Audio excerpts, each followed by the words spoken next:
This is Chris Johnson to introduce all my hey brothers and sisters of the Onpassive family. Let's do this!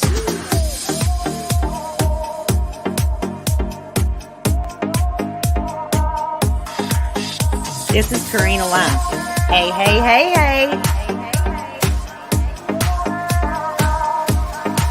Robert Tantulo here. Hey.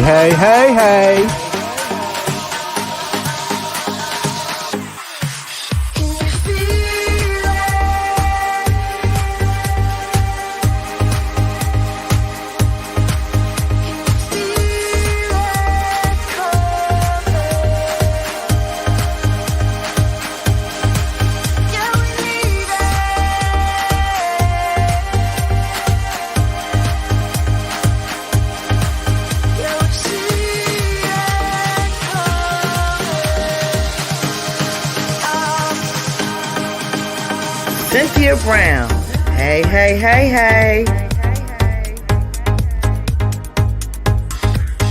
Jerry Gonsalves. Hey.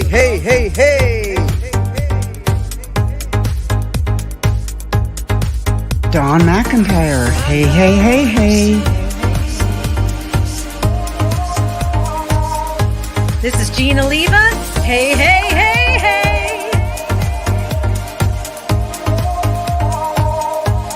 This is Kevin Rutledge. Hey. Mr. Tuick. Hey.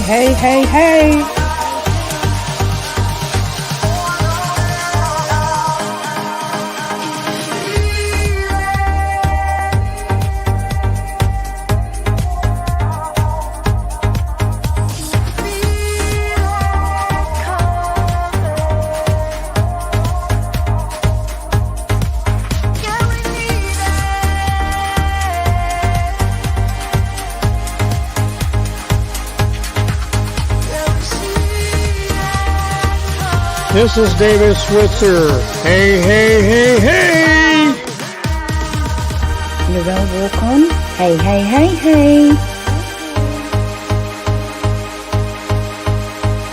Pam Turner. Hey. Hey.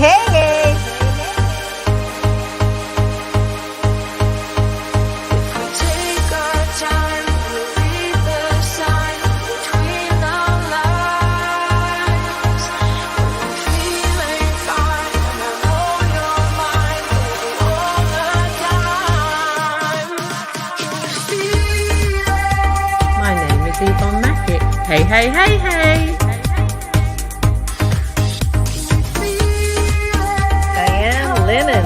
Hey.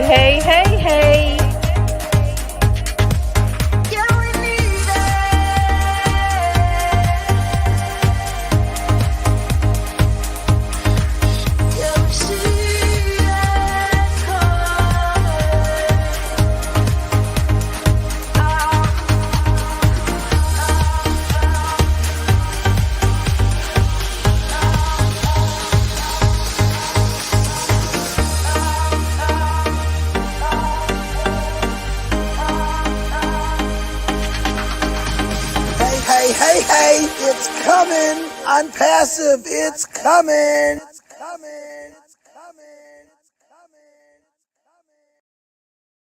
Go ahead, Chris. Thank you, Brother Marty. Good morning. I love you. Long night last night on the Julie Pierre webinar. A lot of people showed up. Thank you for doing that.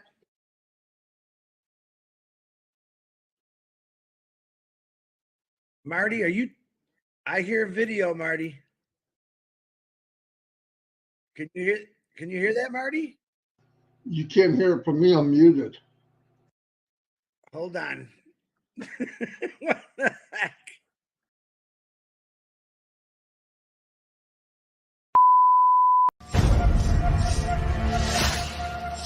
Karma's a bitch. Queen of karma. Hey, everyone, and how are you all doing today? I hope that you're all having a wonderful day.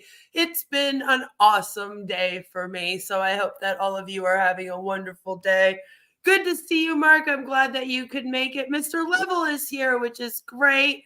And Jens is here, and Jelly Snack was in here saying, hey, hey, hey, hey, the Julie Pierre webinar's biggest nothing burger of all time. Okay, so this is what I thought we would do today. I thought that we would go and react to Marty and Chris's live stream from today. It was quite interesting. And it was called Inspire, Chat, and Shine Some Light. I guess they're not doing like 360 at all anymore. So now they're just doing inspiring chats to shine light. And then after that, I thought that we would go and check out just some of the empowering humanity, growth, and gratitude mindset stream, because it's 3.5 hours long. And if I sat here and reacted to the entire thing, I think everyone would hate me. Hi, Alves. Good to see you. I was wondering when you're going to pop in with your in it to scam it. You're usually first. I was like, Alves is late today. But it's a 3.5 hours long. You guys don't want to react to the whole thing. But I thought it would be interesting if we kind of like watched a little bit of the beginning, watched kind of like in the middle, and then of course saw how it ended, as we do with some of these longer live streams. Because again, if I just sat here and played them to you, I think you would hate me. I don't feel like we need to watch the whole thing. Here's the thing about copyright on YouTube. All right. A lot of people don't understand copyright on YouTube. So in order for me to use somebody else's content, there has to be a reason for me to be showing it to you, besides just me being like, I want to laugh at this, or I want to show you guys what these guys are saying. Like, there has to be a bigger reason. So if I just sat here and I played the 3-hour long webinar to you, I don't know if that would fall into being, fair copyright. But if we kind of go through it and then we discuss how culty it is and use it as an example of how cultish this MLM is becoming, because it is just very much a cult of personality right now around Ash, then it gives me more of a leeway to kind of use the content. And again, I think you guys would just be really fucking bored if we just played it. It's quite dry, a lot of it, and that's why we won't be doing it. Hello, Blue Jay. Good to see you. So without further ado, let's get right into the Inspire/Chat and Shine Some Light webinar. Ash has not made an appearance in a couple weeks now, which is very interesting because on October 4th, the OES was live. I believe it went live like kind of in the middle of the night between the 3rd and the 4th. So when everyone woke up on the 4th, it was live. For some people, though, it went live on the 3rd, if that makes some sense, depending on where you live in the world. And the whole thing was the OES was going to go live, and then Ash said within days, not weeks, not months, days, the other products were supposed to be added to it. We are now on to October 17th. So it's been a couple of weeks now. Like tomorrow will be exactly 2 weeks since the OES has gone up. Nothing has happened. They are all just kind of in a standstill, which that's kind of the story of this cult, isn't it? They're kind of always just sitting around and waiting for something to happen that Ash says is going to happen that will change their lives. But then if something does happen, it's never that. It's never everything that was promised. And most of the time, nothing happens on the day that it was promised. So much so that they joke now in Onpassive that Ash won't even give a due date for things because he cannot stick to it. And for some reason, this is like seen as charming to them instead of seen as an issue. Like the CEO and owner of your company literally cannot make a business plan and then reach a deadline. Most people would be horrified, but they're like, oh, it's just him, it's just what he does. Thank you, John, for the $2 super sticker. So like, that's how much they have fucked this up, to the point where it's now a running joke that Ash won't make a due date because he won't reach it, and then everyone will get upset. And of course, they don't have the right to be upset because, again, Ash is this godlike figure, this man on a pedestal, this man that can do no wrong. So every time that something is fucked up here, it's never his fault. It's everyone else's. So it's been quite interesting over the last couple weeks to kind of see them just jetting along. Still kind of promising that something is coming any day now. But then the days keep going by and nothing happens. And they just keep going. And we were off to a very, very rough start today. I don't know what happened, but it's been rough. Hello, everybody. Happy Thursday here in Onpassive land. I'm going to let Chris start to do some nice things and talk about some stuff, and then I'll see you in a minute. Go ahead, Chris. Thank you, Brother Marty. Good morning. I love you. Long night last night on the Julie Pierre webinar. A lot of people showed up. Thank you for doing that. Marty, I hear video, Marty. I don't hear anything. Can you hear that, Marty? Nope. You can't hear it from me. I'm muted. Hold on. What the heck?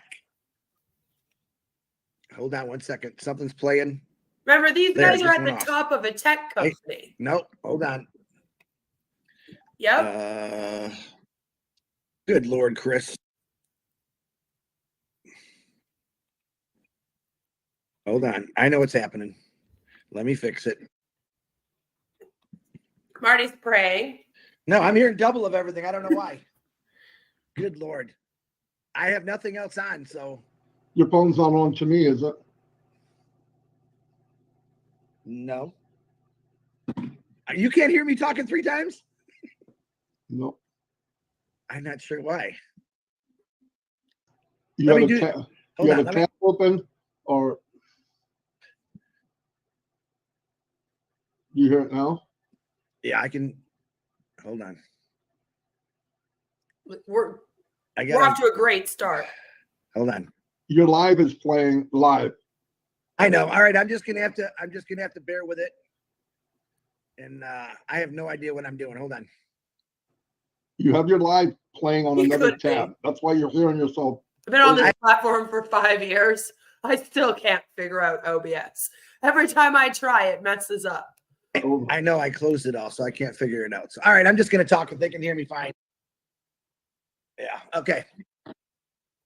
I don't know about you, but I would not be able to do this. If I was echoing to the point where I spoke and then heard myself 2 more times, I wouldn't be able to do this. Obviously, Chris here has like them open on a browser, maybe on the channel. It's very easy to do. It's very easy to do. Oftentimes when you're streaming, it's a good idea to also have in another browser, like your live stream going on YouTube, so that you can kind of check in with it, make sure things are showing up as they should for your audience. So a lot of times streamers, especially new streamers, they'll forget to like mute that browser tab. You can mute the whole tab, or you can just mute the YouTube. So I'm wondering if that's what Chris did here. And then he's just like, he just didn't know to close that down.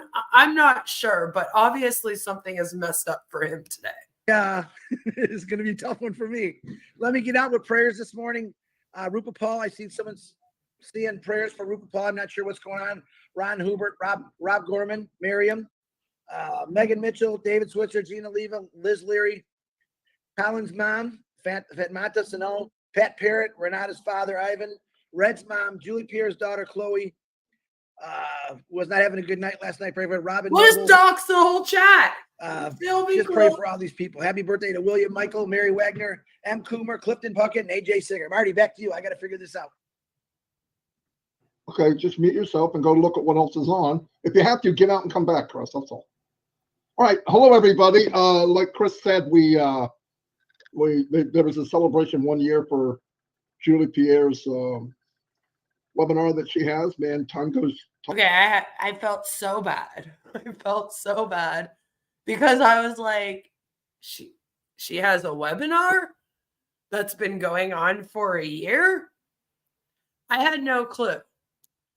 I had no clue. So we might have to check it out because I had no clue. Time goes fast. But like, happy 1 year anniversary of having an Onpassive webinar. Now, the funny thing about them celebrating this is it's like, other than the fact that I cover them and I had no clue it existed. And that's because like they don't promote it. Like this, and this is what a problem. This is a problem. They tend to only promote like their main top LCs. You know what I mean? And the other problem is kind of what Albs just said. Like they all have webinars now. There's about 10 different versions of shining the damn light since these guys started doing shining the light. Like, you know, Red does in the chair, Julie does what is it, heart to heart conversation or something. Like they literally all started their own version of it. So now it's like all of them have a webinar. So of course I didn't hear about Miss Pierre's. I apologize. And the thing is, like, we're celebrating her having a webinar on YouTube for a year. This has nothing to do with Onpassive. That's like me celebrating that I reached 5,000 subscribers with you guys. Like that's a YouTube celebration. That's not really an Onpassive celebration. She doesn't need Onpassive, and there is no Onpassive. This last year has probably been one of their worst years in Onpassive. So I'm kind of like, what are we celebrating here? But, you know, I guess everyone likes a good old fun celebration. It was really nice. It was played on many channels if you'd like to look at it.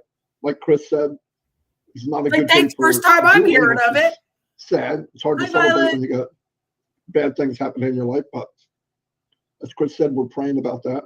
What I wanted to talk about a little bit today is making sure that when we talk about Onpassive, or we are relaying something about Onpassive to be accurate. And if you're not 100% sure, nobody's perfect, you say, this is what I believe, if you're not sure. If you don't say that, then you're quoting something, and that needs to be accurate. I have heard a few times now where he's doing like the usual commentary channel chat. Listen, when you're doing something on YouTube and you're going to accuse someone of something, make sure you use the word allegedly. That is your get out of being sued free card. That's basically what he's doing here. The issue though is that, again, these are the people at the top, Marty and Chris and Red. So oftentimes, if other O founders are saying something wrong, they got the information from these guys. So it's like, well, maybe you should look within and be like, crap, did I say something I shouldn't have? People have talked about the traffic that Ash has posted in updates. 12 million people coming to Onpassive, trying to get in. That's not what that is. Okay, so please pass this around. Yes, but again, if you look in the back office, do I have to do this every single goddamn time? If you look in the back office at how it's written, which we've already done like 3 times, I'm not pulling it up again. It's worded to imply that there are now 12,500,000 people coming to Onpassive. I don't even know why this was an announcement. I don't understand what the point was to even announce that there's been that many clicks or whatever. Like, why are we even announcing that? The point of announcing it was to imply. And I very strongly believe that the point of the announcement was to trick everyone, make them think that. And then they would be like, oh my God, wow, since the OES went back up, Onpassive is going viral. Because remember, since last September, they were supposed to go viral. So it's been over a year of them allegedly going viral with their products. Ash was showing was the amount of internal traffic. In other words, founders moving and clicking. He wanted to show that in 6-hour time period, 12 million bits of data were happening. In other words, from people logging in, clicking on their profile, clicking on their wallet, just clicking around, moving around inside. Then Ash should have explained that in the memo and made it more clear what that means. Again, this is an Ash problem that we're not going to be putting on Ash, I guess. Million times of click in 6 hours. It's massive. It's massive. Right. And he wanted to show that coming back, the very beginning, which, you know, is we're slowly ramping up, showed how much activity is going on, and we didn't blink. A lot of times, especially with Onpassive, because we have so many people that are the core of the company, when you launch something, usually it's a gradual thing. You know, you might have 200, 300, 500, 1,000. We had 1 million, and people came in like a massive amount, like a tidal wave. And he wanted to show, and this is important, that it handled every bit of this internal traffic. Now, will the company be able to run that much traffic to us? I don't know. Will it be high? Yes. Because he's got some AI traffic that they have been working on, and it sounds like out of this world. I can't wait. And when we can purchase traffic, we wait. That'll be beautiful. A long time. Because all of us can do that. But yeah, just make sure when something is said, because I know people got the impression 12 million people clicked, they're trying to get in. But let's remember something. Think about this. Just wrap your head around this. Would the company push traffic to come to OES right now? Yes. Yes, they would. 100%. I mean, they might market via beIN Sports during a FIFA World Cup. Maybe they'll even put ads up on the side of the Burj Khalifa. Hey, they might even market themselves in a Dubai mall. Maybe buy the rights to a Dubai train station stop for 10 years. Oh, well, there is no products to sell and no point in marketing. In fact, that's what you've been doing for the last several years. All you've been doing is paying for marketing campaigns when you have no products for anyone to come and use. And half of the time, you didn't even have the OES for anyone to sign into. It's very bizarre to me that your company does that for 5 years straight, and now you're like, there's no way that we would ever do that. That would be crazy. Like, yeah, it would be crazy, and it has been. That's what me and the Recovering HUDbot have been sitting here saying for like 3 years. What the hell is wrong with you? This is crazy. Why are you marketing your fucking company when people go to your website? They can't do anything. They can't use anything. You got no products. Half the time, like I said, couldn't even log in. So like, it's so, this gaslighting, which is all I can describe this as. This is like the biggest gaslit I've ever seen in my life. You are trying to gaslight us into going, this company would never waste money on marketing when there's nothing here, when that's all it's done. Literally, that's the only successful thing you've done is waste money on marketing when you got nothing. Your only success is the fucking marketing you've done. And it was all for nothing. So it's like, what are you trying to pull here right now? When you're sitting here with your glasses on crooked going, now think about it, guys. Would it make much sense for the company to do that? No. So why have you been doing it for 5 years? And why are you trying to pretend with us like you wouldn't do it again? Again, history tends to repeat itself here. And then you get mad at us when we're like, oh, well, we know what to expect here because they've done it 1,000,000 times. Makes no sense, Marty. No. Why? Right? Come and do what? They can't sign up. There's no way to register. Like, it's like, I'm so glad that you finally decided to come and agree with myself and Alonda that there was no point in ever marketing this when you couldn't come sign into an OES or use any products from the company. But don't pretend like this has always been your idea. They're stealing our ideas. And there's no products for They're sale. stealing our So points. you wouldn't waste the effort or the time or the money to say, hey, come on. You come in, look at this great, whatever it is, product or video. You literally did that with O-Connect, and you gave people a free trial to it. Literally, that's what you guys had. So I don't, like, what do you mean? Conferencing or e-learning or whatever, if you don't have it yet. That just, I don't know. I always thought it was something internal. I just never thought to me that we're running traffic to a website that's not ready. What we're doing, this is the best way I can explain this to everyone, is Ash has set up the OES, and it looks like they're gradually bringing O-Founder back online. Probably a skeleton of what it was. Because remember, what this is all about is prepping us. So if it's a skeleton of what it was, why are you celebrating it with the new technicians you have and like praising them like they're gods for creating it? If you're well aware that this is just a skeleton of the OES system the other technicians made. As I keep pointing out to you, as you praise these new technicians for re-uploading it. I'm glad that you're showing us you're aware. To pack our suitcases, to make sure everything's correct. We can all log in. Now, don't panic if you can't. That's going to be taken care of. But this is the station where we're getting ready. And he was like, you know what? I don't like how I mesh into my chair. So I've just decided that me and my chair are just going to like mesh into the entire background here.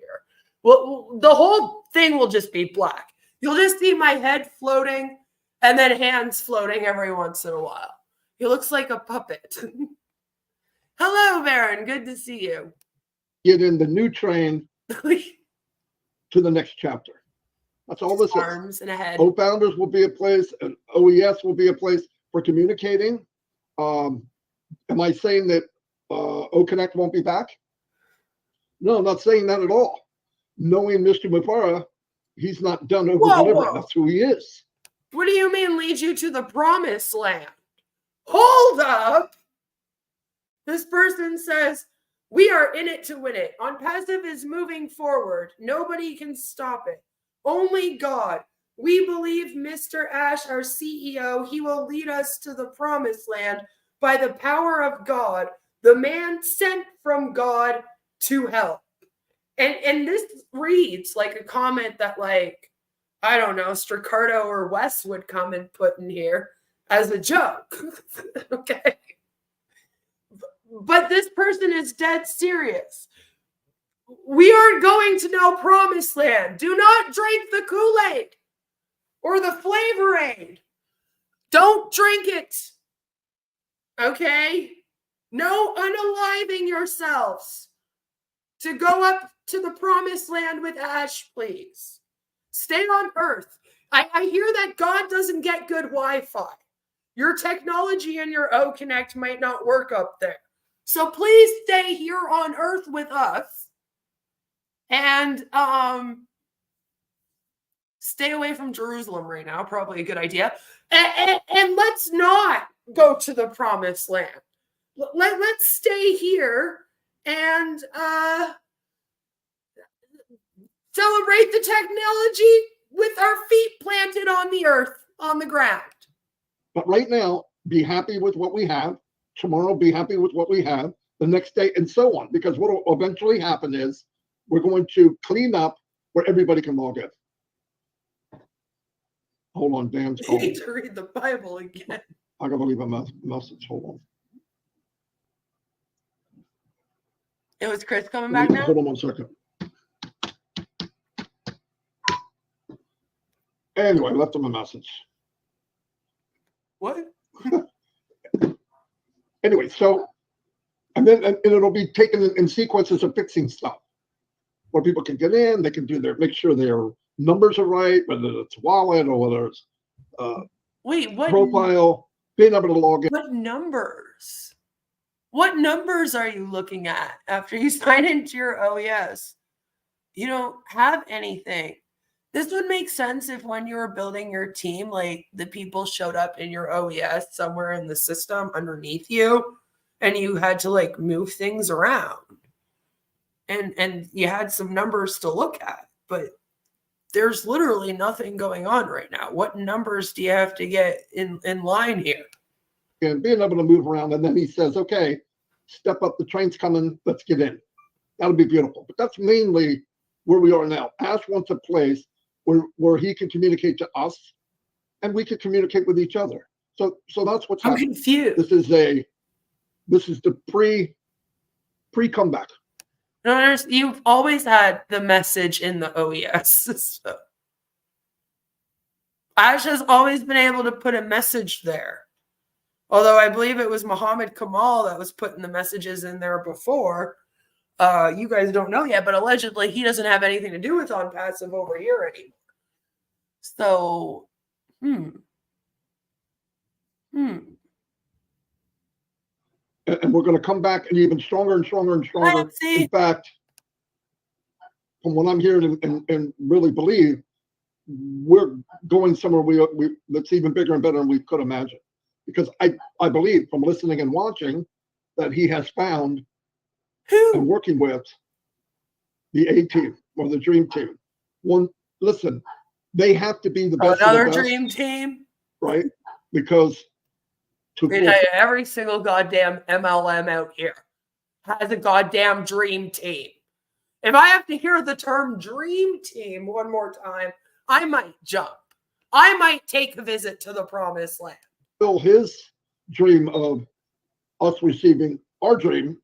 Because remember, his dream, his goal, what he wants is to make sure everybody here has their dream and what they want.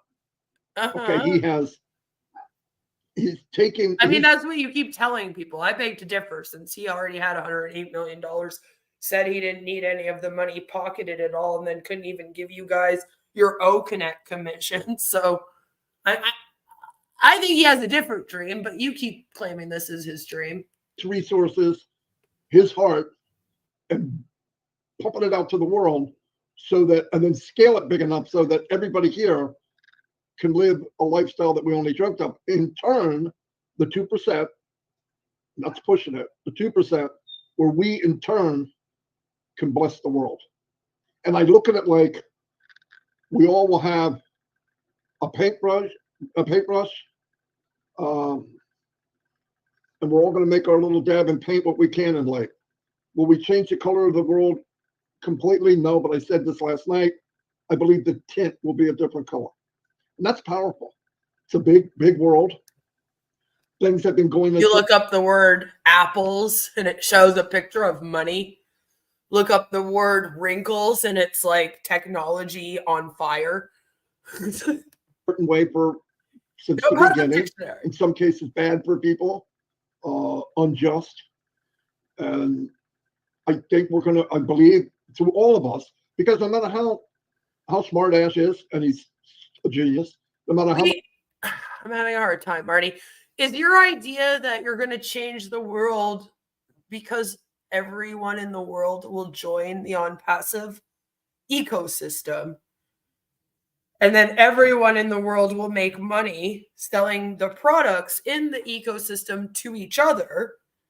And then because of that, the world will just kind of change. You'll change all of corporate America to accept love instead of money. Like, is that the plan here? Because whenever you guys talk about this, you're just like, yeah, guys, we just need to promote Onpassive, and then we'll magically save humanity as soon as this goes live. And it's like, hey, but what? How? What are you doing to change corporate America? Because you claim that you're going to change it, right? Everyone's corrupt, and you're the correction to the corruption. Those damn dudes in corporate America like Elon Musk and Mark Zuckerberg and that silly Bill Gates guy and stuff, they want money for their products, and that's bullshit. All right, you should be able to pay for things in love and with paper IOUs. So Ash is going to make that happen because he actually cares about the little guy. not the millionaires. He already spent $108 million. So he's not a millionaire anymore. He's broke. So fuck the millionaires. Let's just think of the little guy. And Ash is here to save corporate America. Like, what is the plan, though? And it's almost like you haven't even sat down for a moment and thought, like, past that point. Like, okay, everyone joins Onpassive, and then what, Like, what happens next? How much money? He's got money. No matter how much of that. Does he? You can't leverage Ash unless we become a mini Ash to deliver what we have built up for the last 2.5 to 6 years. And that's what I believe happened.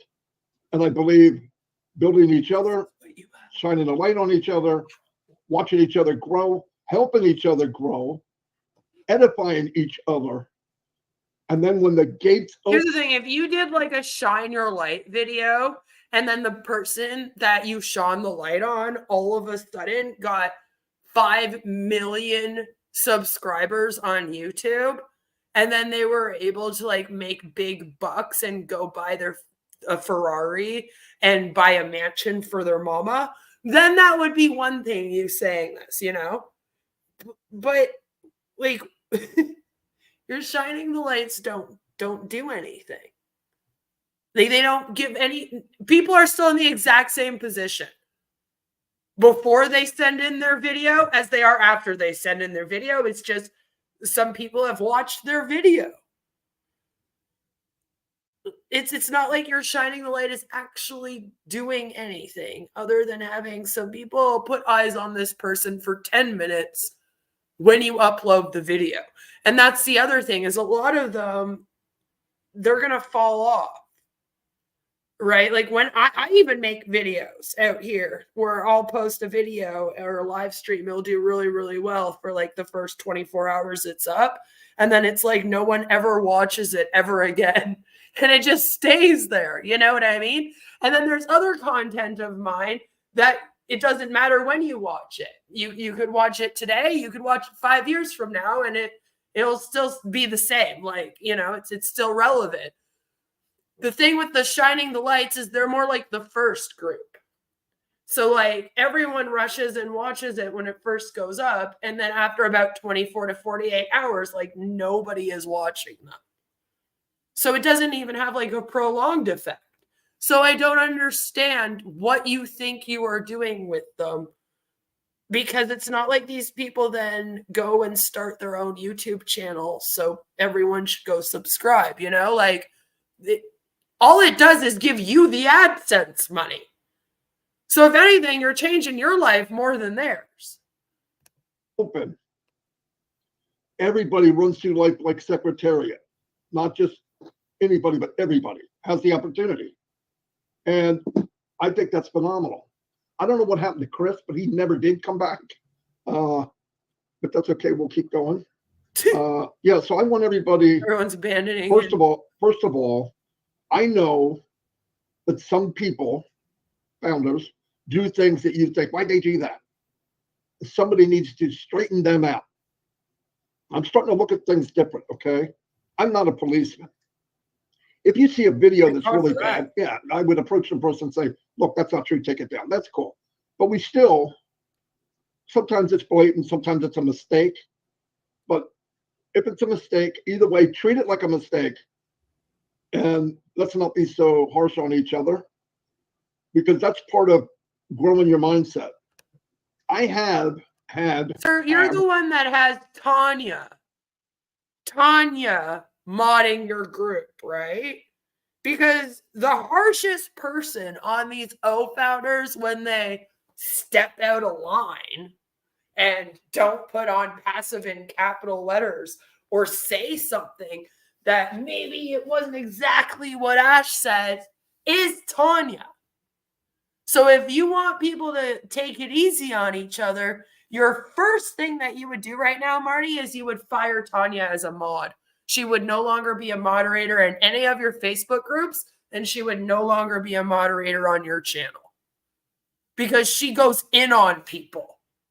Like, she'll come out all like, How come you don't care about Onpassive? Not putting it in capital letters. We put Onpassive in all capital letters here. This will be your last warning. And it's like, bitch, they literally just used a lowercase n. Like, calm the fuck down. Like, so unless you're doing that, this is all just blah, blah, blah, blah, blah, blah, blah, blah, blah, blah, blah. Virtue signal, not doing shit. Like, in one year out the other, why are you lying to us? A bad temper.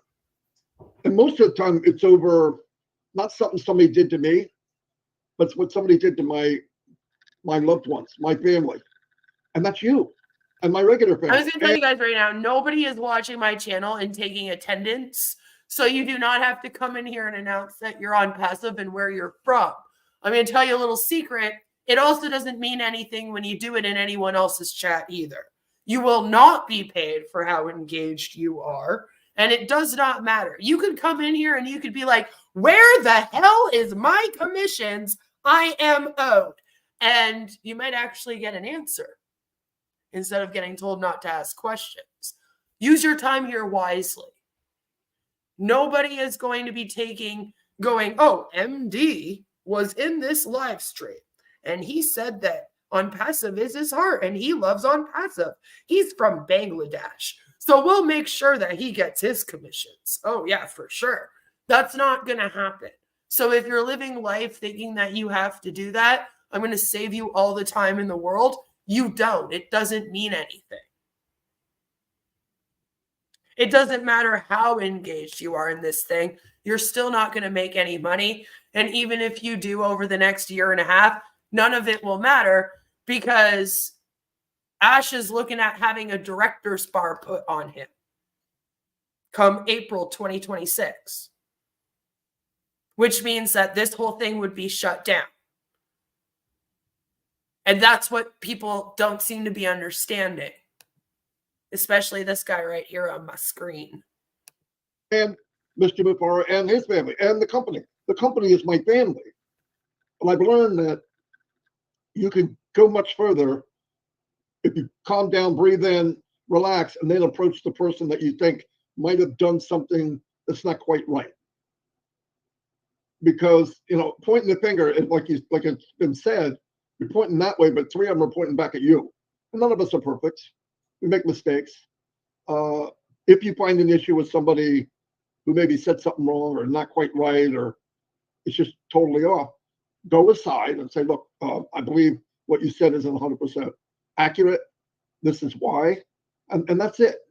But other than that, let's move forward. As we all see, we got a great family here. We all take care of each other.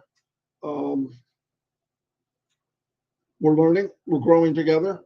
The least we could do is just stay calm. People said, do you think you're going to hear from us? Absolutely. Absolutely. I was wondering, are you going to be donating these 40 Indian rupees to Robin Noble, or will you be keeping them for yourself? If you could let me know, that would be great. Absolutely. There's a big thing that thank you, Baron, came across to all of us if we paid attention.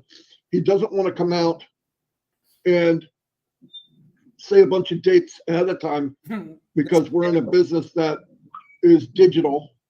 It's AI, and people are involved. Things happen. Now, what I do like is when he does come, because he's dealing with different people, it will be, here's what's up. In fact, I wouldn't be surprised. For example, we didn't hear about O-Founder. One day it was just there. And I know people say, well, I can't log in. I can say, if once you get the anxiety above, well, I can't and they can, please don't worry. I got people emailing me about I can't log in. I'm going to be left behind. Hey, Dallas. Hold on. Oh, Lord. Must be the mailman. Got to squirt her with water. She gets all excited. Everybody hates the mailman. What's up? Anyway, cool things happening. Are you dumb? Are you dumb? Are you dumb? It's in a dog's DNA to protect its owner and protect its territory. So yeah, when somebody walks up to your door, your dog's gonna bark. and you spray your dog with water?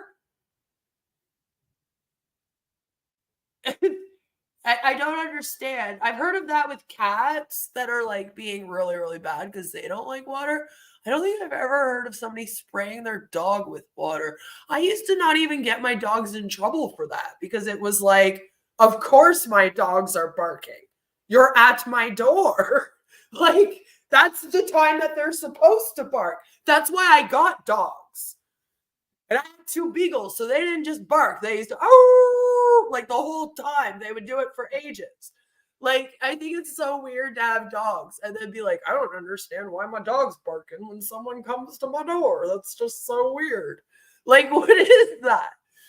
Right? He sprays the dog. Like, I guess that could work. I don't know. I think to train your dog to not bark when someone comes to the door is bizarre. It's like, I want my dogs to bark and let me know, and then I want them to protect me in case the person at the door is bad. That's why I got them. So I'm glad they're on high alert. Thank you, Mark, for the $4.99. Hey. That was so weird to me. He's like, oh, it must be the mailman. Yeah. You should also know, because doesn't your mailman come like every day? So around the same time, mine does. And I live in an apartment complex. But mine comes pretty much the same time every day. Like, I would be aware that that's about to happen. I'd be like, oh, well, the mailman's going to be here in the next half an hour, so the dogs are going to start going, but I don't know. Maybe that's just me. I still suggest if you want to spend time with some really fun people, go to trivia at night. You have to know everything. Mainly, it's a lot of fun. I do want to give a kind of a shout out today to, different people. Mamadou, for one. Mamadou's a guy that laughs a lot. He's very, very funny. And I didn't read him correctly. I'm going to confess. Okay. I thought, he's kind of a happy guy. He's not serious. But he's a very wise man. And when he settles down and talks, I listen. He's a very, very intelligent, full of wisdom, got a huge heart. And that just blows me away. This is me growing, learning to listen and really listen to somebody's heart. And we all do that little by little by little. Like, I can go through this list right now. There's Myra Aquino. Myra knows 2 languages. I know 1. Okay, she's got a step on me right there. And I barely know 1. The next thing is, I don't know. I'm in Canada, where probably half of our country knows at least 2 languages. We must be incredibly intelligent here in Canada. She's super intelligent. Super intelligent. Automatically, when you hear somebody, I was like, Marty, you're showing everyone how worldly you are not. Marty's like, oh my God, there's people in this world that know more than 1 language. It's crazy. They must be geniuses. And it's like, yeah, actually, the people in the world who don't know a little bit more than 1 language are usually the ones we look at as being dim-witted. But maybe that's just us here in Canada. I don't know. Some of us speak broken English. It's like, oh man, but they don't know. Wait a minute. Well, that's just you and you're around. German. It's hard. But I just want to say that you can't judge a book by its cover. Oh my God, you mean that the people that live in Germany speak German? Craziness. Like, that's the vibes he's giving me. We have so many wonderful people here. Listra, her sister Gemma, they always come on and have something kind to say to somebody. They're always backing each other. They're a good family. Usually when Marty does this, I know maybe I'm going to sound bad for saying this, but usually when Marty does this, it's a little bit, I don't know what to call it, I guess racist, anti-other cultures, because what he means to say is that he knows this person who lives in South Africa, and they're really, really nice, and they even have some intelligence. And isn't it crazy that somebody that looks like them could be nice and have intelligence? And it's like, no, Marty, not really. I'm going to tell you, they're probably a lot nicer than any of us white folks are. Okay? We're the assholes in the world. We're the assholes. So don't be surprised by like somebody's kindness who isn't what. Yeah, you know, and I don't know, when Marty does this, it comes off so like weird. It's bizarre. It's like he's actually looking down on them. I know he's like complimenting them and it sounds like a compliment, but it's like a microaggression.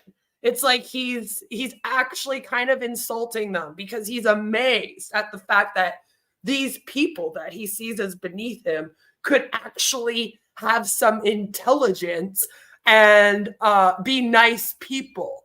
Because heaven forbid people that aren't in the USA be smart and be nice. You know, especially if they don't have the same color as he has. America, fuck yeah. It's condescending. Yeah, it comes off like he's being condescending. But it's like a little bit worse than that. Because there is like a factor to it where it's like he's looking down on people in other places and going, ugh, those third world countries, they can't have anyone intelligent or nice in them. Like that's how it comes off. And I'm just like, ew, please don't. Please don't do that. That's Mr. Asshole. Marty is the Trump of MLMs. Yeah, maybe I'll go buy some purses after this and go shopping and think on it more. Please, what do you want from this company or from Ash, our CEO Onpassive, is still moving forward. Keep cool. You will see the wonders. I don't want anything from Ash Mufareh. Please. I don't even want him to breathe on me. I think I would get sick. I don't want anything from him or from your company. I feel like you guys are already spread out enough. You know, it's already hard enough to pay these O-Connect commissions that are owed after spending $108 million and spending all the commissions. I don't want anything. I just want the entertainment of watching this cult form and watching people lose their critical thinking skills before our eyes and watching them get so hooked on this man and his lies that they literally trade in their whole lives for this. It's a great case study, you know, as someone that's constantly trying to look into human behaviors, especially in groups, and how these things play out and how cults form. It's a great case study to watch this cult forming right before our eyes. I mean, you're hitting off all of the things. It's a great example. I'll continue to use it for as long as you guys will be public here and allow us to. Onpassive will never be great again because it was never great in the first place. Right? Onpassive hasn't moved forward in years, right? It's been at the same fucking spot for 6 years. In fact, it's moved backwards recently, Mark says. They're family to us. That's not we a can lie. joke with each other because we start to know each other. I joke with Lisa all the time. I make fun of her little pose with her finger. I said, what are you doing, Vogue? And she laughs. But it's all for fun. And you can say things and have fun with people if you take the time to know each other. So, yeah, I'm blown away of all the people that we've met. Narelle. Okay, Narelle's the one. Narelle comes in and kind of gives that hard shell outward appearance. I'm tough. I'm woman, hear me roar. But what? She's a flower inside. She's got the I'm gonna biggest tell you heart. something right She now, can bear. sir. There ain't no tough woman in this entire world that would ever, ever, ever quote Dr. Luke Katy Perry as a strong woman ever again. She has lost it. I never want to hear another woman ever say, I am woman, hear me roar. I might punch them and be like, are you so woman? You're also going to go work with Dr. Luke? Good fucking job. You know, don't use that. I'm very triggered by this still. I'm very upset. Huge Keisha fan. All right. We got to promote Kesha, get Katy Perry and Dr. Luke the fuck out of here. Take them out with the trash, along with your Scientology, which P. Diddy's in, which fucking Jay-Z's in. Beyonce's in it. I've been saying Scientology is the problem out here for 5 years. Listen to me, damn it, and get rid of them all in the trash. Just throw out all of Hollywood, actually, because most of them are Scientology. Barely get to a sentence of anything heartfelt without starting to cry. It's funny. All of us are different. Exactly. And I didn't mean to blame Narelle. I was saying, Marty, don't be quoting that, because ain't no woman's ever going to say that one again. About Narelle, she comes across that way, and just a little tap, and that shell's broken. I believe it was a quote before Katy Perry. I just really wanted to rant about my fucking thoughts on that. She's had a rough life. She's had a hard life, a tough life, competing health-wise, business-wise, business she owned. Wake up jobs she's done, saying fuck Pink and she Kitty. did great. Chris just wrote, "I'm trying." That's my boy. Chris, another one. Chris Johnson. Oh, I'm the Joker. But did you see that Marty though when he brought up Narelle? He was like, Narelle, the woman, like fucking yeah, we know she's the woman, Marty. We know. It's just okay. Thank you for that. You met Kesha? Oh my god, I'm so jealous. She's definitely one of my crushes. See, I was going to the bars during that time. That's when me and my friends started going to the bars, was when those songs came out. So they mean a lot to me. I don't know things like that. I don't give information. I'm more just having fun. That's a lie. And it makes me mad when he says it. Look, when I'm kidding with him, I'm kidding with him. I'm not kidding with him because he thinks he's a joker. Chris is funny when he's not trying to be. It's like, and he's well, who will wish them all happy birthday? I don't know. That's all he really does, eh? He's like the hype man. And Marty's just doing the same speech almost every day now. It's getting very repetitive. A lot to say. When he comes in, I don't know. I really don't know what I'm going to. I just calm down. It'll come to you. And it always does. I would rather hear what's coming from someone's heart than what's coming from a sheet of paper. Now, do I take notes? Yes. To remind me what I want to talk about, because this blender head will shoot off all different directions. But most of the time, I'm just talking. The I Am Woman song, you can definitely quote. It's just, don't give Katy Perry any points for her lines. She definitely stole it from this. Who weighs more, Marty or Foodie? Oh my god. That's a hard one. That's actually really hard. Oh, I don't know. See, I'm having a hard time with the Foodie Beauty stuff right now because I have to be honest with you. They're all saying that Foodie Beauty could not be 325 pounds. But if you've ever seen the picture of me 8.5 months pregnant, when I was 295 pounds, I was about the size that Foodie Beauty is right now. So like when I look at her, I'm like, yeah, she could definitely be 325. Like that makes perfect sense to me. Mind you, like, I don't know how tall she is, but I'm 5'9", so I'm not exactly short either. So I'm thinking like, yeah, she's probably about 325. But I've actually seen her standing and walking. Okay? Like, I got to give her some props for that. At least she stands and walks. The one thing is I haven't seen Marty like standing. I don't think I've ever seen a picture of Marty standing. I don't think I've ever seen Marty from like the chest down, from like this kind of position. If I have, it was very briefly and probably not long enough for me to say. But if I had to pick, I would probably have to say Marty might be bigger, because I don't know if he could stand up for even as long as she can. And I know the girl sits to do her dishes and cook in the kitchen, but I think he also would sit to do these things. So it's like, at least I know Foodie can walk. She can walk. It might hurt her. All right. She might have some cankles and shit, but I have proof that she can get out and walk for at least like part of the day. I don't have proof Marty can do this. I've never really seen him outside of this chair. Like, I'm really trying to think back, and like, I really don't think I've ever seen him standing. I don't think I've ever seen the lower half of his body. So it's like, I don't know. Probably Marty. Marty has never moved. He just lives here. He sleeps there. Gina Leva.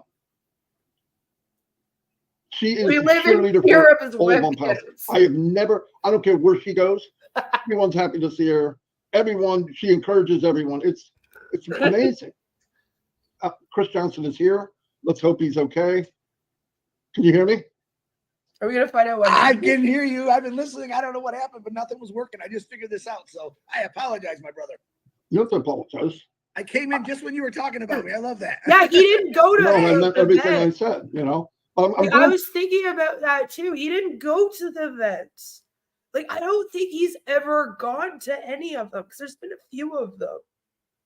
Like, there was the one that that Sherry went to, and she met Mr. Ash, and she met Julie and Susie, and she was very excited about that. I don't think that Marty went. I don't remember him being there at all. I don't think he went. And any of the other ones, like, no, I don't think he's gone. Because I think that was the one in Boston. Even like the Golden Corral thing, I don't think he went. So, yeah. There's just one now. I want you to list of different people and how they might come across, but once you get to know them, you know, like Norelle being tough. I am woman, hear me word. No, I mean, she's like you. She says three words. Yeah, 3 words, emotional. She's done. And that's fun, though. I mean, that's how you get to know somebody. And you know Norelle cares. Yeah.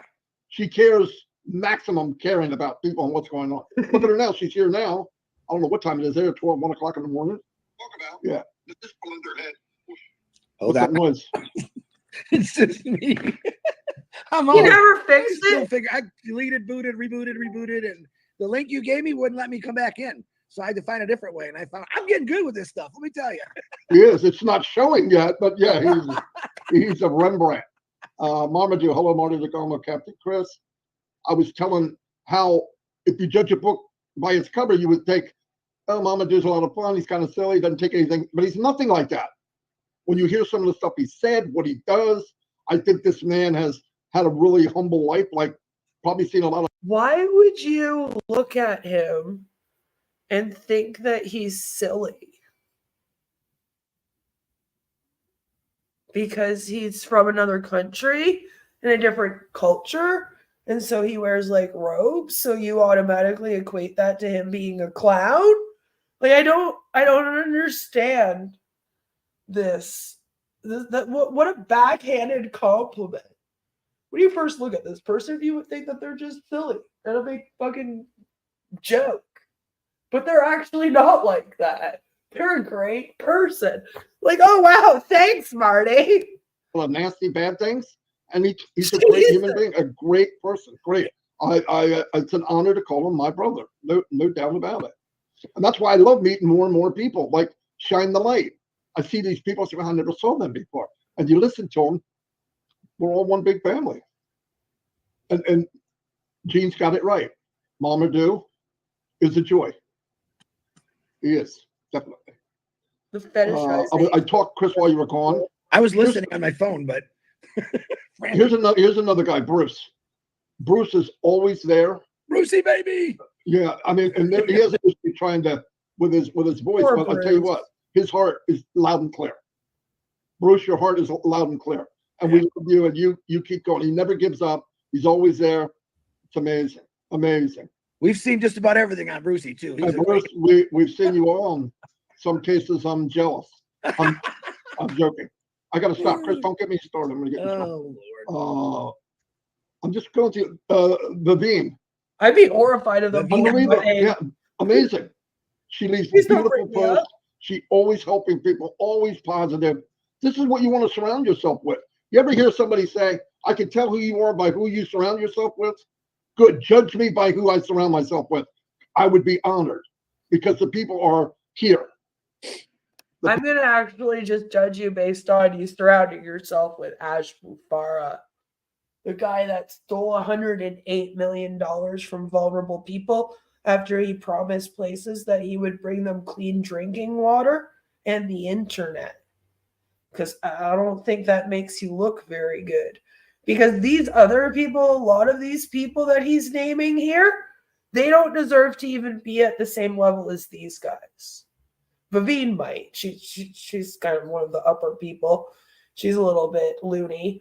But a lot of the other people they're bringing up are actually victims. They're victims. Victims of this scam. Victims of Ash, of Marty and Chris, and all these bullshit lies. So I don't want to attach them with the same people that I would attach to Ash Mufareh. I don't think that's really fair. We do always have to remember that in these MLMs, there's, the top CEO that we're going to blame everything on. There's the people that enable him like crazy, like the top leaders like Marty and Red and Chris and Norel and Comfort, Julie, etc. But then there's also like a bunch of other people where even if they get brought up every once in a while, people like Bruce, who it's like, Bruce doesn't really understand what's happening here. All right. Bruce is also ill. He's pretty much in a hospice. Okay. So he doesn't even really know what this company is. It's just like one of his buddies or a family member was like, hey, come join this with us. And he was just like, okay. So he's an absolute victim in this. He's not out here doing videos every day trying to get other people to join it.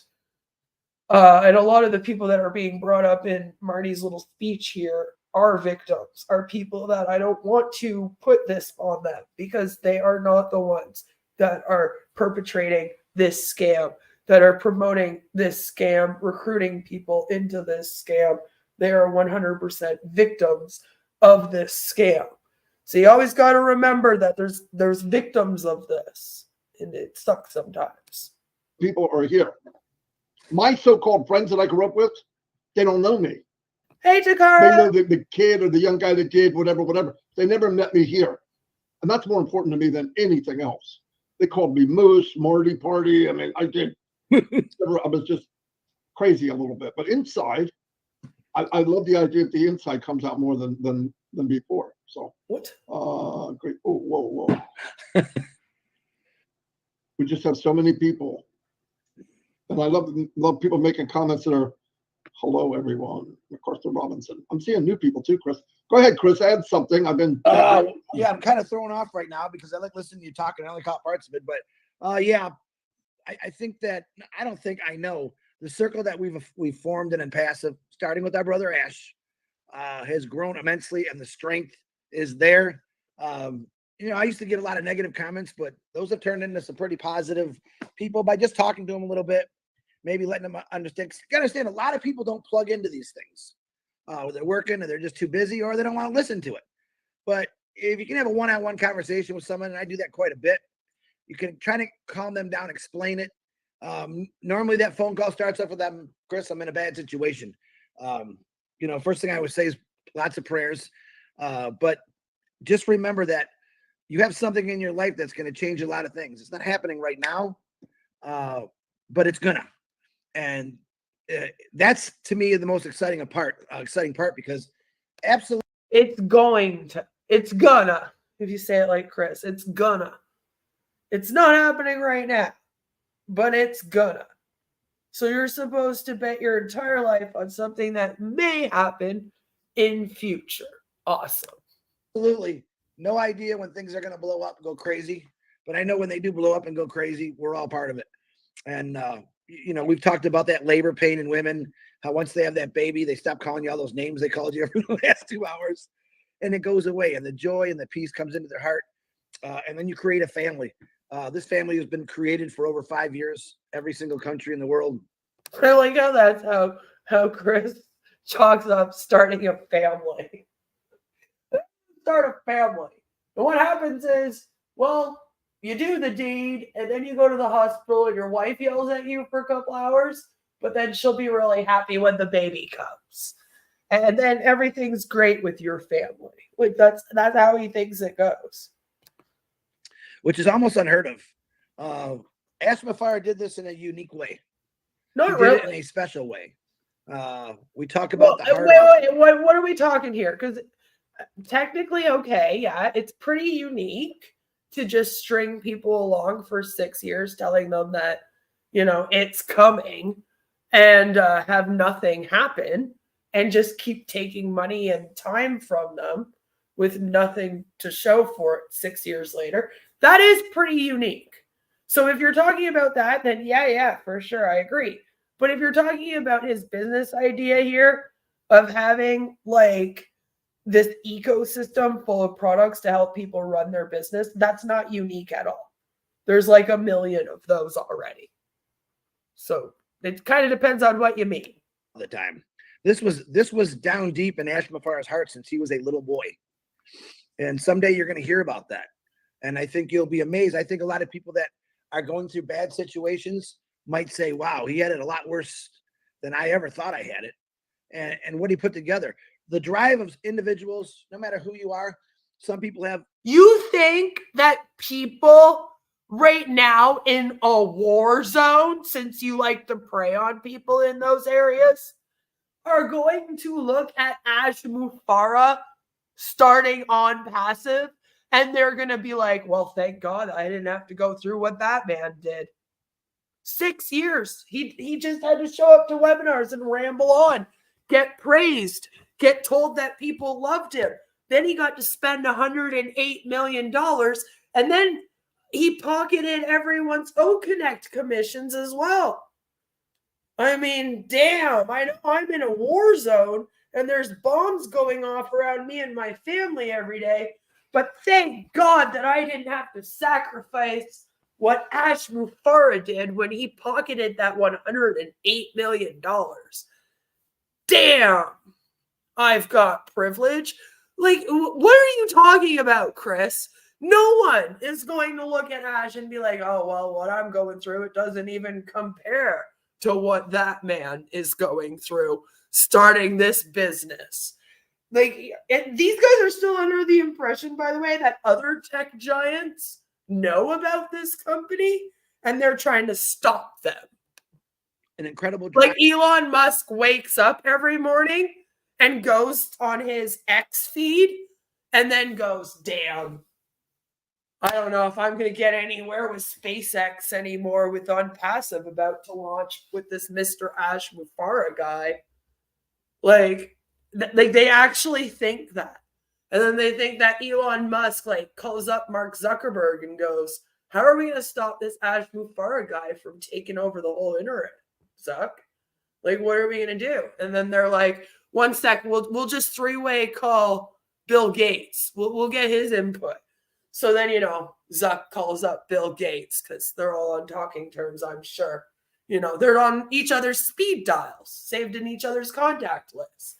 And then they're all on a three-way call, and they're like, God, Ashraf Mufareh actually came out with the O-Connect. I know that everything crashed, but what if he does it again? What are we going to do? And then Zuckerberg is like, I mean, I guess I can hack a bunch of his data. He does have a Facebook account. And then they go, all right, guys, let's come up with a plan for how we're going to take Ashraf Mufareh and Onpassive down. Like, they actually think this. I know it sounds like the Queen's just going on one of her crazy rants, but no, they actually do think that people in these tech companies, the big ones, are all horrified of them.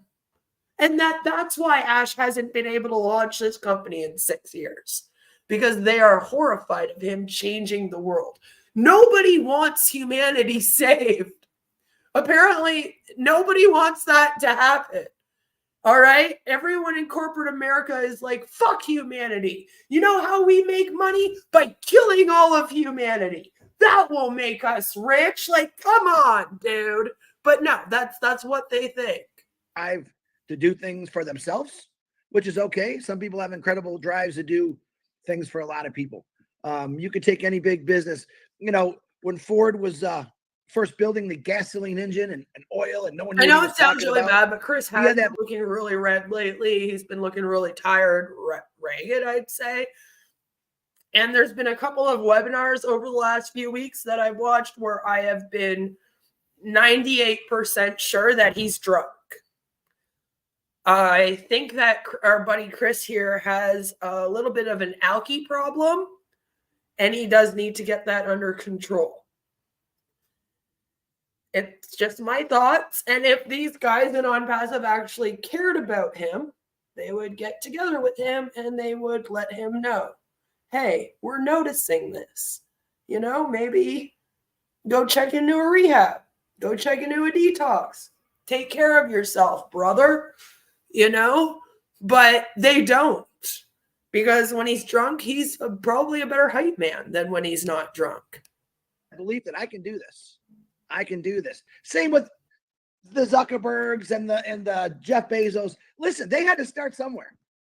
They just didn't snap their fingers and say, I'm going to do this. They put the work in, they put the time in, but the only difference was that Ashraf Mufareh is doing this for everyone, not just for himself. And I give him a lot of credit for that, because no way in, I'll say heck. No way in heck. I don't know anyone. And Baron comes in with, don't forget Jeff Bezos holding Ash's data hostage in a desperate attempt to stop the inevitable Onpassive takeover. Yeah, they call him up too. You know, Bill Gates is like, all right, guys, but hold on. Before we really get this plan into motion, we got to get Bezos on the phone. Okay. You know, they all go to a board meeting together. And they come up with a big plan to take down Ashraf Mufareh. Yeah, no, I'm just saying. Drinking at 10 a.m. Chris, I detox at Brighton Hospital. Great place. It's getting noticed. Basis of what he's got to go through. I've said it before, and I'm not afraid to say it. Like, that's a lot of the founders were probably some of Ash's biggest problems we had to deal with, saying wrong things, the wrong information, or telling not so truths. And I ask people, just don't do that. If you don't have nothing nice to say, what do we say? Just don't say it. If you don't have the right information, don't say it. I watched the webinar last night, and man, I seen some really, really excited people on there, dancing, singing, great stories. Like I said, you bring up Mamadou. A lot of you don't know. We'll say it again. The guy works 7 days a week, 2 jobs for his family. It's not for him. He's not driving a Porsche. He's not sailing on a yacht. He's running from job to job. And that crazy Mamadou gets on webinars. Sometimes when he's even at work, just to listen. That's dedication. That's faith and belief in something. And why does he do all that? Because he loves his family. He cares about his family. I can say the same thing about Ashraf Mufareh and Marty DeGarmo. They love their families. Ashraf Mufareh considers us all brothers and sisters, even when we don't do things perfectly. You know, he's just a good guy. He's humbled. I don't know. I could talk good about him all day long. I don't know anything. Hey, Chris, thank God he's forgiving him. You and you'd be gone. Yeah, if you heard the conversations we had, but he's just a good person. And knowing that someone that built something for all of us that's that good, you could go to, I have friends that work for Elon Musk, and they said he's not always the nicest guy to be around. If you're not as intelligent as him, he doesn't want you around. Ashraf Mufareh took every simpleton in this world. Jen's like, don't you drive your Porsche? You know, you just pick it up with the stairs, plop it on some wheels, and off you go. In every country, regardless of your education, your knowledge. And he said, come on, I got something for you. I got something for you. The difference between, let's see, I don't want to compare the difference between Elon Musk and Ashraf Mufareh. Elon Musk is trying to do things what the fuck? Because he's rich. And what are you talking? Oh my God.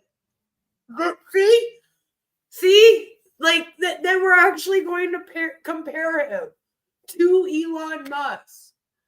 Like, they're not even in the same fucking universe. Elon Musk is out living on fucking Mars. He took SpaceX there, and Ashraf Mufareh is on Earth. You know, like, just completely different areas. But you know what? Sure, do the damn comparison. Compare away. You can do those things. Ashraf Mufareh is trying to create wealth in everyone around him. Lord. And I think that's great. There's not a lot of people that's done this in this world. There's a few individuals that I'm sure are out there, probably a lot more than a few, that have done great things. The Mother Teresa's, the Ratan Tata in India. The guy was a great guy. You surrounded yourself, number one, with people that love you, that care for you, even though they don't always believe us all the time. right? They don't. We know it. You and I get it every day. Oh, come on, Dad. Come on, Chris. This is never going to happen. And you know what I do? I look him right in the eye. I said, okay, then just go away. Let me do what I'm supposed to do because I love doing this. It's going to happen. When? Whoa, let's see. Let me look at the clock here. I was going to say. But I know it's going to happen. My clock is ticking every day. Listen, what else? I swear to God, it's because they can't think of anyone else that has ever done any good in the world. So they're always just like, you know, like Mother Teresa. But as Devils brings up, Mother Teresa wasn't actually as great as a lot of people believe her to be. So the comparison, if you know, you know. All right? It works better than they think it does. Maybe we should compare Ash and Mother Teresa more. You know, Ash and Elon both promise good things real soon without delivering. It's like, yeah, that's about the only way that they're alike. Other than, I mean, Ash was rich with $108 million, and then whatever he pocketed from the O-Connect. You know, I mean, I guess we could compare that, but nowhere near Elon's money, that's for sure. She did have good press. That's probably what kept her afloat. You have to do right now. Probably go to work.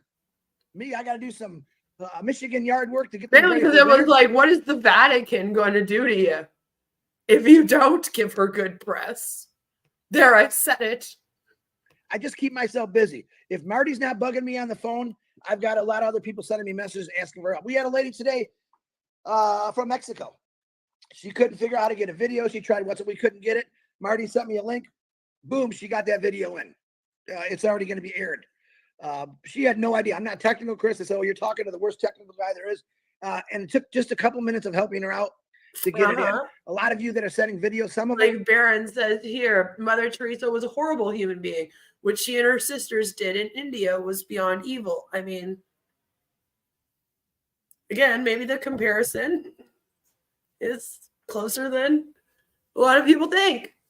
You know? It's only because Ash mentioned Mother Teresa a couple of years ago and that they're sheepishly repeating it. No brains of their own. Probably. They probably never even heard of Mother Teresa until Ash mentioned her. And then they're like, yeah, no, that's the only person that we know that has ever done any good in the world. We'll just keep bringing her up, you know? We'll just keep bringing her up.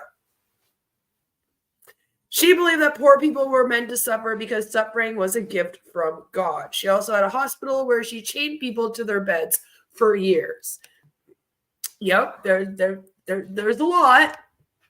Some emails you sent, the videos aren't even out there. A lot of it didn't fully come to light until after her passing, which is why I think maybe the Vatican was trying to do some shit. But I do have a magical link now. What's it called again, Marty? The over large link? They What do won't. you call that? Hold on. Let me look at your name here.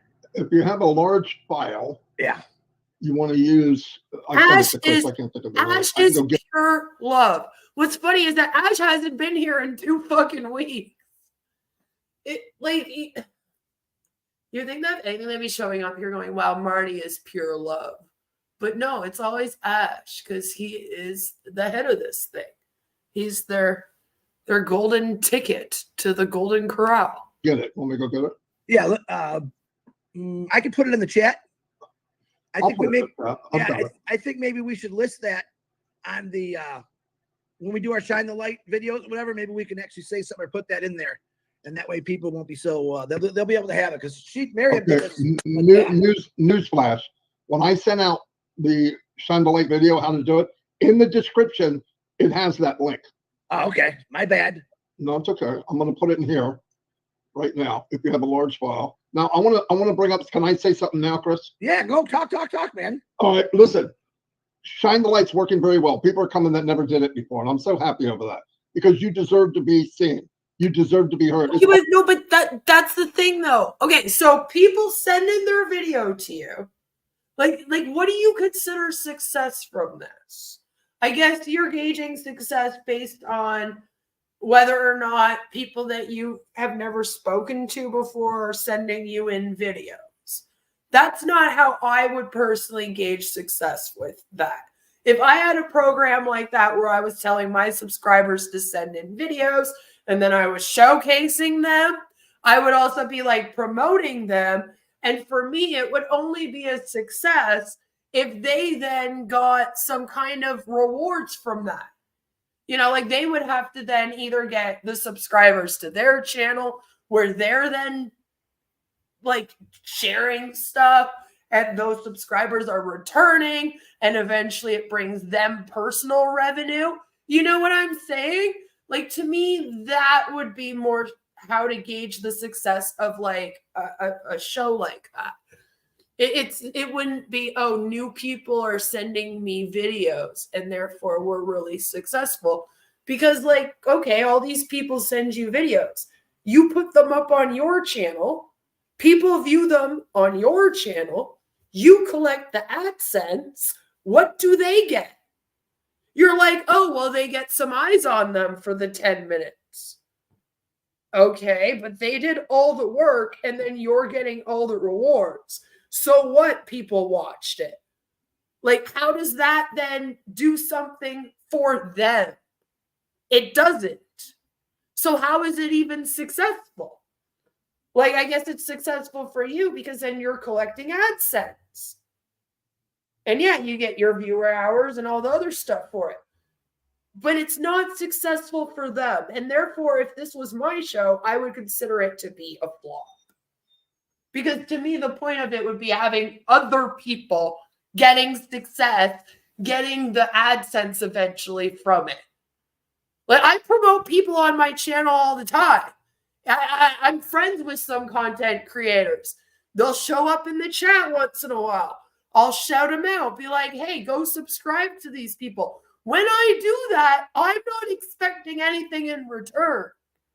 What I want out of that is then my subscribers go, oh, you have a cool, like right now, my buddy E.G. Lately is starting out on the platform. He's new to the commentary sphere. So he's getting, I think he's almost at 4,000 subscribers. All right, it took me 5 years to get to 5,000 subscribers. He's only been here for a little while.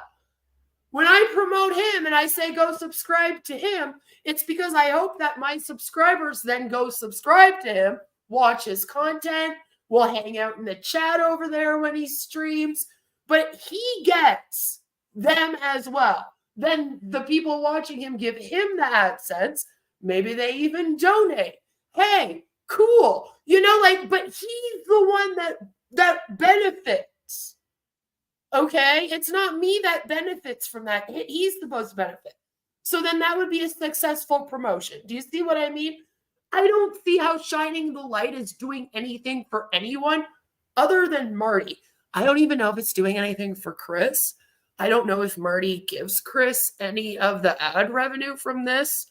So I don't even know if Chris is getting anything from doing 360s and these webinars with Marty. For all we know, Marty's pocketing all of it. But at the end of the day, the people in the Shining the Light videos, they aren't really getting much. I guess they get a false sense of importance for the like one day that their video's being viewed. But then if you go to Marty's channel, you'll notice he uploads like 7 of them in one day. So, like, that kind of fucks these people over too, because you watch one Shin the Light, you know, you're like, oh, hey, that person was cool. Maybe I'll check them out. And then an hour later, there's another one.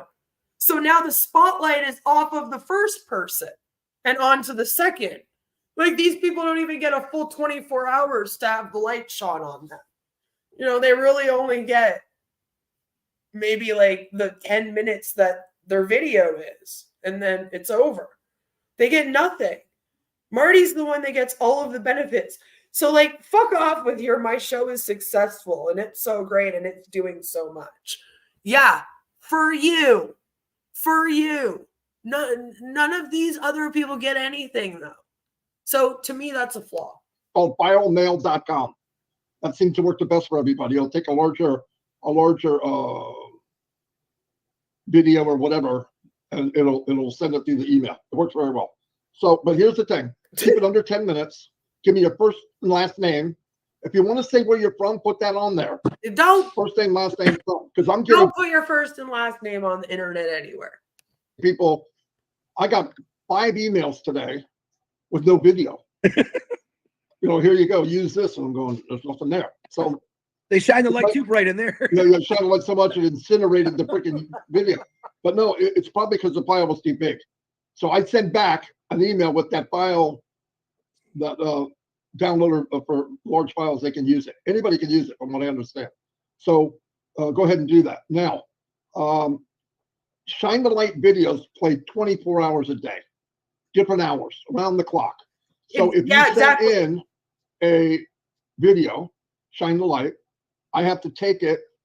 I have to add a front and a back to it, add your name so that when you come on, it says your name. I go make a personal thumbnail for you because I wasn't putting people's names on it, but now I want to. A yellow one because it's brighter, like Shine the Light. I have a dark one. It's horrible. So that has to be done. Then I have to upload it to here, what we're on now, and put it in the video storage. And from there, I have to put it on so I can schedule when it's going to come out. Because I want it standalone. I want it, it's about them. Whether it's 3 o'clock in the morning, 5 o'clock in the morning, the video is all about them. So little about yourself, how you found out about Onpassive, and what you plan on doing. What is the Marty's out here like, guys, it's so much work for me to edit your 10-minute video. Feel bad for me, all the work I put in. It's as much work as Ashraf Mufareh puts into this business. It's fine, but I'd love to hear a little bit, and I'll keep it under 10 minutes, about what you plan to do as far as being a mini Ash. What would you like to do to paintbrush this world a little bit? Because together, like I said, we're going to paint a big chunk. So that'd be cool. But under 10 minutes, anymore, people don't listen. So, but thank you everybody that's doing it. So it's a big deal. Even our lives. I'm going to ask you a question. Sometimes we get rambling and talking, and we got a lot of things to say. Would you like a shorter live update discussion? We've been trying to go about an hour. Would you like it shorter? We know we have to run into Reddit at 11 o'clock. Is it too long? Is it interesting? Actually, I'd like to know that kind of stuff because there's days we want to get on. You're boring. We want to give you value every day. But if you think it's too long, or maybe you got to go to lunch and you got to shut it off, let us know. We love getting feedback like that, to be honest with you. Do you? And a little bit from me. When I feel that I have no more to say, whatever it is, I'm done. That's right. As things are going, I'm listening to comments, I'm watching, I'm listening to Chris, I'm looking at something else might pop up. But usually we don't go past the hour because Red's come on 11, and that's enough. But I really if you want I agree with Mark. Mark says these streams and webinars have turned into a dysfunctional club of like-minded lunatics worshiping another lunatic. In other words, a cult. Right? Shorter, make them 30 seconds. It's like, don't even come on here, guys. Don't even come on here. try to keep it under like 30 minutes. I can't guarantee that, but anybody can leave whenever they want because it's recorded. Yeah. No, it's recorded. Because I'm not on the script. If we get too long for you, you got to go. You come back anyway. But yeah, my thing is I want to hear from you so we can bring it up here. What concerns you might have or whatever. And most of the time, the concerns we're having now are all going to be taken care of. That's what I'm saying. The company is not going to leave anybody behind. So. Ooh, I just got something in. Milo was back in the hospital in Michigan. Oh, I just got something from Milo. Wait a minute. Tuesday night was a bit of a rough one. Ended up in Milo could use some prayers. Right about now, Tuesday night was a bit of a rough one. Ended up in ER. Yeah. St. Joe, Michigan, struggling to catch my breath. Oh, this is from Milo. Still not feeling 100%. Laying here feeling like a mix between sauna and snowstorm. Fever, clammy, breaking out in sweat. If you've got any spare prayers, send them my way. That's from Milo. We all love Milo. What an impact this person has on Onpassive. So pray for Milo. I'm so glad he said it while we're on the live. Putting him in the notes right now. Absolutely love Milo. Absolutely love him. Milo, I hope you're listening. Everybody's here. We're gonna have a bullhorn, and we're gonna talk to God about taking care of you and a lot of other people. The saddest thing about Onpassive, for me, and it comes with the territory. We know a lot of people. We love a lot of people, but we hear a lot of bad things too. sad things.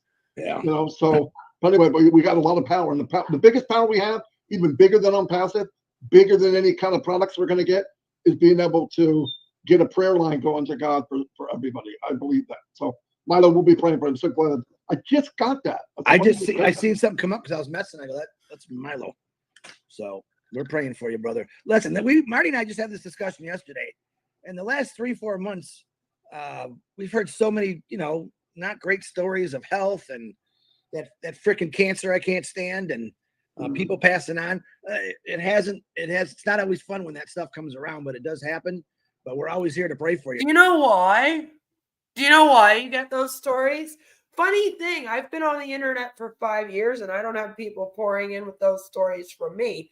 But I'm not out here promising people that I'm going to fix all of their problems and save all of humanity. Right? You literally come out here and tell people that you are the answer to their prayers.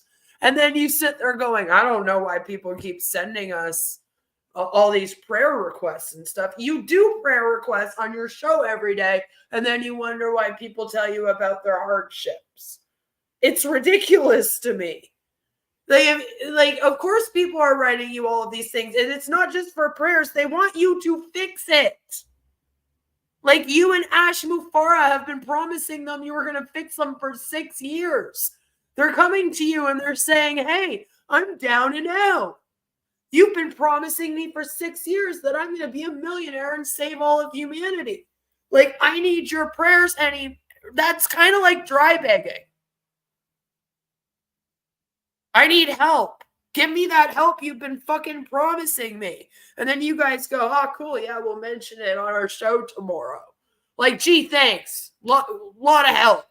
No matter what, period. If I got to get out here and talk about prayers for an hour, I would do that. My prayers have been answered when I got into this company. Not just for the company, but for now that I found out the individuals around the world who want exactly what I want. Good time, freedom, life, family. That's what everyone wants. No stress.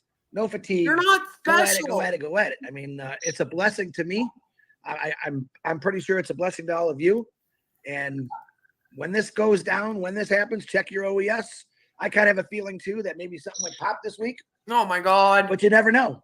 I'm waiting like you're waiting. And why do you have a feeling something was supposed to happen for the last 2 weeks?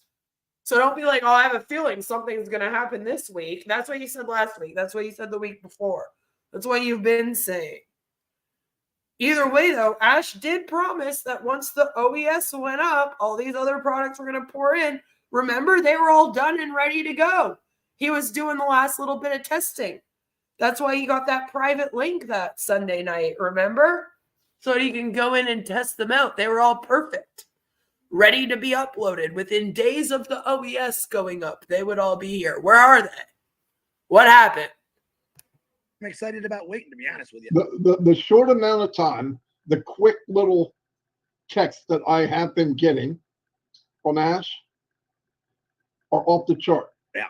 Off the chart. We're going to impress. They're going to be surprised. We're going to have, and it's all about, no kidding, about us. Everybody here, everybody in Onpassive. He can't wait. He can't wait to deliver this bouncing baby called Onpassive. Okay, well, he's the one holding it up. So if he can't wait to release it, tell the man to press the fucking button and release it then.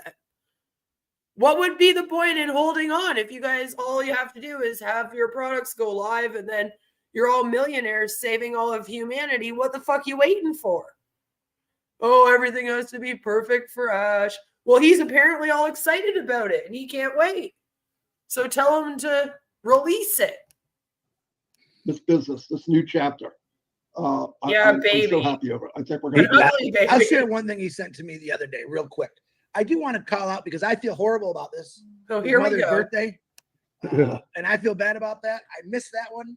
I already asked him, I'm in trouble now, aren't I? But he said to me, I told him I got 100% faith in your brother. Keep doing what you're doing. He said, indeed, brother, with God's grace, we won't disappoint you. Many people are going to be very, very pleased. I love you, my brother. That to me is, That's freedom right there to hear something like that. That to me sounds like what Jim Jones would text someone. I'm just saying. It sounds very cultish. Don't worry, my brother. We've got you, my brother. My brother, we're going to make sure that nobody goes without Onpassive products. The Onpassive products will be here to save the world, my brother. All you got to do is pray, brother. Just pray. Pray, and Onpassive will come unto you and save all of humanity. The sea will part and ash will walk through. He says some amazing things privately and publicly, but I'm going to let you know that the guy he just doesn't want to stop. He's not going to quit, and he keeps going. It's nice to get messages from him like that. I say put him in your prayers all the time because man, my problem is that none of us know I haven't smoked in a few hours. I'm about to. Going through in our personal lives. I know a lot of things he's going through in his personal life, and it's tough, but it doesn't waver him. He doesn't slow down. He just keeps moving forward. If there's a 10-foot wall of snow in front of him, he goes right through it. It doesn't matter the negative in front of him. He just kind of pushes it aside or bulls it over and keeps going for all of us. And I do really love that about Ashraf Mufareh, honestly. That's an issue, though. Don't you want somebody that's going to, like, if they have an issue, they're going to self-reflect and look at it and go, how do I fix this now going forward? Instead of, like, ignoring it and just, like, pushing through still. I feel like it would be better to have somebody with some self-reflection. And his mom's name is, and I'm going to say it right, That's right. Oh, my God, now I can't say it. Haziba, that's it. Haziba, happy birthday to you. I apologize. I missed that one. It's been a busy week. And thank you for giving birth to a phenomenal guy that's going to change the world. And I love that about him. And we love you. And you are the first lady of Onpassive. Don't care who says what. She's the first lady of Onpassive. Anyway, we've been a long time here. We're going on 10 of 11. Thank you, everybody. Dean, say the right thing. If you're not sure, say, this is my opinion. This is what I believe. But if it is the right thing and you come across, if you're relaying a message, make sure we're 100% right. Anyway, yes, keep your eyes open always. Listen, this is fast-paced. Once again, take your own advice. Because I believe that this past week, you guys said something, Red said the opposite. It was a whole thing on my channel, you know. So take your own advice first. Faster than you think. They're working around the clock. And they can do more than one. They can chew gum and walk too, okay? They can get things ready here and also work on the bullet train that we're about to enter. So, love you all. I mean that. This is inspiring to me. And I hope we inspired you. And I hope that you realize you deserve better things in life. You deserve to be in here or you wouldn't be here. Okay? Thank you. Everybody in here deserves to be ripped off for their money. Like, that's how that sounds to me. Well, love you all. Chris, I love you too. I love you back, brother. You better. Even though, I'm just kidding. Even though.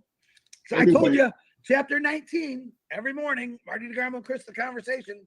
I promise you will laugh. Peter Rogers, nice to see you on here, brother. Yeah, Peter, what's up? Hope you're doing good, man. I don't know. All right, see you all. Thanks to everybody that came. Thanks for the comments. I don't think I'd laugh if you guys wrote a book about it. We're off to Oh, the yes. Check it out. Keep checking. OES, check it out. Just keep on checking. Keep on checking the OES to check it out and keep checking. So that was their live for today. I found it very interesting because it was so messy. And I think it's funny how Chris at the end apologized for like forgetting somebody's birthday. I guess he really even feels obligated to wish people a happy birthday every day. Right? Like that's so weird to me that that's an obligation to him, you know? A fool and their money are soon parted. That's right. And we're going to take a little commercial break. And when I come back, we're going to check out some of this empowering humanity. And it's called Growth and Gratitude Mindset. And it was run by good old Julie Wynn. So we'll check that out and see what they got going on there. Like I said, we won't be watching all 3.5 hours of it. but I do want to show it to you guys to get a general view of how these are going now. Like we've taken a look at heroes webinars in the past. This is kind of like a heroes webinar, although they're kind of celebrating in a way, as we spoke about. So I think it's a good look into their coping right now, and how they're kind of all just coping with being in this standstill, waiting for whenever Ashraf Mufareh decides that this should happen for all of them. Because that's how it's being kind of like, that's how it sounds. Sounds like Marty and Chris are like, yeah, guys, just kind of wait around and keep checking your OES. And whenever Ash feels like it, he will grace us with the products and the chance to save all of humanity and become a millionaire. And it's just an icky feeling. I feel icky, but I won't feel icky for long. We'll be right back. Today's video is brought to you by... Do you have a berserker demon? You may think that's a strange question, but I've dealt with berserker demons. What's a berserker? The word describes ancient Nordic warriors who fought with uncontrollable rage. This is where we get the expression, he was so angry, he went berserk. In the days of Vikings, berserkers would enter a trance before battle to get supernatural strength. They fought with a frenzy. Sound like someone you know? As we say, they lose it. Explosive anger can come from frustration, feeling disrespected, trauma, mental and hormonal issues, and drugs, but uncontrollable rage can be demonic. As an exorcist, I've dealt with berserker demons. If you've got one, you'll need more than anger management therapy. You may need an exorcism of a berserker demon of anger. That's inhuman. I'm here to help at boblarson.org.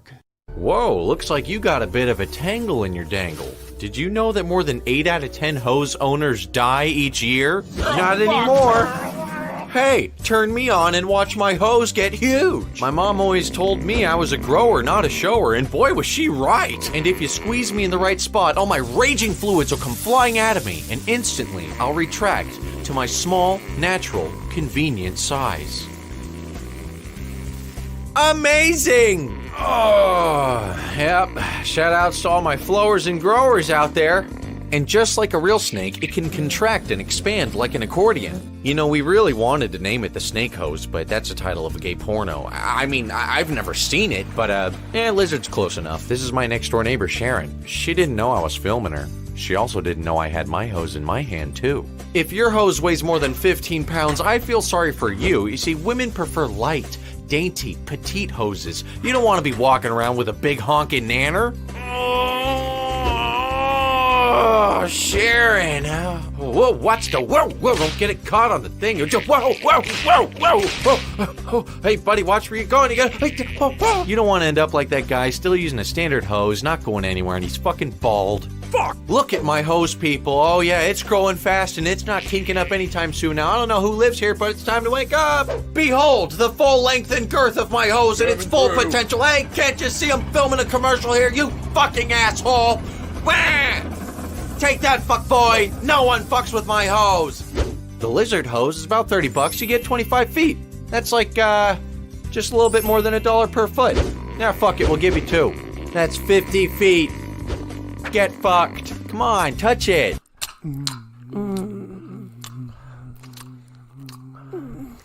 Wait, do you have a condom? You don't have one somewhere?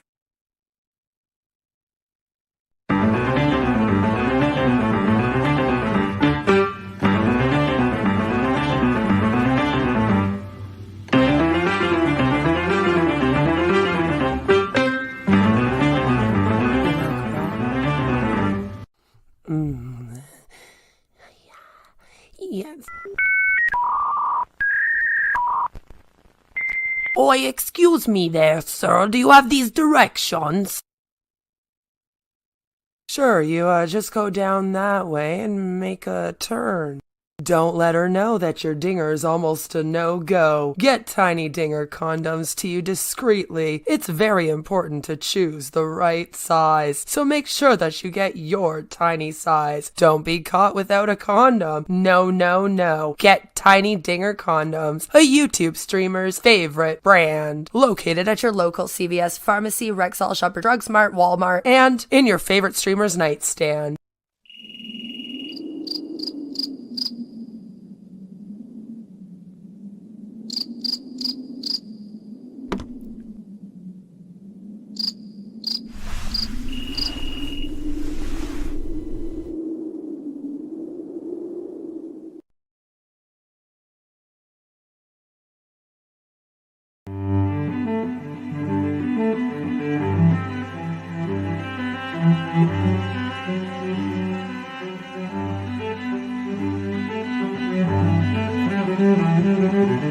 We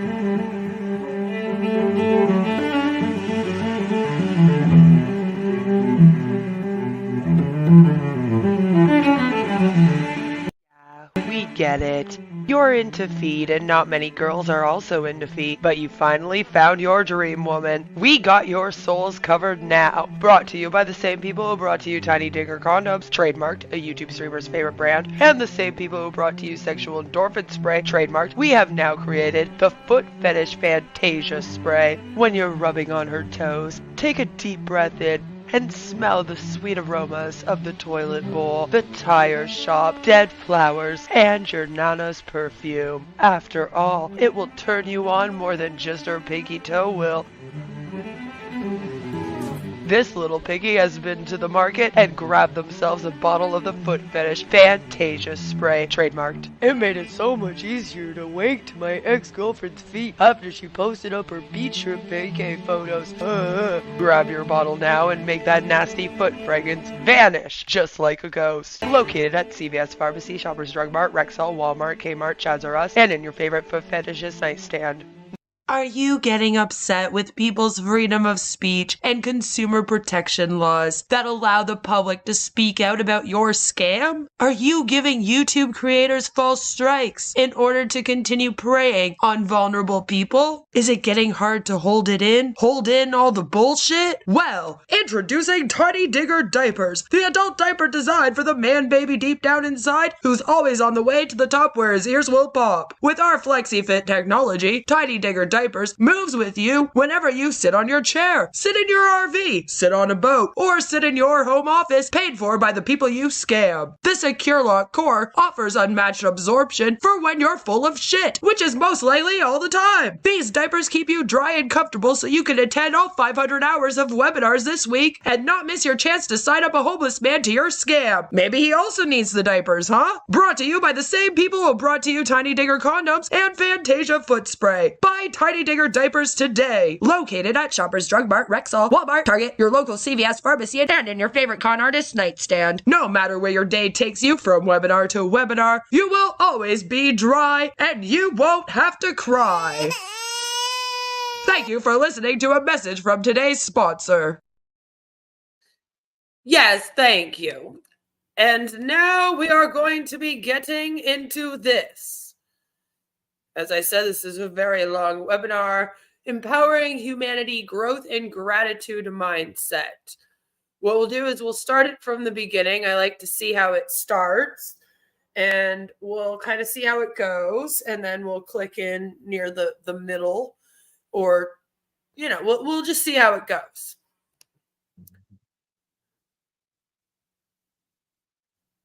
Yay! Hello, everyone. Good evening. I just want to say thank you to everyone for being here with me today on this platform, this amazing Julie Pierre Empowering Humanity platform to celebrate my first year, my first anniversary. Of streaming. When I started this platform, my intention was to empower ourselves, to educate us, and what's going on? so that we can grow, we can learn, we can help each other along the way in Onpassive. So I just want to say thank you. Sorry, I'm not in a proper frame of mind this evening. Please excuse me. I would like now to pass it on to Dr. Patience. Thank you very much. Now, see, I would understand doing this celebration if they had their O-Connect all this last year and they were doing all of their streams on like O-Connect. So it was also kind of like a celebration of O-Connect being around for a year. Then it would make more sense to me. But as I stated earlier, I don't really understand this celebration being an Onpassive celebration when it's really more of like a YouTube celebration of celebrating streaming on YouTube with Zoom for a year.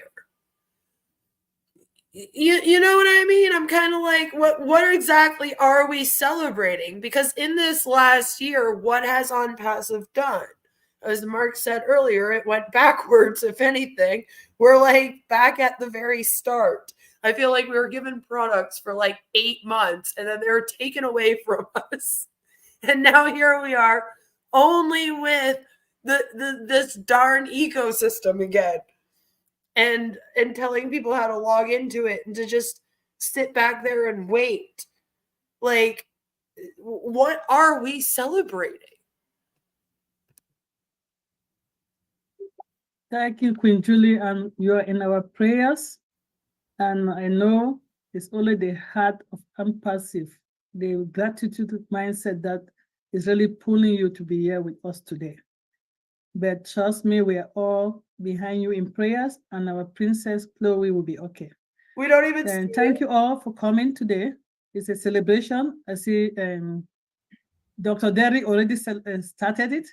We're all going to come on, and we're going to rotate. And when you're talking, you'll be put on the spotlight because we want to hear you talk. So once you're on the spotlight, know they'll be calling you anytime. Okay.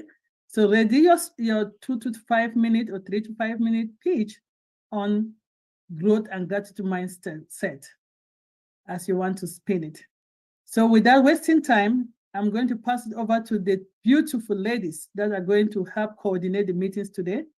Over to you, Queen Joyce and Queen Debbie, Mama McCormick.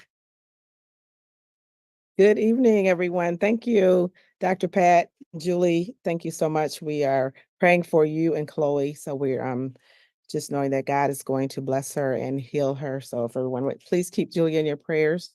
I'd just like to say welcome tonight to Julie Pierre's Empowering Humanity, Wednesday, October 16th. And as Dr. Derek said, we are super excited. I agree with you on this. Takara says Robin made an appearance. It was sickening that they dragged her out of her cancer to talk about Onpassive.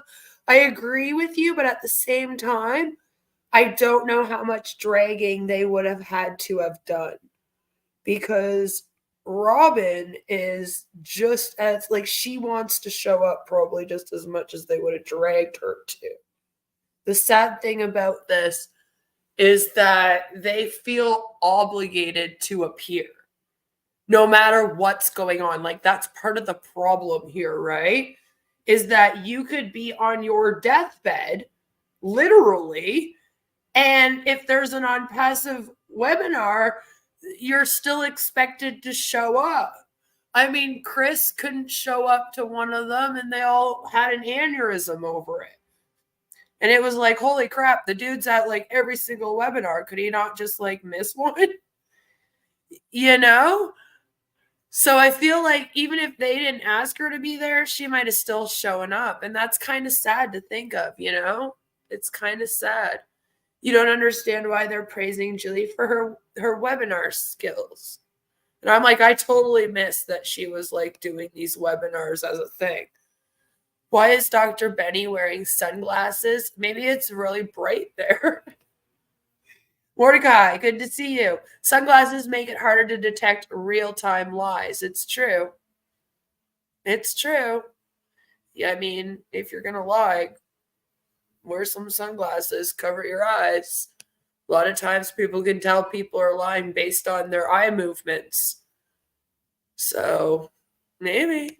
Excited on tonight. So we're celebrating Julie on tonight. And I know she doesn't like me to say all this about her, but we're going to celebrate her on tonight anyway. But thank you for being here. And we're celebrating 1 year of Empowering Humanity with Julie Pierre. And I just like to congratulate her on her endeavors and for opening up the platform for us and for educating us and for always making this a space that is so. Also, can I just point out that while they're here celebrating another O founder, Julie Pierre here from St. Lucia, you'll notice that they all have the same background and it's all about celebrating a year with her. This isn't the best screen grab that I did. You can't really see much of it, but I promise you. But if you look at it, the very first thing on it is actually thanking Ashraf Mufareh. and then it has like a picture of him there. This thing is such a cult that whenever they celebrate something for someone else, right? It's like they first have to thank Ash. It happens all the time. I'm surprised that when Chris gives people their birthday messages, he doesn't thank Ash before each birthday message to people. That's like the only time that we don't see it.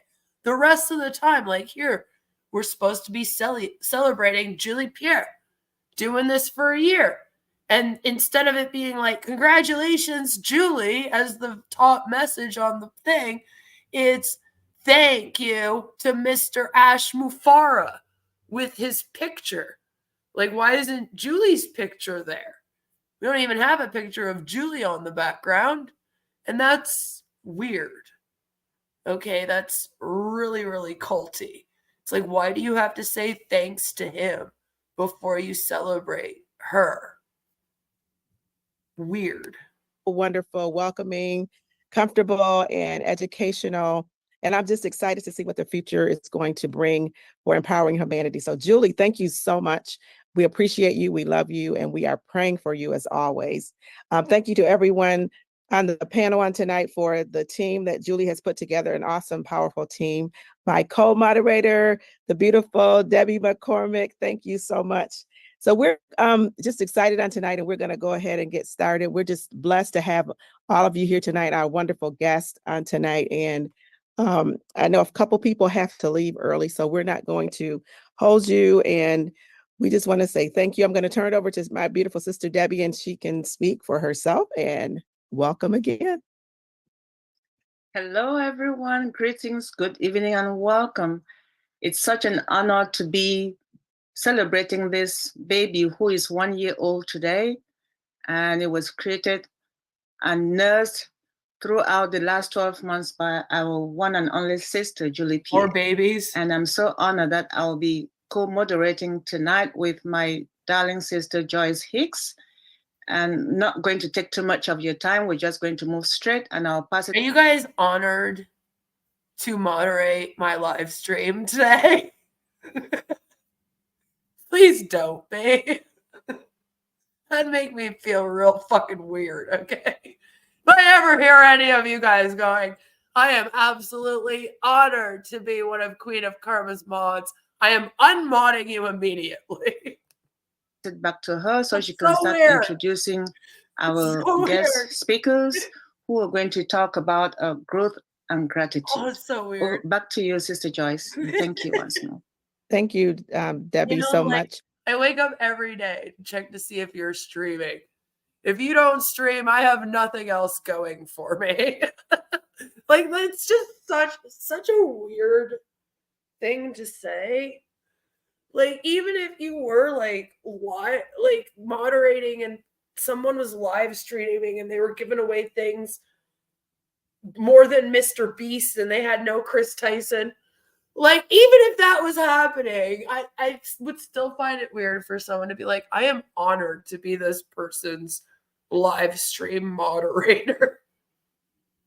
I appreciate all my mods. Thank you so much for being here and modding for me.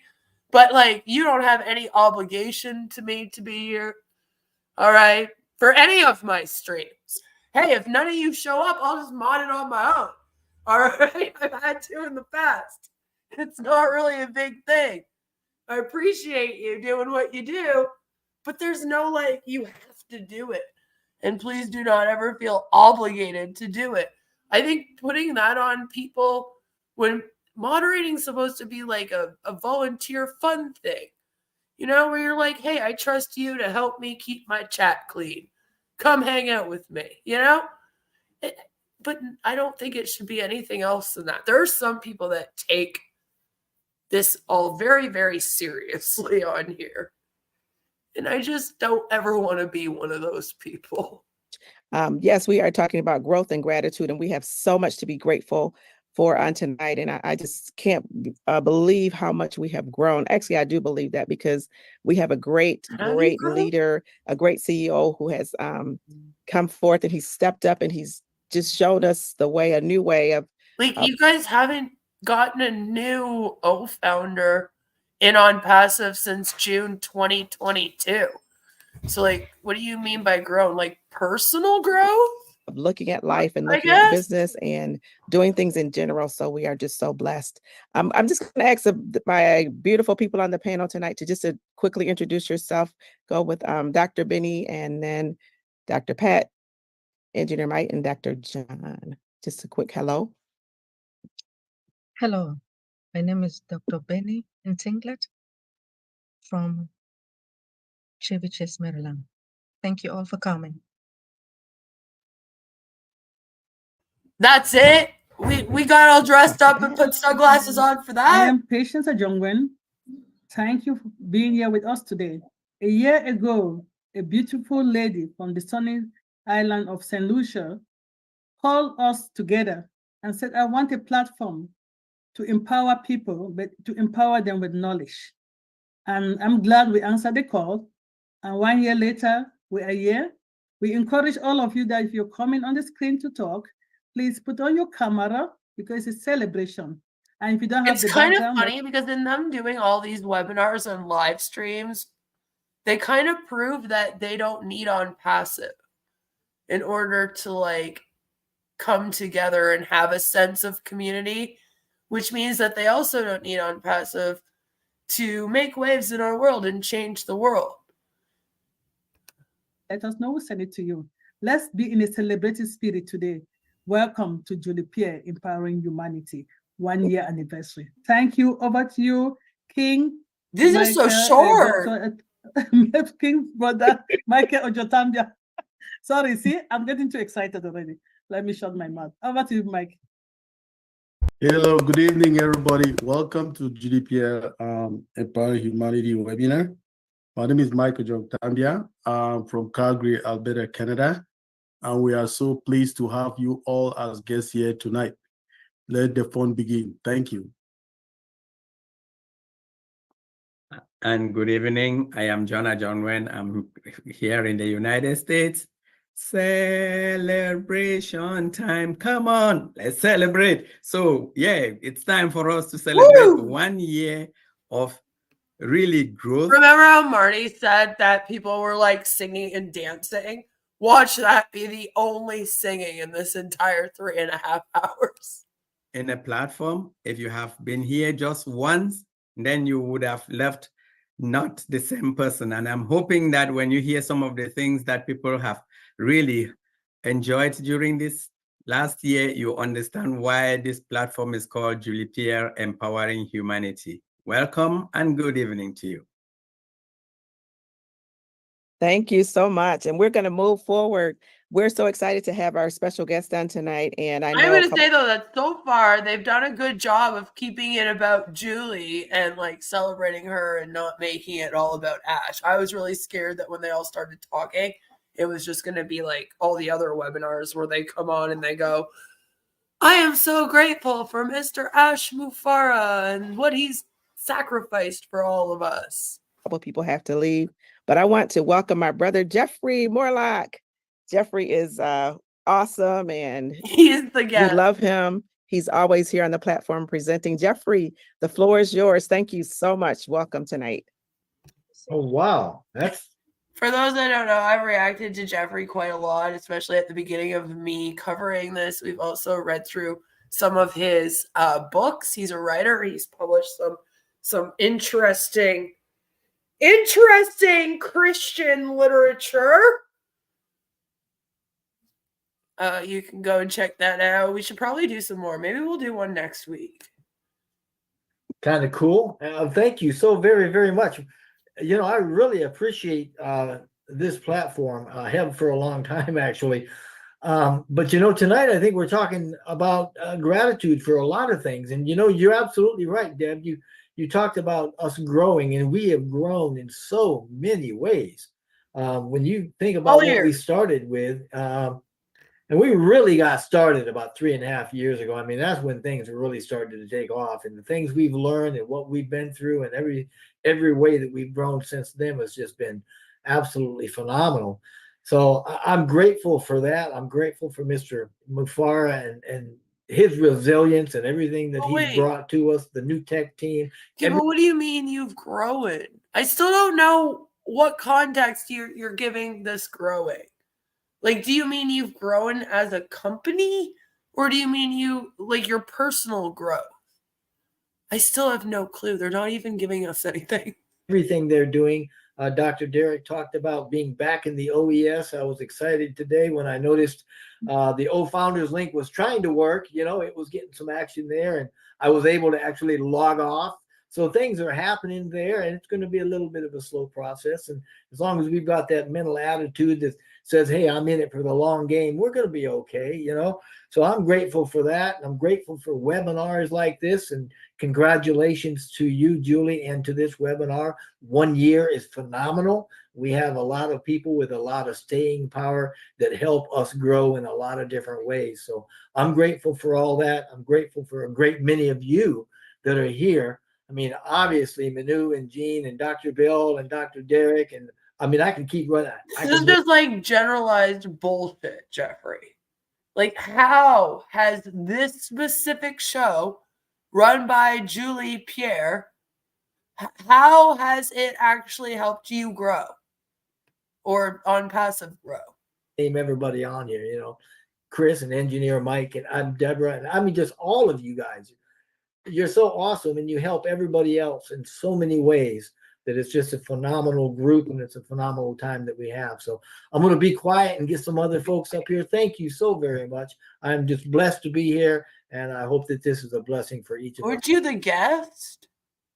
That's it from the guest? Tonight. Thank you. Thank you, Jeffrey, so much.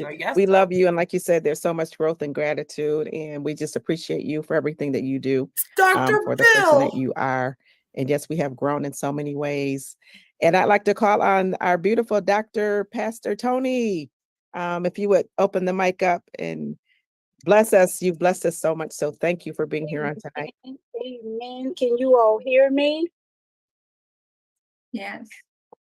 Yes, Amen. Good evening. I am just so humbled. I am just so grateful, even to be when I was asked by Sister Julie to be a part of this powerful platform. I am grateful. I am humbled. For the last 4 or 5 months that I shared with you all, I just thank God that I am so Onpassive, grateful. I am so Mr. Ashraf Mufareh grateful. I am so Julie Pierre grateful. And I am why I am and we are, me and Pastor are so Onpassive grateful because we knew in the end we will win. And I'm sorry, you all. I am so grateful that we know that we win in the end. Like what? I am so grateful for Dr. Bill Williams, me and my husband, dentist and friend. We live 20 minutes from each other. I am so grateful for Marty, for Have Chris, you met? for sowing seed and keeping us empowered. I am so grateful for Dr. Benny. I am so grateful for Jeffrey. You all don't know how you all impacted our life. And I am so grateful for Team BAM, our group that's here. I am just so grateful, even for my husband giving me the opportunity to be able to step forward, to be able to help the people be empowered by learning how to handle wealth. Because we know that our abundance is coming. We didn't give up. We stood fast. I've always wondered this, Alves. Alves says, oh, hey, Dr. Bill Williams sighting. So is his birth name William Williams? I've wondered that this whole time. When I first heard that was his name, I almost had an aneurysm about that. I was like, wait, because like Alana told me his name. And I was like, wait, no, you're not telling me there's a dude here named Red Redford. And then there's another dude here named Bill Williams. Like, I can't with this. Yeah, it was great fun. And I've always wondered this. I've never got my answer. But he like everywhere, he's Bill Williams. So like, yeah, usually it's short for William. I'm just Like, okay. We believe in our leader. We believe in the baby Onpassive.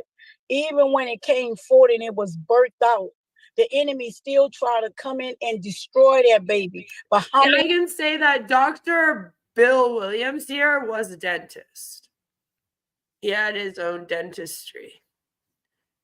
He doesn't anymore. Engineer Mike claims to have an engineering degree.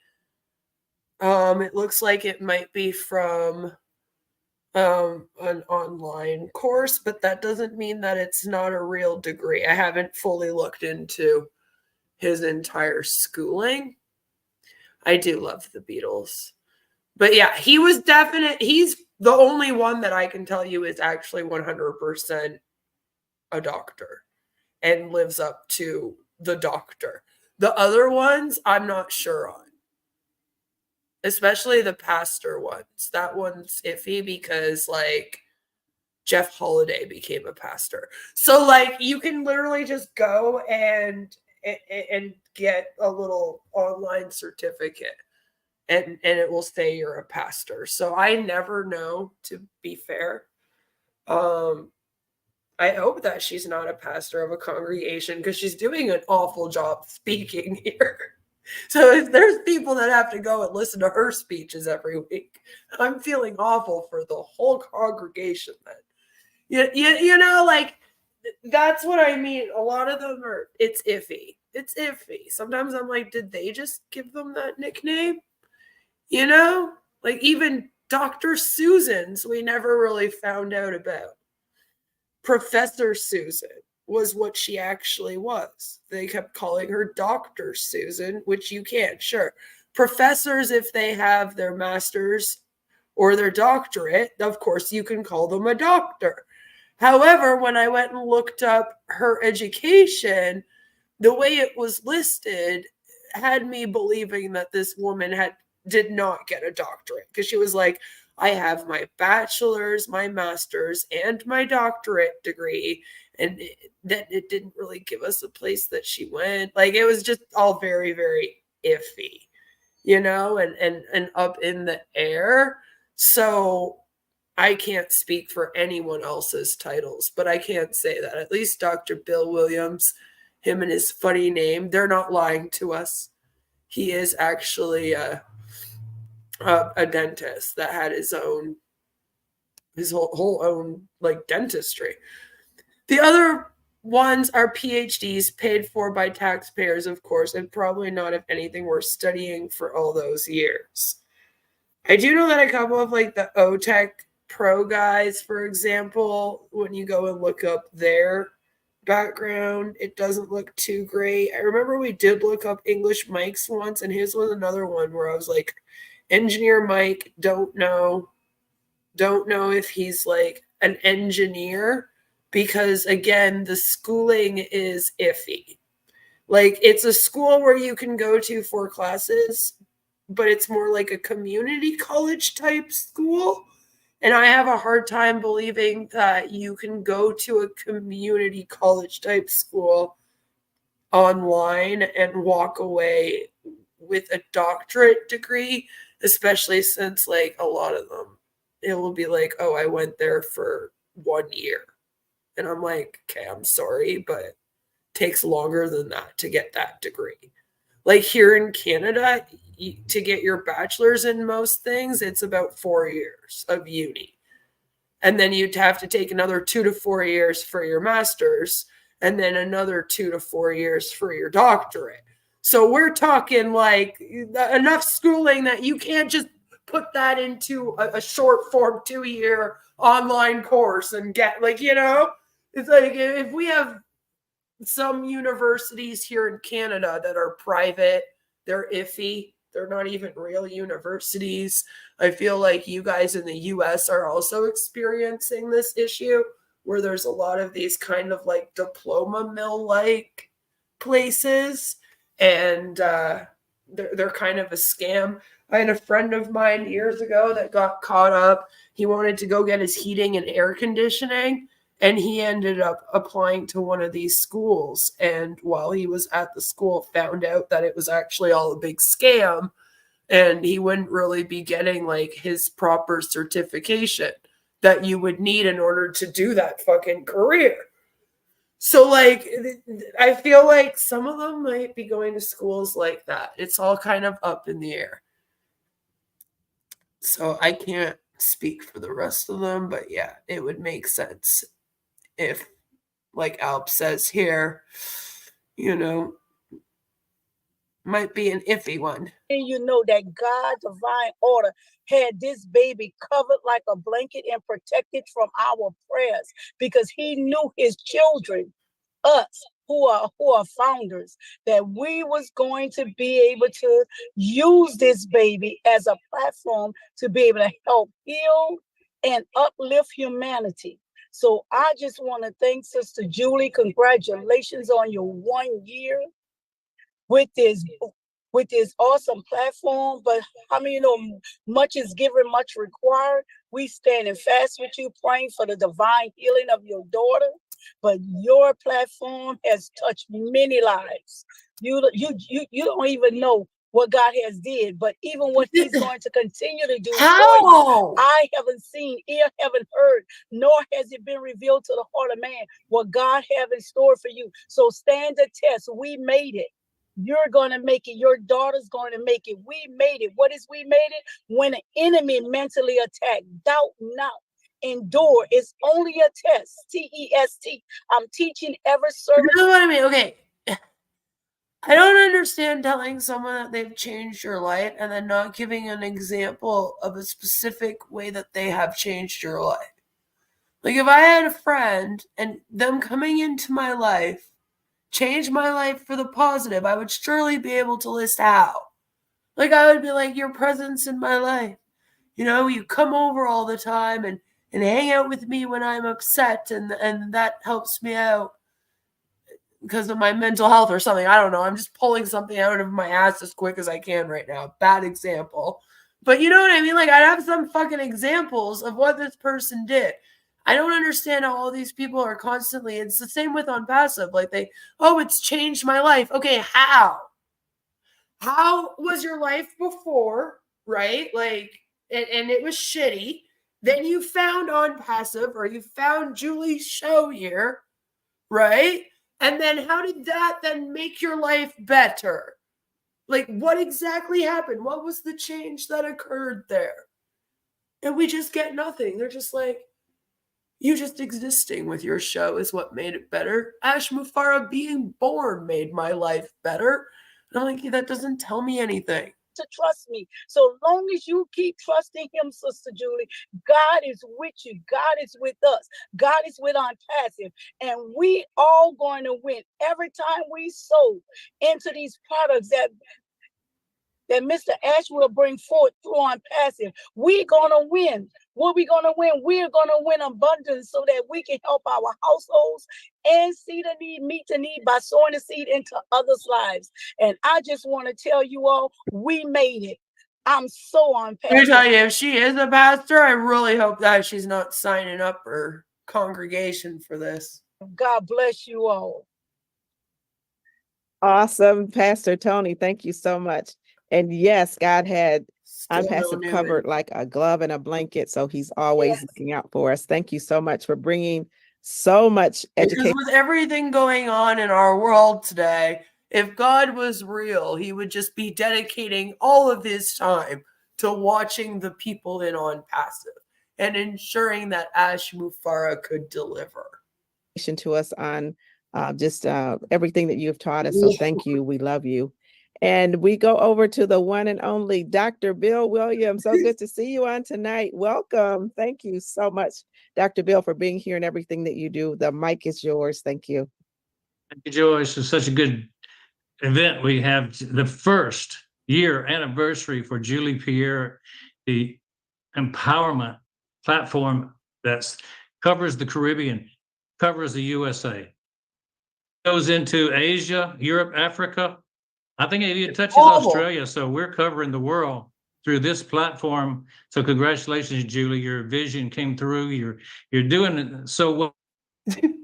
Consistency is the new currency. We talk about that all the time. What? You stay consistent, you get the result. Never talked about Ash that. asked us to do something. He said, grow with me. I would definitely remember Ash Mufareh talking about consistency, because that would have made me go into a whole ass rant. All right. You've never spoken about that once. And then what was our response? Those that stuck around, it's gratitude. The theme of this last year is gratitude, because we know what he's done. We know where he's taken us. And this feels especially icky because do you remember Ash's speech recently, sometime over the summer? I don't remember exactly which one it was, but there was this whole speech that he did where he went into how they should all just be grateful that he has like put this together for them. And they all needed to show him gratitude. And then like more recently, he told them all to log into the OES and then say thank you to him. And just, when you know about that, and you think about that, and then you watch this empowering humanity growth and gratitude mindset webinar, it just makes it so much more icky. Our loyalty is unwavering. To see the same people showing up time and again. I don't know. The leaders of the entire group. You may not have started with us 5-6 years ago, but you're here now. That means you're leaders. So thank you for that. The thing is, everyone in Onpassive has been here for at least 2 years. They have not accepted a new founder since June 2022.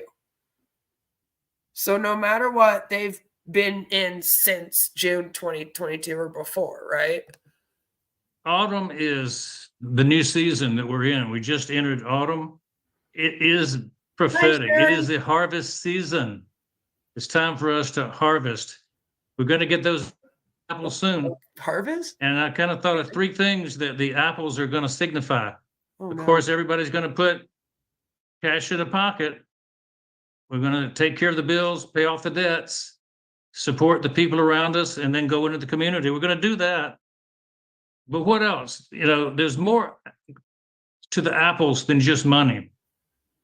Okay. We're gonna get from Ash and his technology marketing like you've never seen before. And I thought about that this weekend when I was on top of Lookout Mountain in Chattanooga, Tennessee, and I saw the barn down in the valley below. It said Sea Rock City, and I was standing in Rock City looking down on the barn, and it said Sea Rock City. And in 1936, that was an innovative marketing technique to go around rural America and paint the top of barns with a sign that said Sea Rock City. And they painted the barn red and the sign on top black and white. And all over America, from one coast to another, they painted barns the Depression era.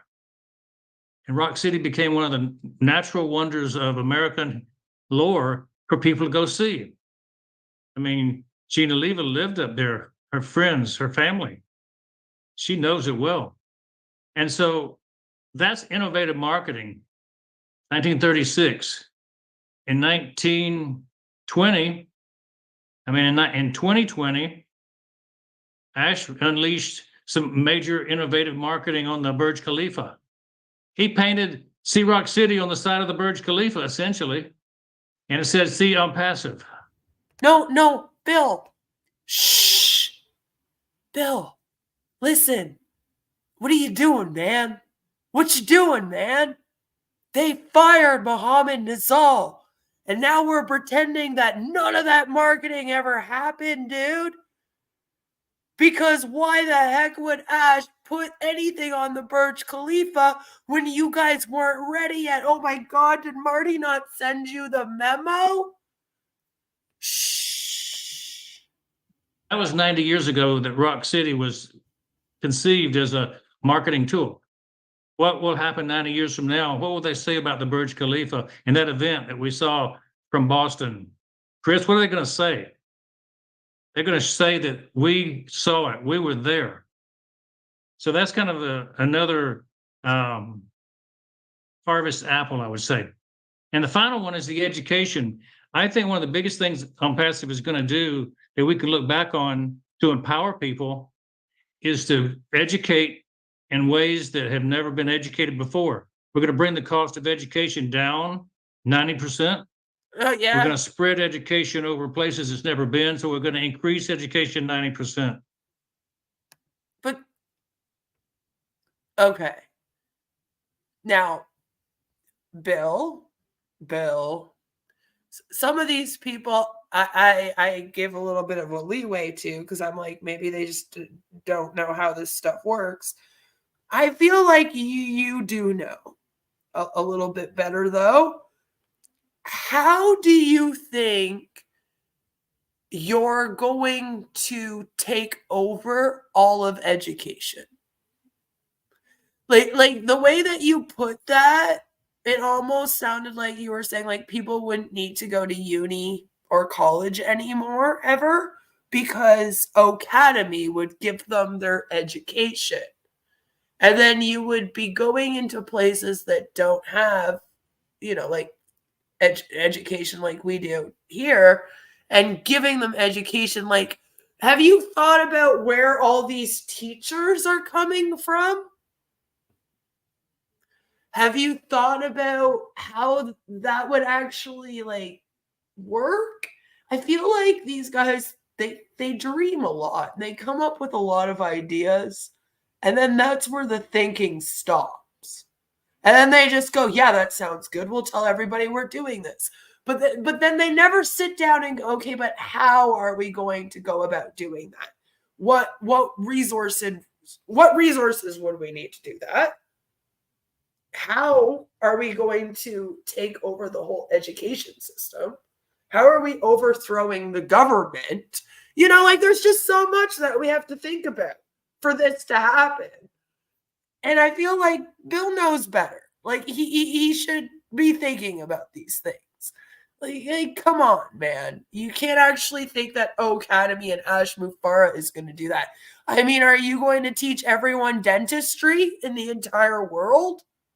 They're all going to come and pay to do your class? And that kind of worries me, because then we would have to then assume that Dr. Bill Williams here is the world's best dentist. And well, I don't have anything that suggests that. We took our kids to Chattanooga. And like, trust me, it's someone that's getting dental work done on the regular right now because I'm old. All right. I would not trust this man in my mouth.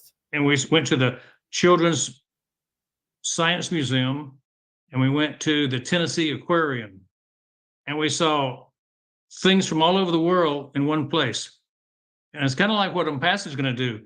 They're going to bring everything together in one place for us to see and experience the world.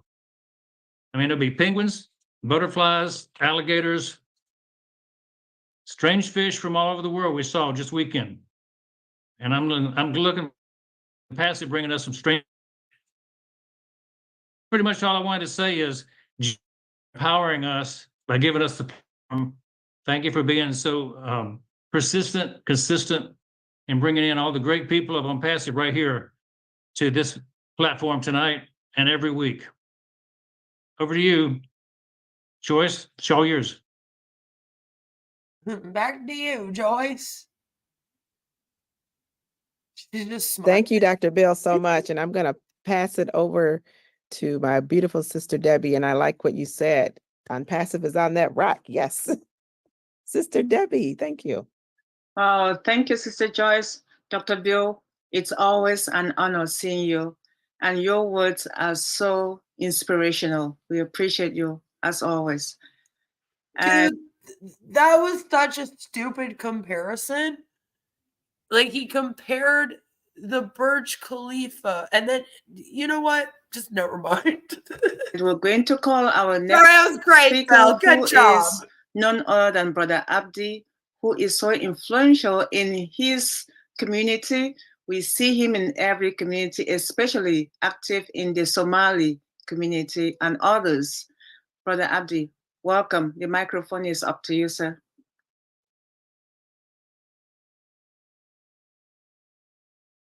To who? Brother Abdi. Oh, Abdi. Calling Brother you Abdi, can you hear me? From down under. Hello, Brother Abdi. Chris just shook his head at him. Like, excuse me, sir. But then the next morning, you had your own tech issues. Humble thyself. It looks like he's struggling to unmute. Yeah, I don't think he can unmute. Yeah, he can unmute. Oops. Okay. Maybe when he comes back, why we'll did you call just on get him. so angry about that? She's like, he can't unmute. Damn it. Like, holy shit, calm down, girl. Calm down. It's okay. Abdi is active in the Somali community that GTF owed Somalia, maybe. The different communities they prey on. I wish that they would all just tell them to fuck off. Maybe there was an issue. He touched the wrong button. Obviously, there was an disappeared from issue the with screen now. something. Thank you, Debbie. Obviously, there was an issue with something. We'll call him back when he... Yeah, I'm here. Oh, can you yeah, hear me? I hear your voice. Yes, the problem here is, I don't know, I was on the computer, but I could not hear anything from my laptop, anything that the participants were saying. So I was somehow on the YouTube, on the voice side, but then watching on the big screen on my laptop. So I don't know, I have an issue. I couldn't unmute and I couldn't hear either. So, but It it's good sounds like now. there's I a switched to delay. my mobile, so There's a delay. He's watching it on the other platform. And if you don't know, even my stream is delayed right now. I'm saying these words a minute before you guys hear them. There's about a minute delay. Okay. It's just kind of the way that tech goes. You can get it pretty close. Like, there's some streaming apps you can use where you can ask for there to be no delay and it will be like only like a 10-second. But if you're in like a Zoom conference with people and then you're streaming that conference, it's kind of like everyone in the Zoom conference hears it and then the audience will hear it like a minute later. So there's this delay. And he's just said that he was watching it on like the television or whatever. So I feel like this was live while it was happening. It was not pre-recorded.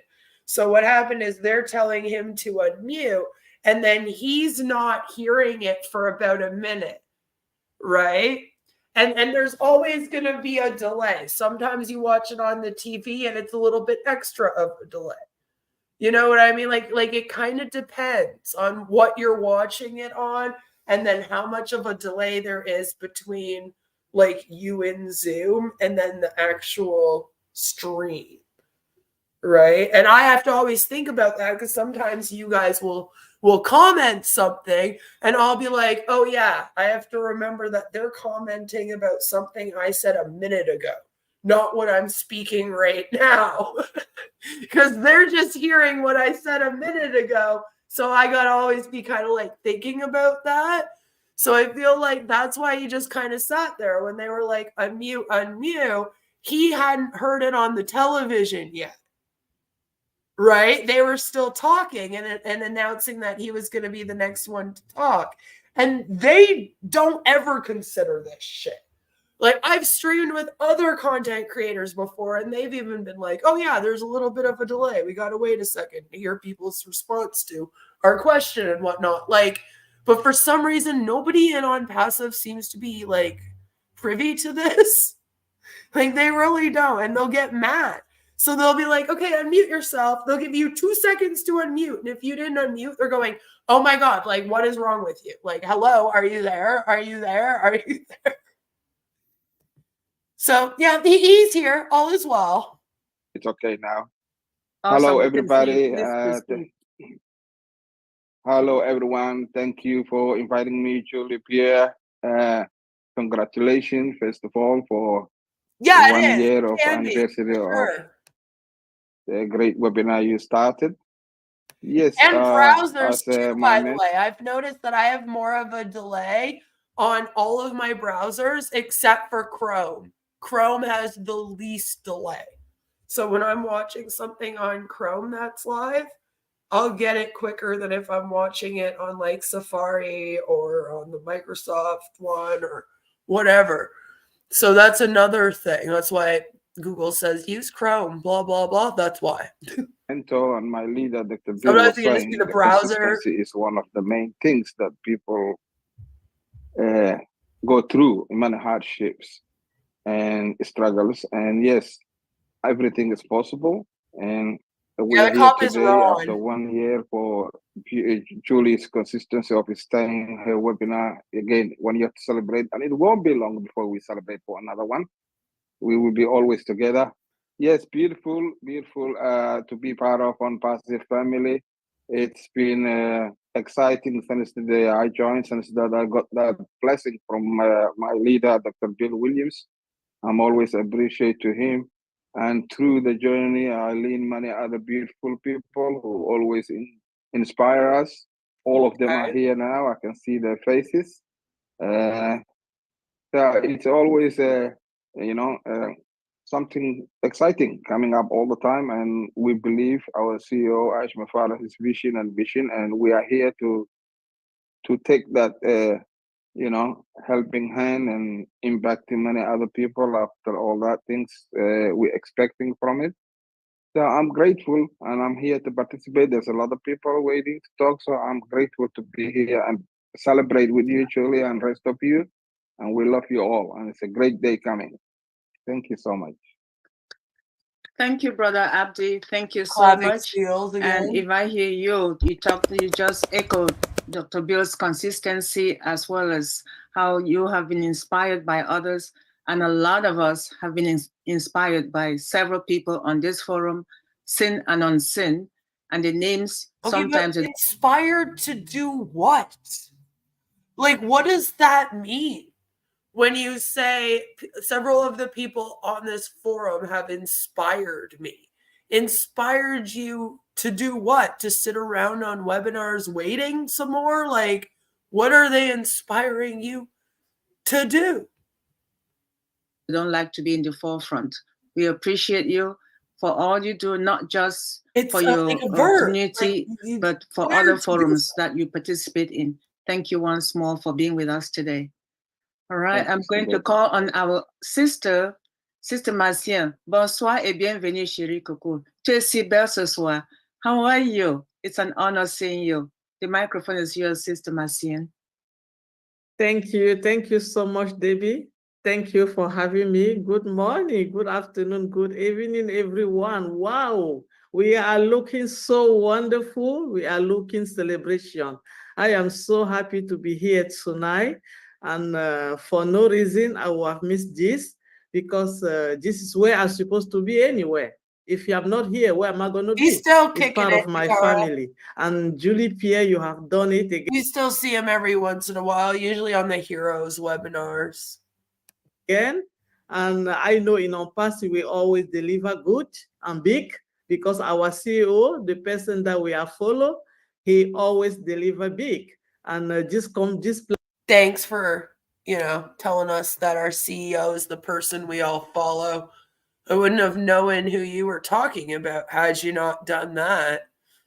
Platform was not going to be an exam. And I am so happy. I am very grateful for all the lesson and the thoughts that I have learned, not only from this platform, but from other great people here during the year that we have been talking and going around and celebrating and sharing the company. I know a lot of people are watching us now. Please do share wherever channel you are, share and click the button to subscribe. Sharing is always a part of being grateful. When you are grateful for something, you spread the news on that thing. I've said it so many times. I don't want people to say, I love Onpassive. When you love Onpassive, you become jealous. You keep it for yourself because love sometimes brings jealousy. But if you are grateful, you are going to take it to the whole world. You are going to spread the news. You are going to tell the people, what are you grateful for? The thought on what you have learned. Tell the world what Onpassive has done to you. Tell the world why you are so grateful you have changed. You are now a new person. Please let us do that, because sharing is caring. Caring is a part of what we are doing. It's a part of being grateful. We have to be grateful for Sharing this is company, caring, not kids. only with our thoughts, but with our action also. Our action matter. Being positive, doing what we are doing, going around and bring so many other people to know who we are and who the company are, is a part of being grateful. If we all say, oh, I'm so grateful, and we sit down and let our CEO do the job, and nobody use the product or nobody talk about the company, we are not doing what is right to do. We have to not only be grateful and do the right thing, be positive. Keep thinking every day positivity, because great energy, positive energy will help our company, it will help our CEO, it will help the people that they are working days and nights and kill their body for us, so that we can have that life that we want. Thirdly, I just use us when the maybe instead of being positive, they should try being negative. Positivity doesn't seem to be working for them. You know? He must have lost the O song battle with Keith. The O song, man. Because Keith is posting every damn day. And Charles is hardly around at all. Isn't he one of the O Tech pros? Sharon is Karen. Let us do exactly what this company was meant for, humanity. No child around the globe will be without drinking cold and pure water again. Your CEO had $108 million. Think of all the water filtration systems he could have built, people, with that. You know? Think of how much you guys could have helped your family if 108 of you got $1 million. Every child around the globe will have an opportunity to have at least 1 milk a day. So I am very grateful for that. I'm sure that day is on the way coming. It's just a matter of time and minute. I'm preparing myself for that, and I am very grateful. Thank you for having me here tonight, Julie. I'm the best. Thank you, Sister Marcienne. Thank you so much. I can associate with you when you say, if you're grateful, share. Yes. And we're not just sharing by talking, we're sharing by doing. And you just hit the nail at the right spot on me when you talked about having fresh, potable drinking water. That's my dream. Right? Like, them being positive and just sitting around and waiting isn't doing anything. It just keeps going on. So maybe they should be negative. Like Alp says, maybe some of these people should be negative to Ash and tell him, hey, man, it's going on 7 years now. You should probably have a payment processor at this point, just off the top of my head. Because here's the thing, is that we're still in the same position with that too. We still don't have a payment processor. So even if they get their products back, like, how are we going live with this without a payment processor? You know? But we're not asking questions. That's bad. I have been preaching that, and you echoed it, so I'm not alone. You definitely will be in my wagon when we start sharing that dream together. So thank you very much for celebrating with everyone here. I'm going to pass it back to my lovely sister Joyce to continue from here. It's wonderful to have a dream and to have this plan of saving humanity. But if the only thing that you do with this dream and this plan to save humanity is sit around on webinars all day, waiting for whenever Ash decides to get his shit together, and it just never, like, nothing ever happens with it, then it's all pointless. Right? Then you're all just sitting there with a dream. It's not going anywhere. And it's like, it's fine if that's all you want. You can be happy with that, right? Like, these people, apparently that's all they're looking for. As long as they can show up and play pretend every day and claim that there's going to be this future where they're all millionaires saving humanity, they seem to be happier than pigs and shit. They'll just do it every single day. But then don't promise that you're going to have these products and that you're going to have this tech company and that you're going to do all this, you know? Like, pick a lane and stick to it. Thank you, Sister Debbie. So we're excited tonight, and I am just honored to introduce this next person, my friend, my Michigan buddy, none other than Mr. Chris Johnson. Captain Chris, thank you so much. Love you. Yeah. Mike is yours. I was looking for another Michigan person in here. Only you. Well, let me first start by saying, because I am a true gentleman, that all my sisters are glowing. You all look amazing. You're all beautiful.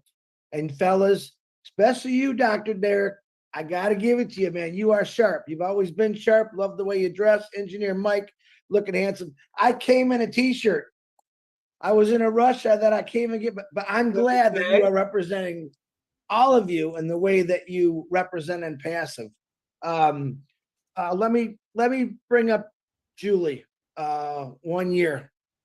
I've seen Julie develop since I've known her. I've sat with her every night for a very long time. I've listened to storms rain so hard on her house that you can't hear her on the internet. I met her family. I know some of her stories, and absolutely am always praying for her beautiful daughter and her family, along with every one of you. It's a big thing for me, always has been. But Julie, I want to say congratulations. I know where you came from, but I also know where you're going. You've done amazing things. 1 year of doing something that you really wanted to do. You took that leap of faith and said, I'm going to do it. I remember the discussions we were having before you started this, and they were so interesting. And you just got to do it. This is what Julie looked like before she started. That's what Julie looked like. Now look how beautiful she's turned into, a beautiful flower. Okay. But all you individuals on here, growth, development is what kept Onpassive alive. I don't care what anyone says. If Ash was here, I'd tell him the same thing. Let me hang up on this person. Hold on. No one's more important than my family on the computer, let me tell you. In the meantime, it's someone calling him to tell him that one of his loved ones has just been checked into the hospital. But, you know, Chris would actually ignore that call for this. That's the sad thing about this. You guys have kept this going, all right, 1 year prior to many years before. And I think I talked a little bit about this today. Even when there was doubt and walls, bridges that were tore down, you all just kept going and doing this. The faith that you have for this company, the faith that you have in the belief what Ashraf Mufareh is doing is unbelievable. There's not many people in this world that have that kind of faith anymore, I'll be honest. But when I come to blind faith? Webinars, when I've met quite a few of you on here in Florida and Georgia, Dr. Bill's Love Shack there. We had a blast at that place. But that doesn't sound good. You guys all amaze me. To keep going, listen, we all know what you guys don't know everything, but in the last year, and I can't wait for this story to come out, and you're going to be really proud of yourself for staying where you are. I know a lot of people have kind of fell off the fence, got nervous, got scared, but I used to tell people there's nothing to be scared about. There's nothing to be scared about. The greatest people in the world, the greatest leaders, the greatest business owners, the greatest tycoons, they all got fears. They all got fears of failing. But every one of you have never failed. Not in this company. Maybe some of the process in Onpassive failed because of, some corrupt individuals. But you guys never failed. I could go on any webinar and see just about all the same faces. I'm going to say there's a maybe 30 to 40% percentage of the same people I see on a daily basis. I've got to know each and every one of you. I believe Debbie McCormick, I haven't got to know you yet, but I will. The rest of you, I pretty much know. Pastor Annette, I met Pastor Annette in Georgia, and she's as lovely in person as she is on the camera. And that's what I love about this. I came from a 32-year of a terrible workplace where people were miserable. They just were miserable. And I couldn't figure it out. They were making good money. They had good health care and everything. But they were miserable. You know why they were miserable? Because they couldn't do what they really wanted to do. You're slurring. Because of that job. When I got an Onpassive and start seeing the faces light up about time and freedom and what it's actually going to feel like, and I watch people's hearts just grow bigger and bigger. But in the last year, Lord, trial and error, tribulations, we've gone through it all. I'm glad I got to go through it. I'm glad that I hit those rocks, those walls, those bumps. I'm glad I got to tell people, just be patient. This is something that's so big. But you individuals, for 1 year, just keeping this going, it's an amazing task. Because I guarantee you, every one of you on here have someone either in your family or friends saying, come on, no, you believed in it. And it shows in your faces every time you talk about it. Battelle Smart, I see you and your beautiful sister, always smiling, always talking about health. What does Ash say? Get in the best shape of your life. I've watched people, not just on this webinar, many webinars, saying, I got to do better for myself. I watch people transform to wonderful, solid human beings that never wanted to talk, that were shy. Eric Kessler, he was one of those shy guys. Man, I can't get that guy to stop playing trivia, and he's a talker, let me tell you. Kiana, I'll never say her name right. I do that just to keep her smiling. That's not because of Onpassive. Some people, believe it or not, some people don't come out of their shell until they're comfortable with the people that they're around. So you're chalking it up to Onpassive, giving these people like empowerment and whatnot, but really it's just they spent a lot of time with you. So yeah, after a while, they're going to come out of their shell more, even if there's somebody who's fucking shy. You know, shy people aren't shy when they're around people that they fucking know and trust.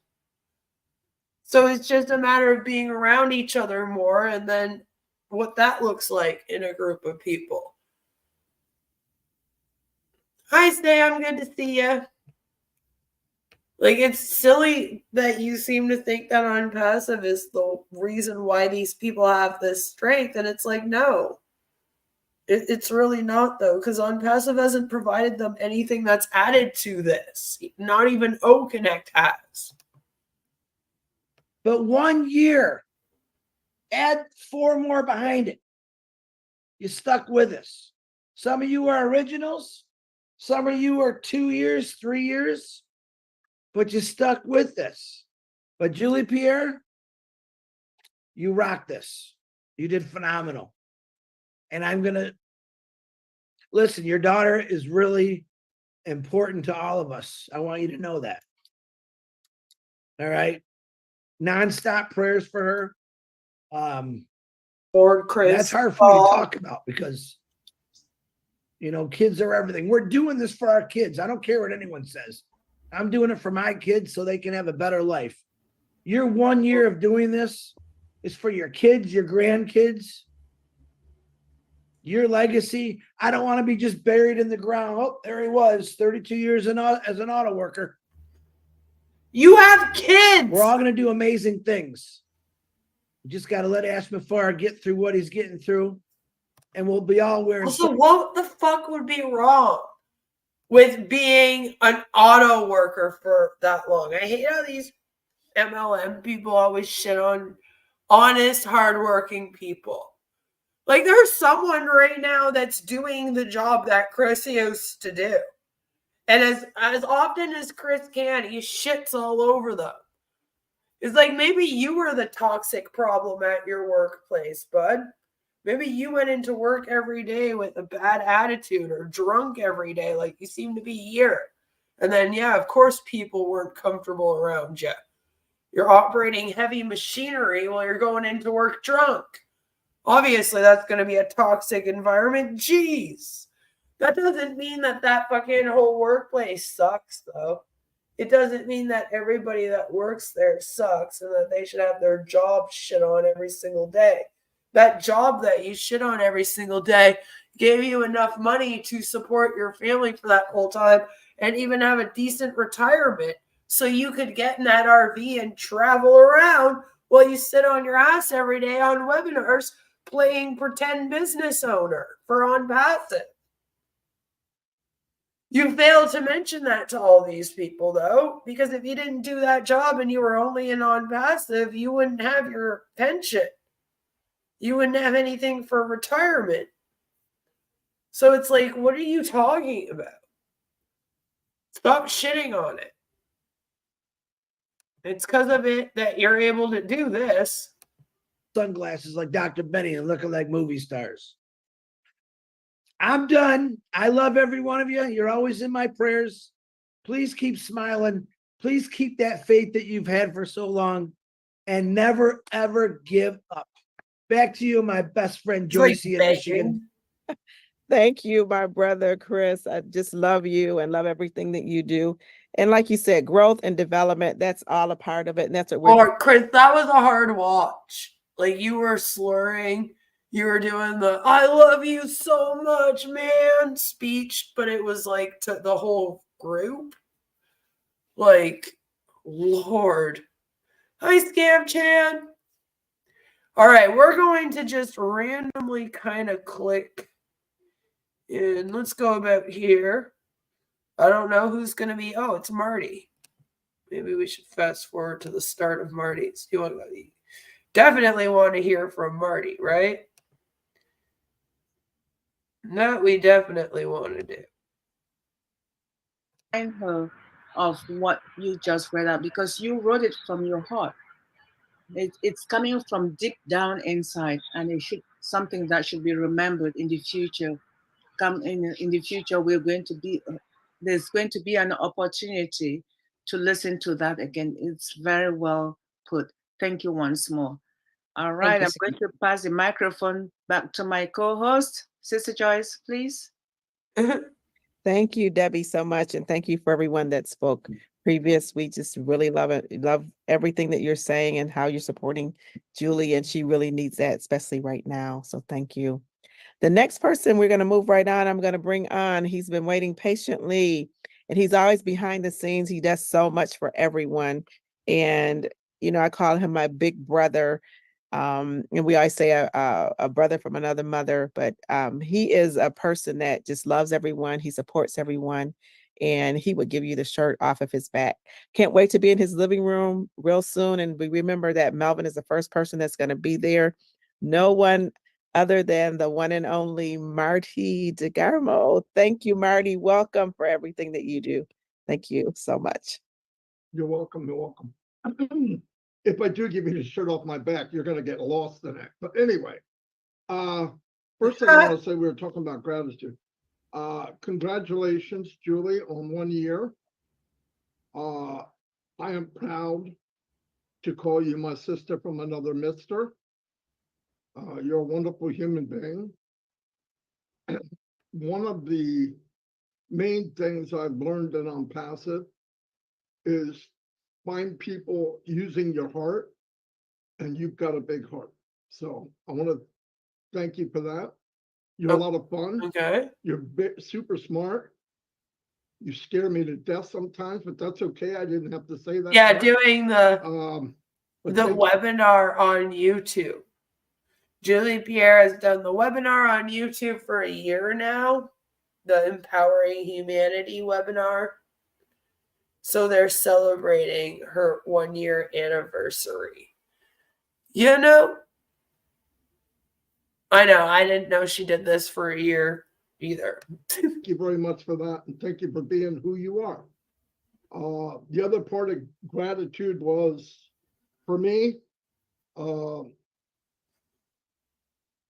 had a dream years ago that as time went on, I thought it's just a dream. It can't happen.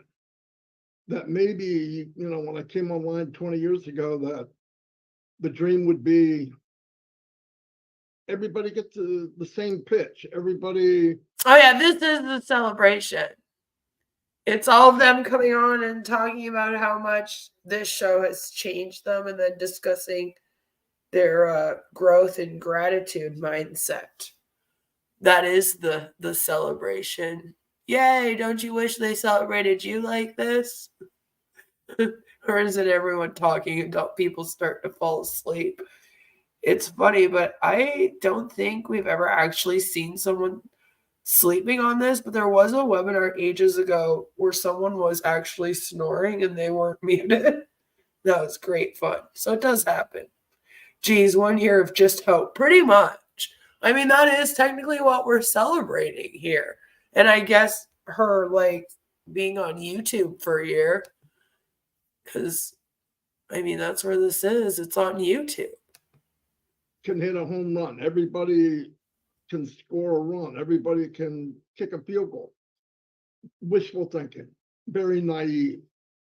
And the more I got into business online, I found out the more I thought it's just not possible. But then along comes someone like Mr. Mufareh, who his dream. See, Marty was almost out. He came to the conclusion that being successful in MLMs is not possible, as he was being a serial MLMer. And then he should just stop there. But he knew Mr. Ash Mufareh from GDI. He's the dude that did GDI Fusion and signed up 300 people within a week, which allegedly makes him a genius man and marketer and recruiter and god of the internet. And so Marty went, oh, he's making his own MLM? I can join an MLM right at its inception? The only way that you can be successful in MLMs? I'm going to do it. But then the MLM he joined was this one Onpassive. So it's not, I guess karma got him. Karma caught up to him. It's for us to live our dream. And the unique part of it is, we always talk about a unicorn company and all that. Ash is a unicorn. I've never seen another one. What? Ash is the unicorn? I've been lied to. I thought you were the Onpassive unicorn, Marty. The resources, he has the brains, and definitely has the heart. In the trade. And he doesn't give up. He doesn't even give himself a way out. He built Onpassive with no fire escape, do or die. And for him to do that, to be able to take all of us somewhere where, let's face it, we probably would never make it. But I don't think anybody's here by accident.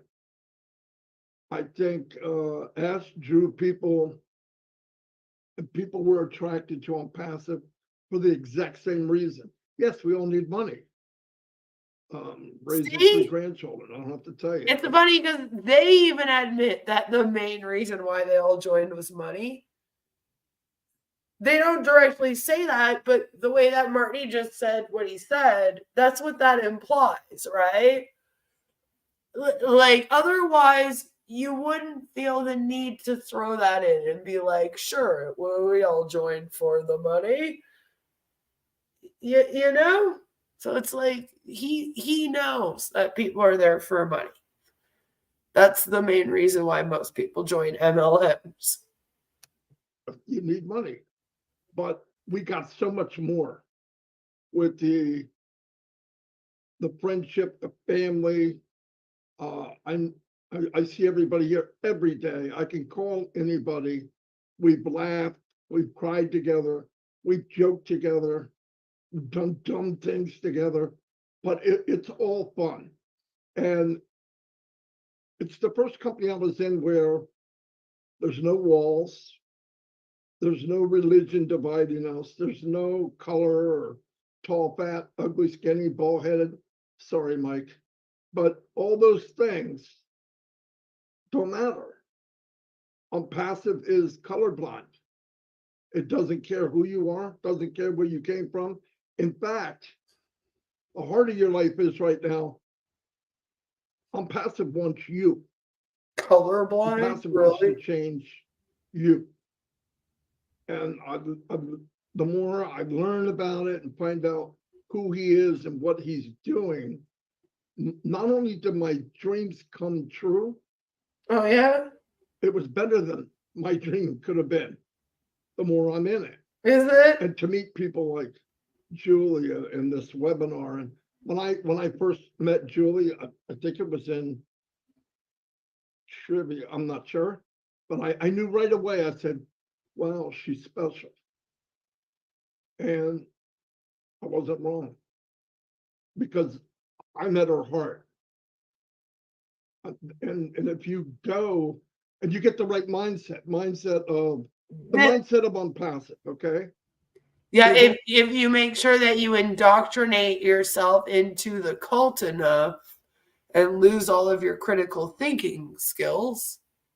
All kinds of mindset. I think the best mindset we can have is Onpassive mindset, which Ash started. When you give, and when you give, you will receive. The abundance we will have will be more than we ever could have dreamt of. But the reason we were given this opportunity, my belief, is Ash did 98%, we do too. And how do we represent Ash? We become mini Ashes. Oh Lord. We share this thing with as many people as we can. We bless people as much as we can. The world may not be a different color, but it's going to be a different tint. And it's going to be because of us. Yes, 1 million of us did say yes, but there's billions that are going to come. Ash knew if he built it, they would come. Oh, I hate that. One of the main reasons they're going to come is through you, through us.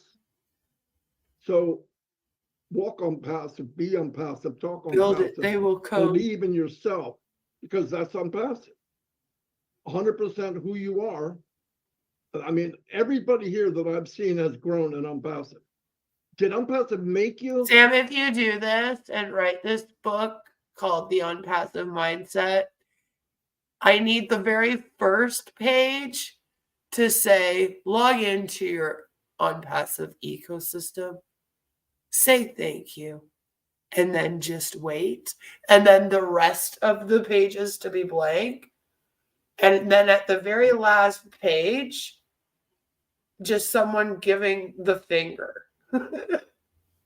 Just flipping the bird to the reader, you know? I feel like that would sum this up very nicely. No.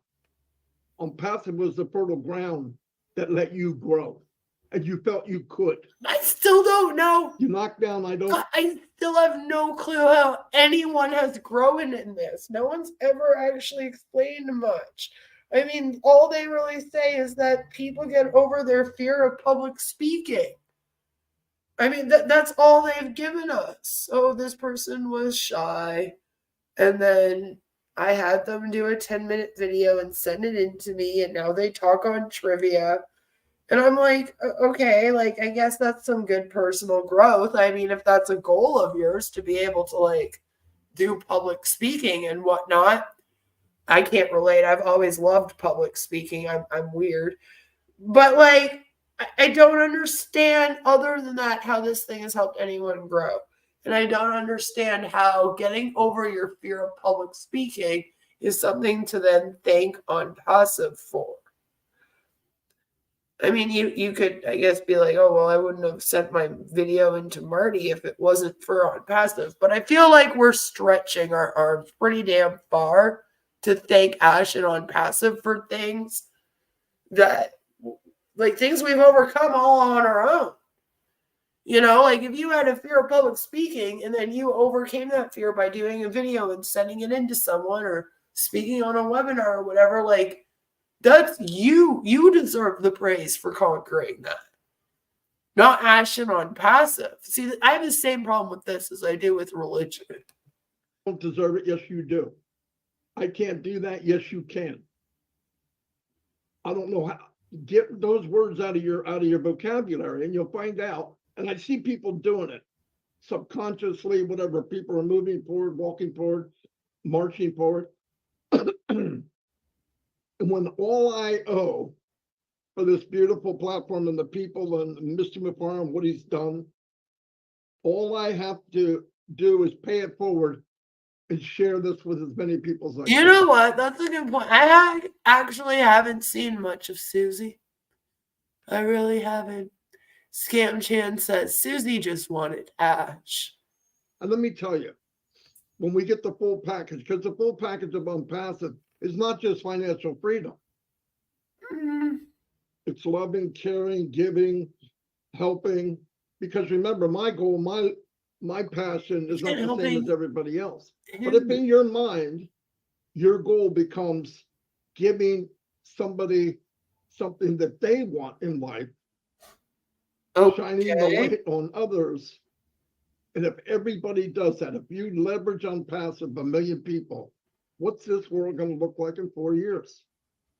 And who's going to do that?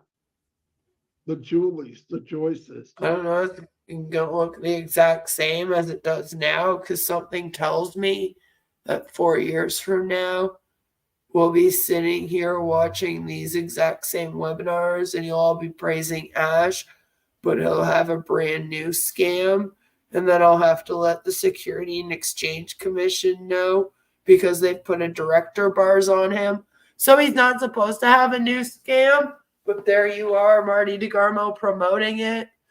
You'll be the reason why he gets taken down at the end of the day you watch. Debbie, Narelle, Sherry, Kiana, Vattel, all of you here, Mamadou, Engineer Mike, Lister doing that little Vogue pose of hers. Caught you again. There we go. But no, I mean,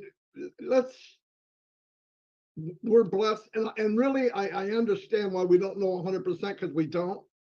But use your imagination. Because whatever you think, you're wrong. However good you think it's going to be, you're wrong. When somebody has the audacity, I hope I'm wrong. I hope I'm wrong, but my track record is making a prediction about Onpassive, hoping to God that I'm going to be wrong, and then unfortunately being right every single time. To say to 1 million people, you're not dreaming. Like, I've never wanted to be wrong more times in my life than I have since being a YouTuber. Because in what I do, usually the predictions are bad. Okay? So you're like making them like, I hope this isn't what happens. I hope they prove me wrong. Like every time Ash promises something, I'm like, I hope he fucking does it this time, damn it. We've been doing this for years. He hasn't done one damn thing. I just want to see him do what he promises one time. Just one time. I keep saying that. I should probably have that on a shirt. Just one damn time, Ash. Just do it one time, please. And then, like, it doesn't happen. Ever. You know? It makes me sad. It's kind of funny, though, the way that he's saying this, because it's like, what if what you think is going to happen here is like the best thing ever? Like they pump it up to be here on these webinars. Like, what if you're thinking, yes, we are all going to be automatic internet millionaires, like Michael Williams' aim, and then we'll save all of humanity with our riches, and no one will ever suffer. And then there's like Marty DeGarmo all like, well, whatever you think, you're wrong. Big enough? I believe he sees something we don't see yet. And I believe for the first time in 6 years, he's finally with the team he was meant to be with. And people say, well, why didn't that happen 5 years ago? I don't know. I don't know why it took the Egyptians 40 years to go to the promised land. When you look on it on a map, it takes 11 days by walking. Oh, Lord. Whole lot of walking in circles. Why? Because the people that started may not deserve to be at the end. That's such a weird way to look at this. But it makes sense, I guess, for people that are religious. I mean, I guess you would be like, yeah, sure, took 40 years. So, you know, if this takes 40 years, hey, that's okay. That would be great, you know? And then Angel says, oh my God, the Bible literally tells you why it took them 40 years. And it wasn't the Egyptians, it was the Israelites. Shh, don't tell him that. I liked it better when it was the Egyptians. This was a funnier thing. Listen, he's a good Christian man, that Marty DeGarmo. So if you're here, you deserve it. You should be here. If some people aren't, they weren't meant to be. Oh, okay. Yes, I'm truly grateful. This comes on every Wednesday, Julie. You got elitism again. That we're in this special club chosen by God. We were all meant to be here and to be a part of the group that saves all of humanity. Those other people in the world, they all suck. They just weren't meant to be here. And then he'll turn around and say something like, you know, all those people that told you no, well, they're going to message you one day wanting to join. And it's like, hey, make up your fucking mind. Are we supposed to be in it or not? Like, what do you mean? They failed because an idiot scammer was running the asylum. They walked 40 years like an Egyptian. The brains of Onpassive founders have to be examined. We should do that. Oh, wow. So the ones that died waiting weren't meant to be here? I guess not. I guess not. You know, it wasn't meant to happen in their lifetimes. It was like a psych out for them, you know? It was like, yeah, join us. You are meant to be here. And then God went, ha ha, psych. And, you know, pulled their life support. You know how he does. He has a sense of humor, that God. He's a funny dude, I hear. No one but founders deserve to be there. That's right. They are the chosen ones. You heard him. They're going to the promised land. They even had a commentator come into my live stream here at the start of this to tell me all about how they were going to the promised land. It's very important. They're going to the promised land. I was just going to lead them there, even if it takes 40 years. And when they get there, imagine taking 40 years to get somewhere. And then when you get there, you're met with fucking Onpassive O-Connect. And you're just like, wow. Yep, no. God fucking hates me. It's proof right here. I would be pissed, okay? Well, I'm not a happy person. Went every week. Boom, boom, boom. And I know there's weeks you go, what am I going to do? Who am I going to get? But you never quit. Listen, I've been knocked down, trust me. A lot of times it was self-induced. I knocked myself down. But as Les Brown said, if you can look up, you can get them.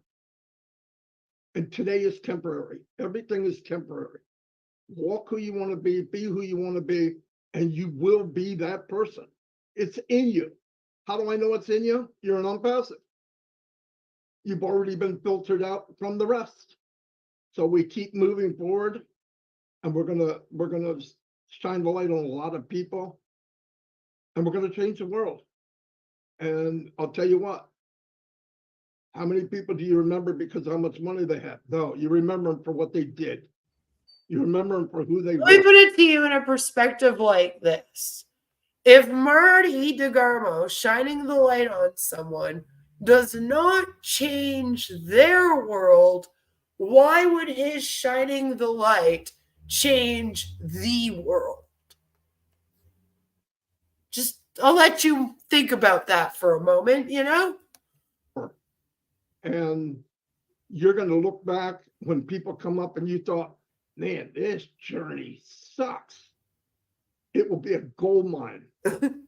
People will come to Julie and say, wait a minute, you were one of the original founders? Yeah, I was here when? I was here during this. You're kidding me. And want to know that story.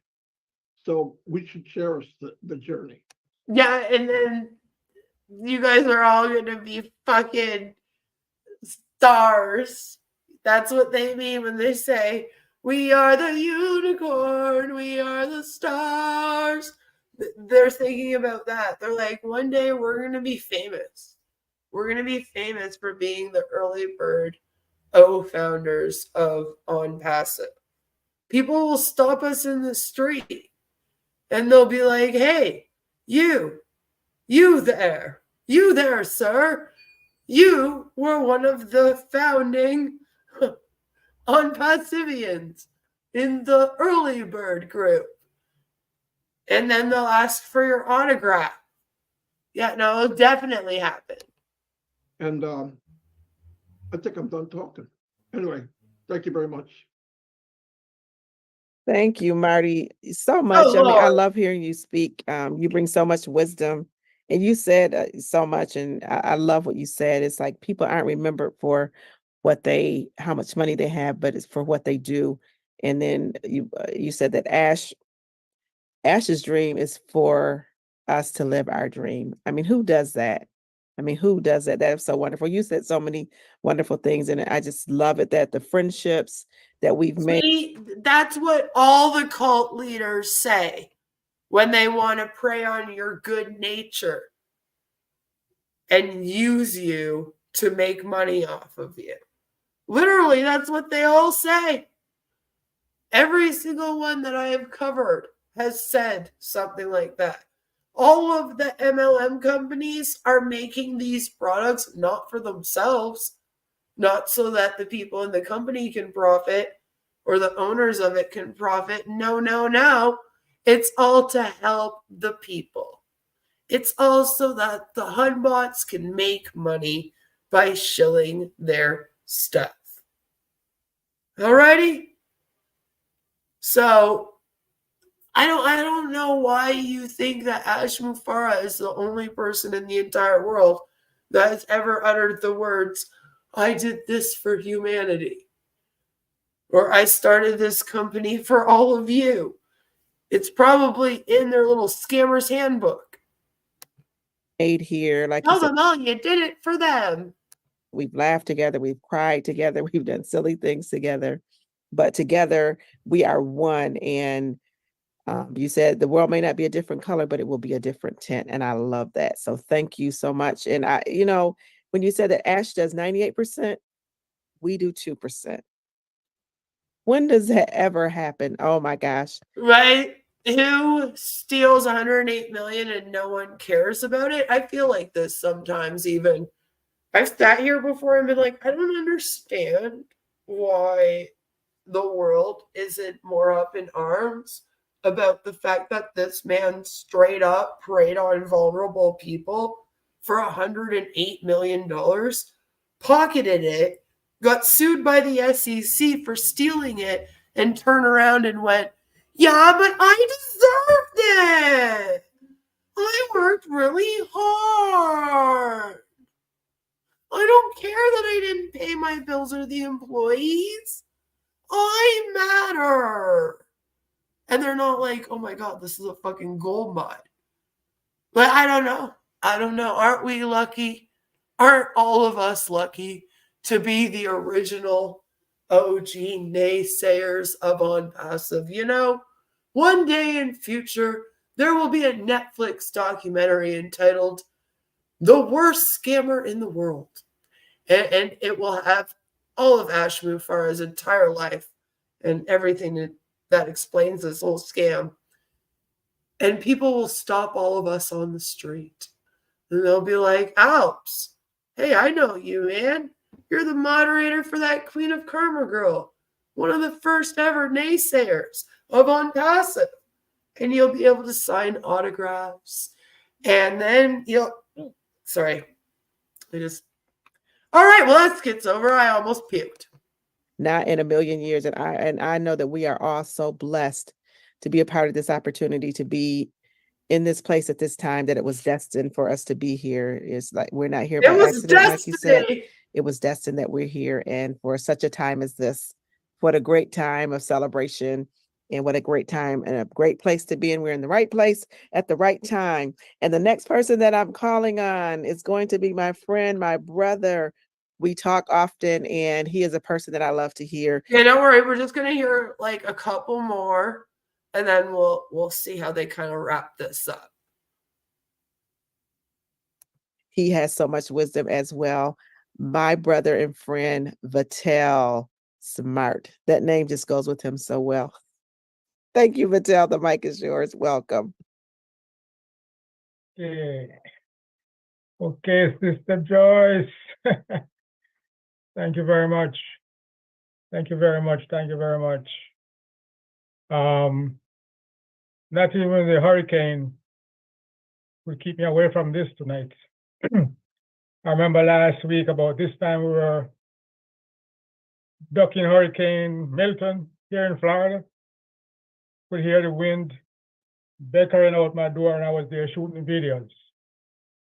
So I want to say, Sister Julie, thank you very much. Tonight, we're going to be shining the light on you. And we are shining the light on you because we know what you've been Yeah, going we'll try through. to find Robin. But you're here. And I would say, congratulations, my dear, for one heck of a fulfilling year with this wonderful forum of yours. I enjoy it very much. I learn a lot from it. And I learn a lot from also participating in it. Mr. Julie, your story inspires me very much. It's all about your ambition. It's all about your motivation. It's all about you achieving your own realistic dreams. It's all about your work ethics and your desire. It's all about your sense of purpose. That's the reason why you're here. And it's the reason why we are shining the light on you tonight.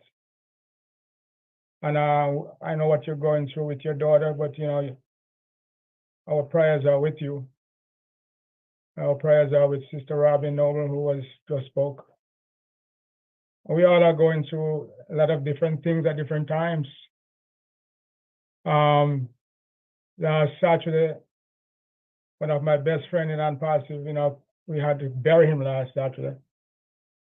And my sister Vinette and I, we lost our good friend who brought my sister into Onpassive during the COVID era.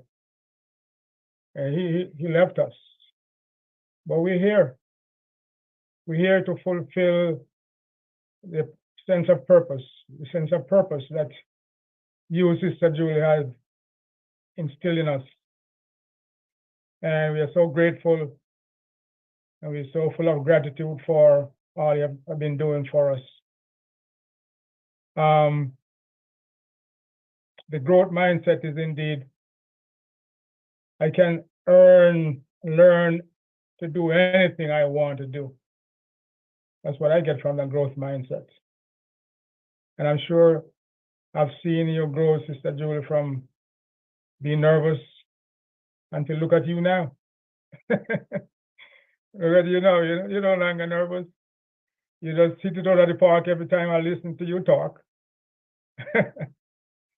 And we thank God we are grateful for our founder, Mr.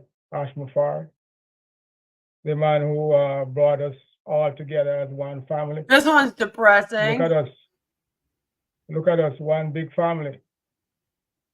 from all over the world together would never have known each other without Onpassive and without Mr. Ashraf Mufareh. My friend Chris Johnson, Marty Gama, Mamadou, all of these folks. Yeah, I got it, Takara. Engineer Mike, Dr. Benny, Dr. John, Dr. Patience, Mr. Jeannie. I could go on and on. It all because of Mr. Ashraf Mufareh, because Dr. Bill, how can I ever leave you out? It all because of our CEO, Ashraf Mufareh, who brought us together to fulfill our dreams and our purpose in life. Imagine if he did. So we look on you, Sister Julia, as a solid rock that will allow us to grow, that will allow us to educate ourselves and our future generation. Rocks help grow?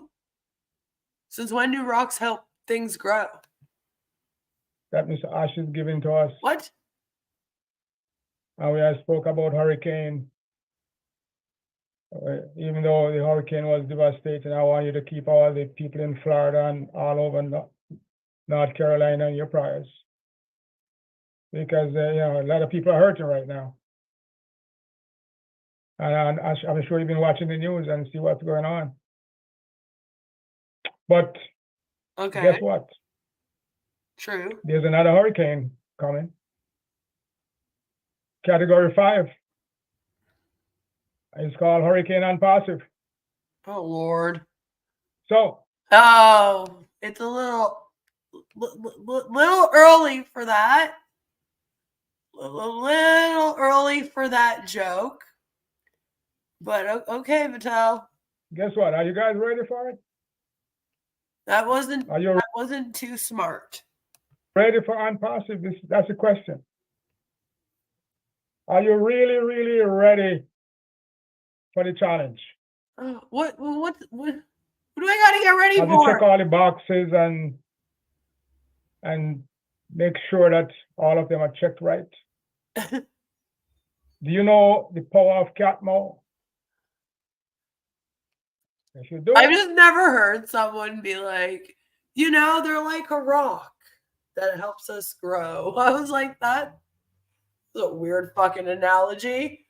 Like, that's not what I would have gone with, but all right. Then I think you're ready. Because we're here, we're going to be eradicating hunger and starvation. How can I ever forget one of my favorite products in Onpassive, Oh Bless? As we're here to change the world and make it a better place. Eradicate famine and starvation and corruption. Eradicate lack of education. And so we are grateful to Mr. Ashraf Mufareh for having brought us and shown us the way. And tonight, Sister Julie, we appreciate you. We love you. We are praying for you. And all the blessings to all my friends, and the word is love, Love. God bless you all. Back to you, my friend, Sister Joyce. Thank you, Brother Patel. We're just so glad to have you back and that God brought you through everything that you've gone through in this past few months. And we've been praying for you as well. And we'll continue to pray for you. Thank you. We're glad for your health. Imagine going through like so much and then having someone be like, yeah, well, the reason why you went through all of that is so that you can be here and Onpassive. Strength. Thank you for being back in your It's like, kind words fuck to me, Julian. man. I just always love hearing you. Yes, we are family. Would have never known any of you without Onpassive and without Ash bringing this movement to us. So thank you again so much, Brother Patel. We appreciate you and we love you. And now we're going to call my beautiful sister. She is, I have so many sweet people in my life that I've met recently and just love them and love you so much, Kiana. We just appreciate you for everything that you do, for your support, for your positive attitude, and for everything that you bring to Onpassive. The mic is yours and welcome. And thank you for being here tonight. Kiana, thank you. Thank you, Joyce and Sister Debbie. Julie, this is huge. This is really huge for you. You were, when you first came and started going on webinars, you weren't recognized, and you came and visited us on trivia, and you met other people, and you became a whole different person. You gained the courage, you gained the trust of other people, you gained our love, and you gained hope in everything that you wanted to do. And we are here still with you. You as think you they're have having a grown funeral? and become who you've become, and starting this empowerment, like, especially, at the time when people were leaving. Yes, she's in Canada, so of course I know her. All Canadians know everyone. Just like how you know everyone in the US. Like someone else was saying, and people were like starting to just not trust in Onpassive or is that what's happening right now, Scam Chan? They don't want to have too much fun here because all the fun is supposed to be saved for when they're all sitting in the OES? Because that would explain a lot, wouldn't it? It's getting a little dry. And you started this empowerment, and that helped a lot of us. That helped a lot of people. And you're loved, truly are loved by many of us. And believe that from the bottom of all of our hearts. My city has almost as many people as they claim is in Onpassive or more, so probably not. God in your heart, you have love in your heart, you're a funny person, you have hope, you give us hope, and there's See, like, that's what I say all the time, Mark. Like, if they haven't done anything for humanity yet, why would they all of a sudden do it now? And now the way that they talk about saving humanity, they'll be like, well, first we're going to make a bunch of money and you're going to pay off your own debt, make sure you and your family are set. Then you got to help your own community, and then we'll save humanity. And I'm just like, yeah, so humanity's never going to be saved. Like, how do we know that they're not going to be like all the other people that make a bunch of money, right? Like, also, Ash already pocketed $108 million and didn't do anything with it. So even with Ash's permission, are they going to be able to do much here to save anyone? Probably not. Have a gratitude that we can all see. And I love you for all of that. And I know you'll be growing and doing this empowerment for many years to come. And as we're all gaining all our apples and deciding what we're going to do, we're all going to come back here and celebrate things with you in an empowering way, in a humanitarian way. And as far as growth, for me, even with Onpassive, everyone here that has said anything, absolutely anything in any webinar that I've listened to, you've all given me growth. And there's people here that push me to. What does that mean? And to be more open. And, it's people like Chris and Marty and Manu when I first came on to show my face. And I'll always be grateful for Manu and Chris and Marty and, even Alicia and Julie that made me come on and do something. And it's just given me that growth. And I've believed in Onpassive even so much more because of all of you. And I know that we're all giving everybody. My heart is cold and black, as it should be, as a YouTuber. And acknowledgement and recognition and support and love to each and every one of us. And I truly, You know what's really fucked up is Ash hasn't been around for 2 weeks, and like he could seriously fuck off for months right now. Like just decide not to come back around for several months and just like keep Marty and Chris hanging on enough with like the odd little text here and there telling them how excited they should be for everything that's about to happen for them, right? And like could just go and fuck off. And these people would still sit here every day doing these webinars like this. And they would just be as happy as anything. And they would just go month after month praising him while he's like, I don't know, in Italy, sipping wine, eating cheese. You know, like, it's really fucked up to think about. He could just be like, yep, no, I'm gone. And then just keep them hanging. And they would allow it 100%.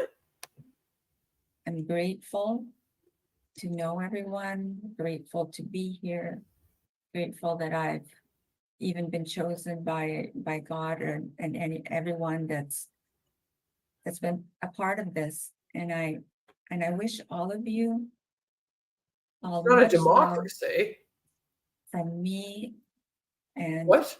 forever love and love for your family. Take care, Sam. For your children, everyone that comes to you through Onpassive. Well, like that's the thing. Like he could do Aruja and just like phew, disappear, and just like every once in a while, you know, every few days, just send Marty and Chris a little text. Oh, you guys are going to be so excited for what's coming. I mean, you saw Chris today and how excited he was over that one little text he got and how that meant that everything was going smoothly and everything was about to happen for him because they read extra stuff into everything, right? That's all you would have to do. And then they would just keep going. And they'd be like, don't worry, Ash, he won't leave us. All right, I've had about enough of this, though. I'm sorry. Let's get to the part where Robin talks, because I know that Takara and a few of you guys really wanted to see the part where Robin comes on. So I found it. And then after Robin talks, we'll kind of go to the end. I do like to see how they wrap these things up. I find it interesting. You know, if we're going to watch the whole intro, then we might as well also watch the outro. I want to know if they ever get around to telling us exactly how Onpassive has helped them grow, other than just saying, you know, like, help them overcome their fucking public speaking fears. Speak for a moment? Yes.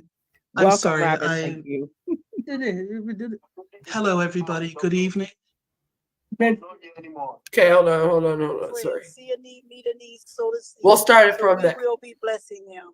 God bless you all, and we look forward to our next meeting. Thank you, Pastor Tony. Tell him thank you so much. We appreciate him and everything that he does. And I know that Julie really appreciates it. So thank you so much, Pastor Ron, for your kind words of encouragement. Thank you. And I know that we have someone here that is, we just really want to get her in here. My beautiful sister, the voice, the one and only Robin Noble. And we would love to, we're praying for you. We love you. And we thank you for everything that you do. And Robin, if you can open your mic, we'd love to hear from you. Thank you so much. Don't panic.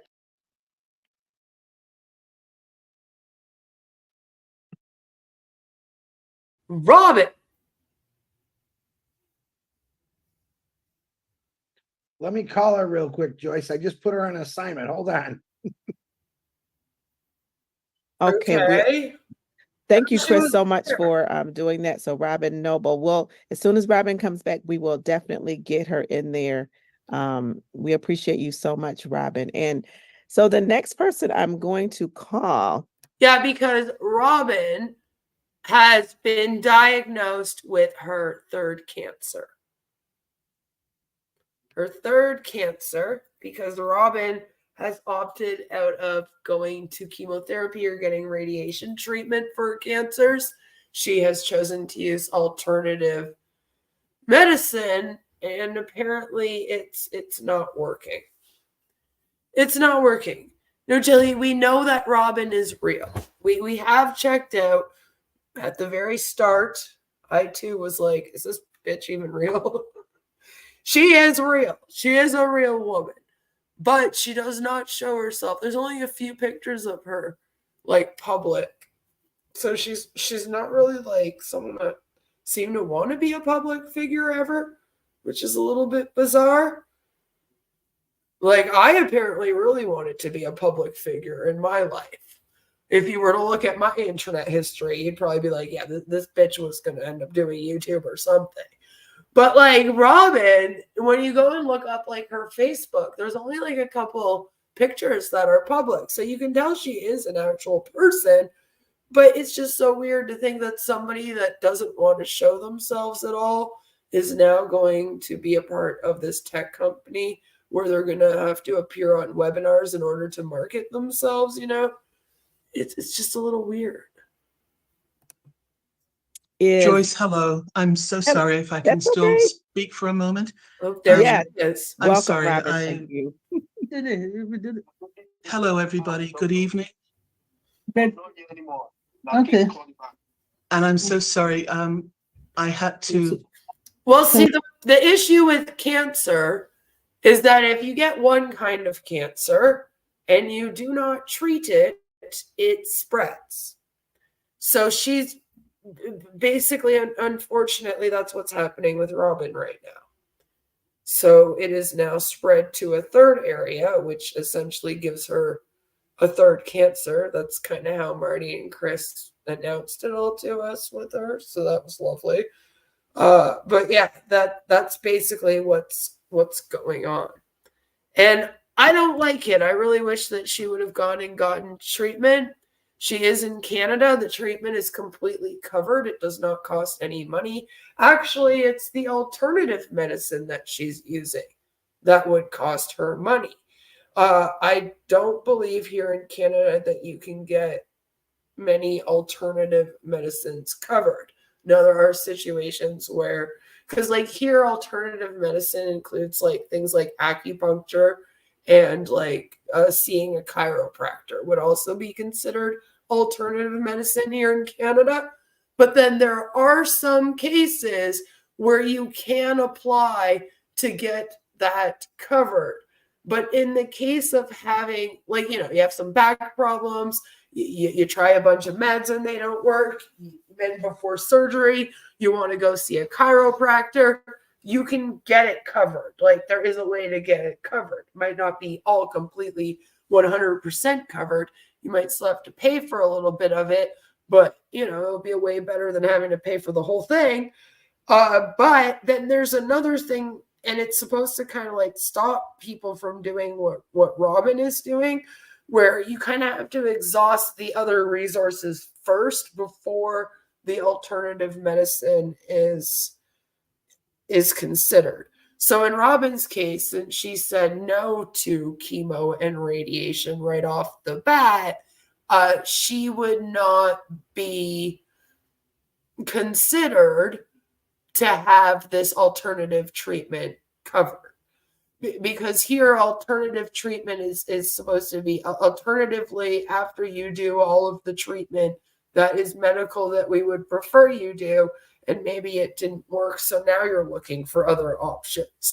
It does not mean ignore all the medical treatment that you could get and seek out another form of medicine. So unfortunately, I don't think she would have as easy of a time getting that covered. Like, my husband has had chiropractors and stuff covered for him in the past. But again, that was after he did a whole bunch of other stuff. Like he went through physical therapy and like all of that shit first before they would look into it. So I think in her case, she would actually be paying out of pocket for the alternative treatments. It would be a lot cheaper for her to go with the actual treatment. Now, to be fair to her, there are a lot of reasons why people maybe don't want to go for that treatment. A lot of people bring up quality of life, where, you know, if you're going through those treatments, they suck. They make you very, very sick. You're not having a great time. And then if it doesn't work, you spend the last, you know, year or whatever of your life, months of your life, all sick from chemotherapy and radiation and whatnot. So sometimes people opt out of these treatments due to reasons such as that. And I feel like, you know, I'm trying to be respectful because I don't want to shit on her for her personal choices. It's just, it also sucks because a lot of people feel like they're watching this person die before them when they could go and possibly be treated and cure the cancer. It's like, why wouldn't you at least try to do that first, you know? So it kind of sucks. Robin is in sad shape. She needs to take better care of herself. Perhaps her prognosis was so poor she chose the eat only beets or whatever regimen. See, that's what I'm wondering too. Like maybe she found it out too late and they were kind of like, yeah, you can do this treatment, but it won't really do much for you other than maybe prolong your life for a couple months. And in that case, like I said, oftentimes people kind of go, okay, well, do I want to do the treatment and maybe only get a couple months added to my life, you know, or do I want to and like be sick the whole time and in pain and everything, or do I want to not do the treatment and maybe, you know, be able to stay myself for the last several months of my life? So it's kind of none of our business, but I do understand why it's upsetting for people at the same time. And it is frustrating because now she is asking for people to donate money to her so that she can pay for like alternative treatment. But it's like, okay, but you have medical treatment that you wouldn't have to pay for that you're refusing. It doesn't make much sense to me. So I'm kind of like, why are you only opting for the alternative treatment? Apparently not. Apparently not. Apparently she's all about alternative medicine, you know? I definitely people who have ceased cancer treatment because survival wasn't a guarantee and sometimes the treatment is more painful than the cancer. Yeah, in that case, like maybe we can understand it, but I don't know if that was the situation here. You know, I really don't know if that was her situation, but I do understand how it's upsetting to kind of be like, damn it, Robin, why didn't you go get treatment? You know, it just sucks. She has spoke about why she's not getting traditional treatment. She said it had to do with the ramifications of her car accident. Yeah, it might. It might. Like I said, she might have been too ill. Like there's something that will stop her from getting well from the treatment. And then, you know, it's kind of, like I said, it's kind of like how do you want to spend the last bit of your life, you know? I was just going to say she might have had medical trauma from her accident, just reading between the lines. Maybe. Maybe. You know? It's just a sad situation all around. And it's sad to think that maybe, you know, it will be another person that we see pass away in Onpassive before this thing launches. Give me 1 second. But she's not Someone's playing ill. extra. According to them, not too ill to go on a webinar. I got them for you, Robin. You should be okay. Thank you. Sorry about that. Thank you. Let me see. Unmute yourself, Rob. They muted you. Unmute yourself again. Sorry, guys, we're coordinating the background, and maybe I unmute myself accidentally. Sister Robin, over to you. The mic is yours, please. There we go. Is that better? Yes. There's no that's extra wonderful. recording. Thank you. I'm sorry, I popped off because unfortunately tomorrow is a full day, early day.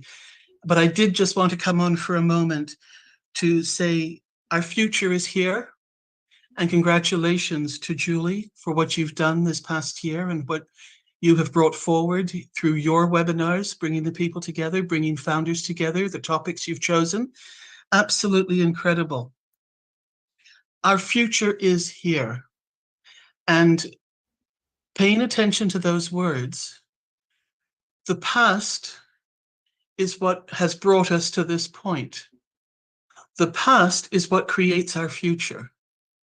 And right now in our present, as we move forward, we are in the process of creating our future. So when we chose to join Onpassive, whether it's 2, 3, 4, 6 years ago, we were at a certain point in our lives. But throughout all of this time period, everything that we've done, every decision we've made, every step we have taken has brought us to this, which is now our future from when we joined Onpassive. And the journey and what we have learned and the people that we have been united with, from Ash to everybody else on the screen to people around the world, is huge. We must realize our Creator gave us life. Whomever we believe as God and who we pray to and who we believe in, they created us as perfect beings. In our physical form, we were given free will. And through that free will, we have made choices. And some of those choices have been good ones, some of them slightly less than, some of them have taken us in a detour, some of us have taken straight to our goals. But all of that is creating steps moving forward into our future.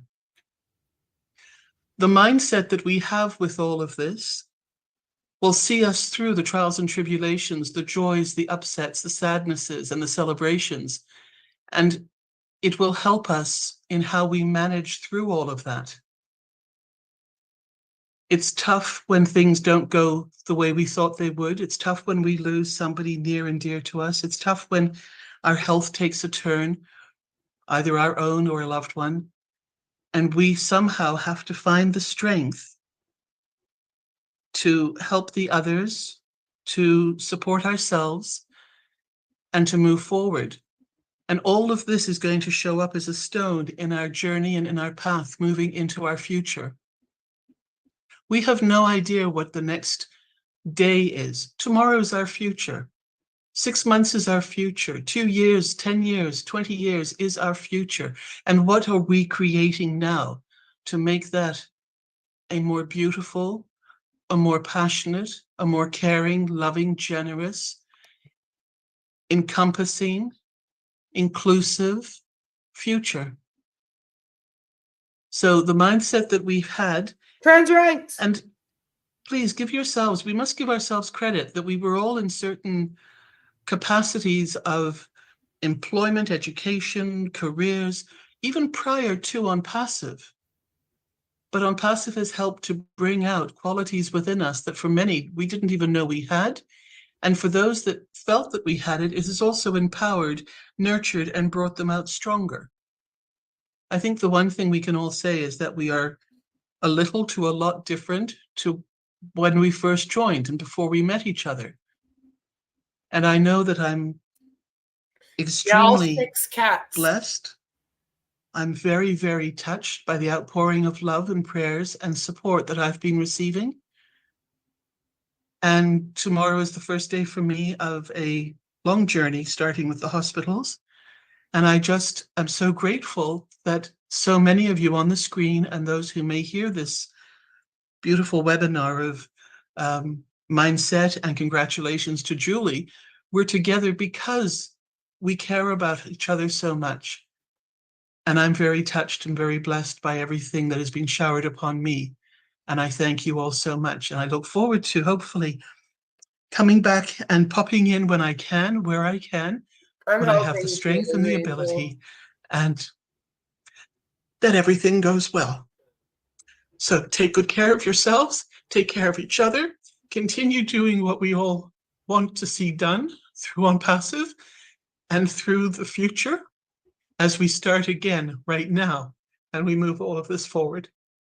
Thank you, everybody. Good night. And I hope I'll be in touch in a few days again. Take good care. Bye-bye. Thank you, Robin. Take care, Robin.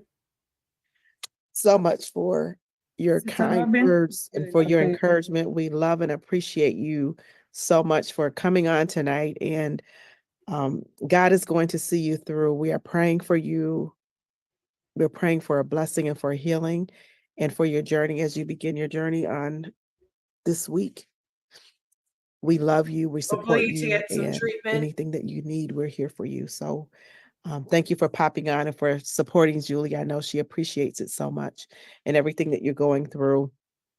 You are one of the strongest women that I know. So you are blessed, you are loved, you are appreciated, and we are totally standing with you and behind you. So thank you again, Robin, so much for just being who you are, for everything that you do. Too And bad we it look wasn't just so a sport. forward to seeing you back strong, regenerated, blessed, and blessing us so much with your voice. So continue to shine, Robin. We love you so much. Thank you so much. Appreciate you.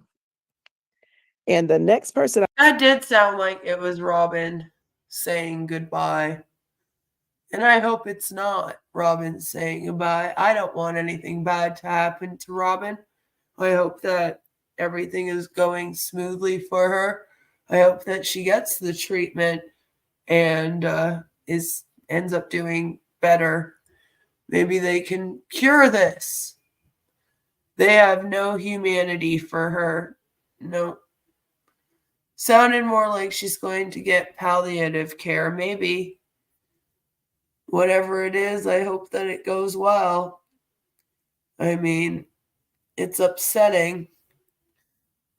They've lost a lot of people in this thing. A lot of people who were hoping to see it in their lifetime. And it's like, you know that there's people like Robin that are literally on their deathbeds waiting for this, and yet you still do these webinars where you say things like, oh, well, if it takes another 5 years, who cares? We'll just sit around and wait. And it's like, okay, well, obviously then you don't care about these people seeing it. You know, like, I don't know how you can make statements like that. I don't know how you're not on Ash's ass to release this thing. Like, dude, can we at least let Robin Noble see this before she goes? She's been so great to us. I mean, according to Ash, the last time we heard from him, all the stuff was done. And once the OES went live, he just had to add the products. You know, a couple finishing touches, bang, bang, boom. It's been 2 weeks. Like, let's go. Maybe you guys should be getting on Ash's case to get this going so Robin Noble can see it. Speaking of saying goodbye, awful segue. I apologize for it already. I want to see about the last, I'll do the last like 15 minutes or so of this, just to kind of see how it was all like wrapped up at the end. Right, Baron? It's we love and pray for you, blah, blah, blah. Next up. You know, they just on to the next. On to the next, you know?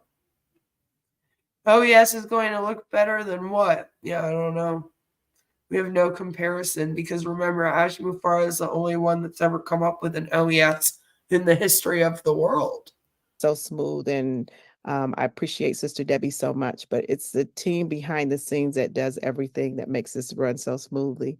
So Engineer Mike said it looks great on the surface, but behind the scene, there's a lot going on. So I really want to thank you guys so much for everything that you do to make this run so seamlessly and together. And then I want to say thank you to all the leaders that come and support Julie and that have been here to speak. You've come here to speak and just supported her I can't name everyone because I'll miss someone. So I just want to say thank you to everyone. It's so much appreciated for all the wisdom and the knowledge that you bring, just a platform that just so much aligns with what Julie has put together here. Thank you, Julie, Pierre. With everything that you have going on in your life, you continue to show up and you continue to shine. So I thank you and I appreciate you and I love you. Praying for Chloe and for you and knowing that God is going to bring you through this. He's going to bring her through stronger and more resilient than ever before. So thank you so much for showing up, for shining. And Julie, you always say that it's not about you, it's about us and about uplifting other people. But tonight, I'm going to say it's about you. So thank you again. Thank you for being the person that you are. Thank you for persevering, for never giving up, that you are resilient. Thank you for taking the step of faith and that leap of faith and for following your dream and your passion. I really appreciate you. And I've seen you grow to a strong, resilient woman, and you come with these mindsets that are empowering, they're phenomenal. And I love how she positive alludes to the fact that when she met her, she wasn't a strong and resilient woman. She watched her turn into one. mindset is so important to mental health. So you make sure that our mental health is on point. So thank you so much for that. We're just so thankful for the platform that you have built here, for the positivity, for the education, and you brought so much education to us. And we are just grateful to you. We're proud of you. I'm just proud of you and thankful to you. Like, remember, this is a celebration because somebody had a YouTube show webinar thing for a year. I mean, what are they going to do when Marty and Chris celebrate a year of shitting the light? I'm horrified to think of it. My sister, and I just want to congratulate you for 1 year of empowering humanity, and I see growth and gratitude within you. Thank you, my sister. I love you and appreciate you. And I am going to turn it over to my one and only co-moderator, the beautiful Debbie McCormick. Thank you, She Sister talked like Debbie. 17 times. She makes this thing run so smooth, seamlessly as well. Thank you. Thank you, Sister Joyce. Oh my goodness. I will start by saying this. God will lead.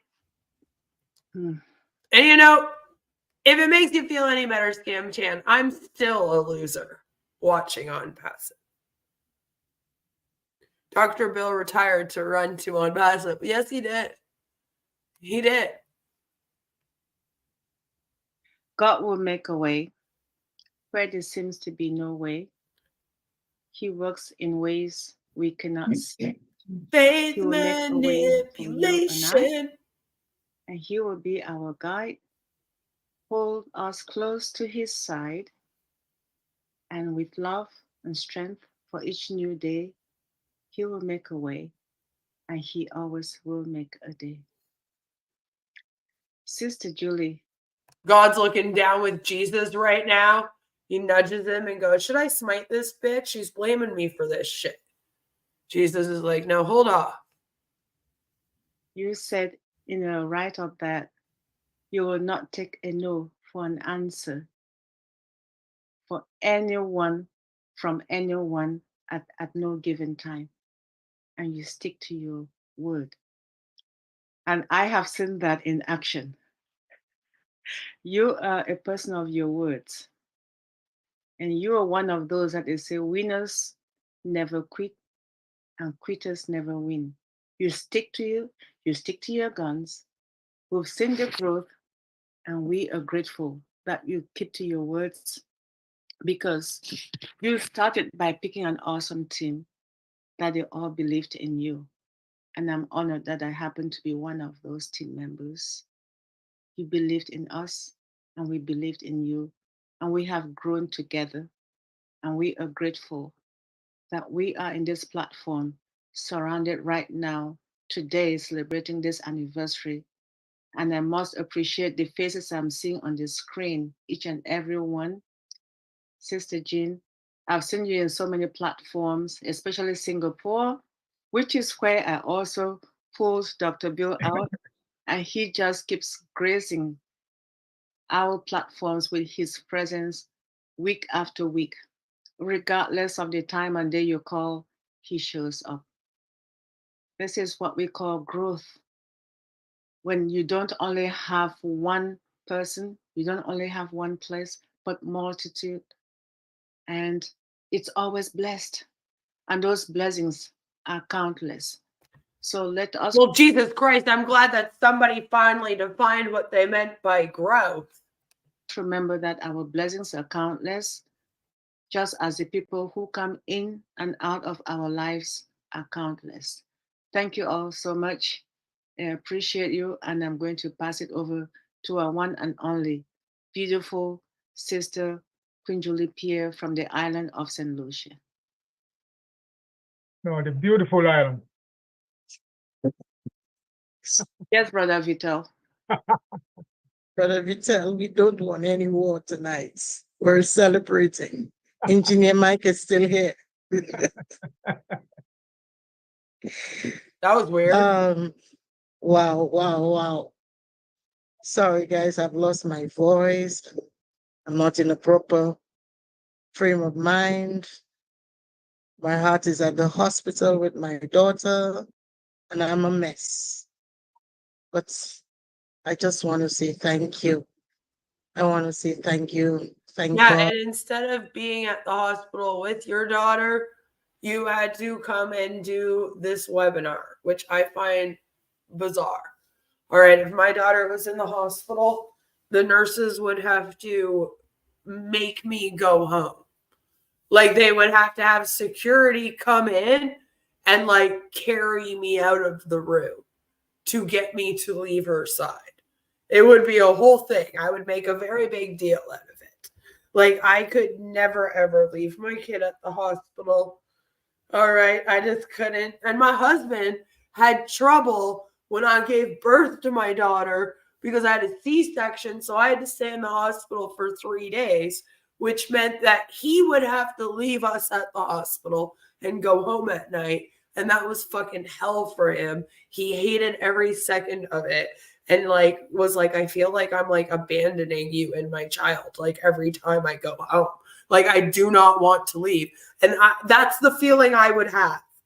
You know, like I would be like, no, I am not leaving. I'm sorry. I cannot relate in any way, shape, or form to being like, yeah, my daughter's in the hospital, but we really have to do this 3.5 hour webinar to like celebrate me having this webinar this last year.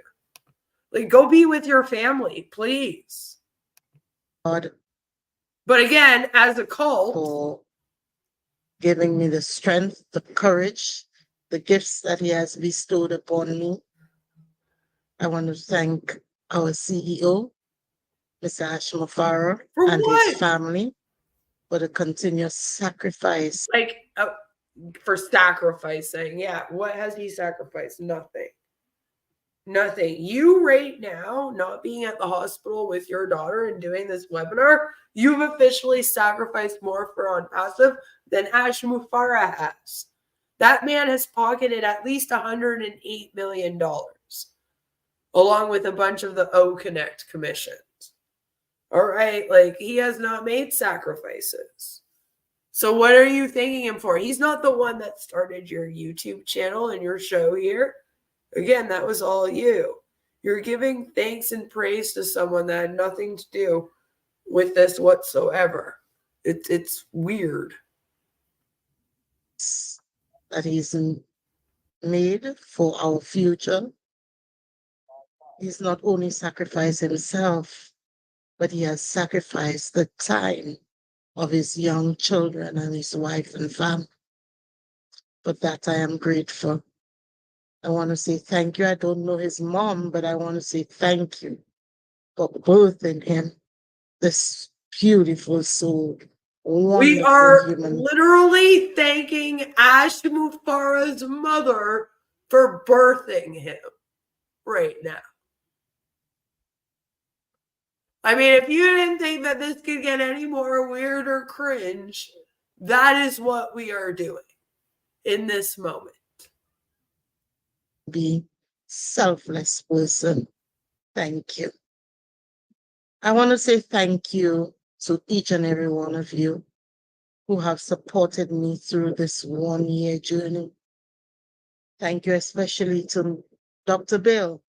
Dr. Bill was my first speaker on this platform. And guess what, guys? Dr. Bill will be my first speaker on the 2nd year coming up next Wednesday. How about that, Dr. Bill? Challenge accepted?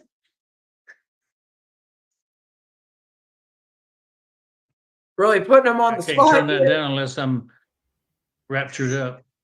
Wow. There you have it. You see how I get stuff done? It doesn't take no for an answer, Dr. Bill.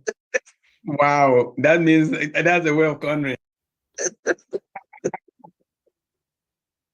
So we will be having Dr. Bill next Wednesday, guys. You can't miss it. He's great. He's a great leader. He's, an inspiration. Thank you, Jean. Sorry, Jean just popped out. The battery ran out. Yeah, if you guys want me to react to Julie and Dr. William Williams, then let me know. Okay, Julie, I'm checking my calendar and I'm already booked up next Wednesday. Really, truly. Uh-oh. It's like I got a meeting at the Gwinnett Arena with about 20,000 other people. Okay. Well, So- we'll take the following Wednesday. I'm sure you're not booked then. Bring the Okay. 20,000, Dr. Bill. You can do better than that here, can't you? Wow.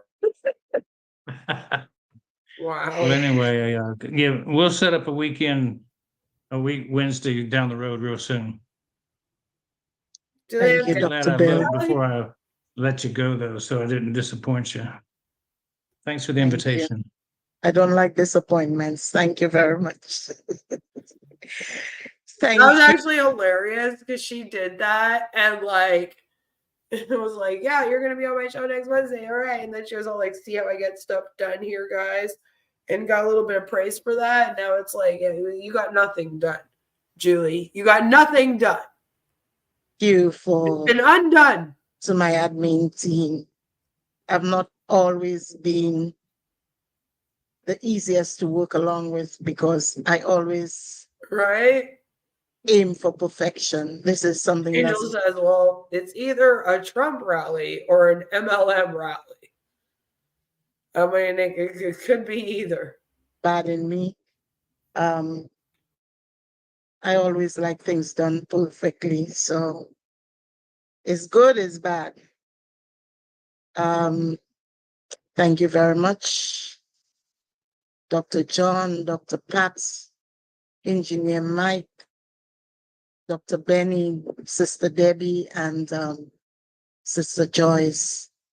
Engineer Mike, for your first anniversary, he's gone. Somebody tell him for his first anniversary gift, it will be a trip to the beautiful island of St. Lucia. So that's my promise to Engineer Mike. Yeah, it'll hold you to it. I am just grateful. I told you guys that I did not want this webinar to be all about me. And you just went against it and did exactly what I didn't want. My head is swollen that big. But we all deserve it. We all deserve to be. Julie, you want me to believe that you scheduled a webinar for your 1 year anniversary and you all showed up with that exact same background celebrating your 1 year anniversary of this YouTube show, but then you had no clue that this was gonna be about that? That's what you want me to believe right now? Because I don't believe it. I believe it as much as I believe that Ashraf Mufareh is going to save humanity. recognized for the tireless work that we do as leaders in whatever way, form, small or big, that we do it in encouraging each other, being there for each other. What a wonderful Onpassive family that I have inherited. Today, I left my home at 6 a.m. heading to the hospital, 5:30, sorry, a.m. heading to the hospital. And I spent the entire day there, and from there straight here, and the rest is history. I've been, I've felt your love. I felt your support in all of this. This may be me starting this platform, but trust me, I've learned so much. All of you have helped me grow and learn. I was not a tech savvy person. Okay, tech savvy. Engineer Mike pushed me and he pushed me. And here I am today. I am grateful. I am also grateful for. Julie, if you're not a tech savvy person, may I ask what made you want to join an artificial intelligence and machine learning technology MLM? Like, if you're not at all passionate about technology, AI, you don't really know much about it, not tech savvy, why would you even join those to begin with? For the persons who said no to me. That's for another show. Thank you. Thank you, everyone. May God continue to bless us. May we all, even though let's say, even though Onpassive disappears today, but we all will remain together, knitted as one big family, supporting and loving each other. I know by now, if I want to go to any part of the world, I have a friend. I have somebody I can stay with. I can lean on. I can get some. Don't tell Nilo Life that. Sort of shelter. It doesn't matter. Thank you, everyone. Sorry for my mindset. This is the person that you guys have praised and said, even great mindset, but for tonight, my set is not is not there with me at all tonight. So, like we say on our island, my set is gone. Anyway, thank you, everyone. Thank you, Marty DeGamo, Chris Johnson, Collins, everybody else. I do not want to start names. Stage. And I miss out anybody. Vinette, Narelle, Canla, Dr. Derek, Brother Fitel, thank you very much for all that you do behind the scene for me. Iana, thank you. Thank you, thank you, thank you. I am truly grateful, and God bless. Over to you, moderators. Wow. Job well done, moderators. Thank you all for being here today to celebrate a great and unique platform. Yeah, exactly. You got together today, gathered here today in order to celebrate it. You all have the exact same backgrounds, but now I'm supposed to believe that she had no clue that you were ever going to bring her up and her show up. That was spearheaded by a unique lady. For those that joined us online today, live on YouTube, we say thank you for showing up. I saw some of your comments. We really appreciate all of you. For tonight, I'm going to stop the live streaming so we can at least play 1 or 2 music. We cannot celebrate without music. So I want to say thank you all that joined us online. We're going to go off live and at least share 1 music.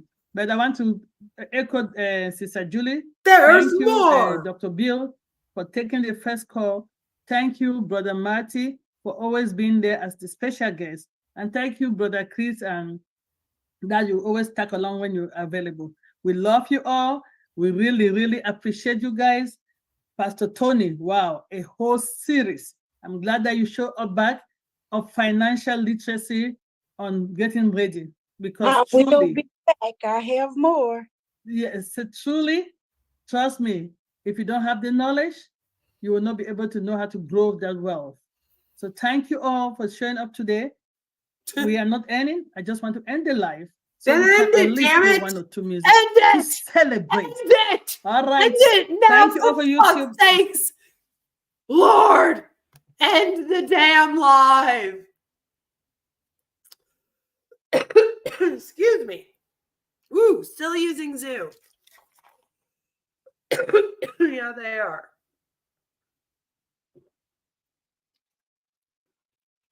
O-Connect has not been perfected. That's what we're waiting for. We're waiting for O-Connect to be perfected, you know? Excuse me. No, I'm still like half sick. And yeah, that hurt my voice. So, as I predicted, not much singing and dancing. After this 3.5-hour webinar, they went to go sing and dance and had a little celebration. But that was their celebration for Julie Pierre. For the show, I wasn't even 100% sure they had.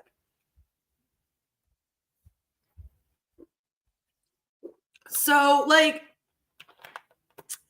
I still feel like I don't really understand how they've all grown, especially since Julie began her show. But I guess they had a fun little celebration. Really, it was just another excuse for them to all get together and praise Ash. Because at the end of the day, it seemed to be a lot of that still. Although they did keep it on Julie more than usual. So I think that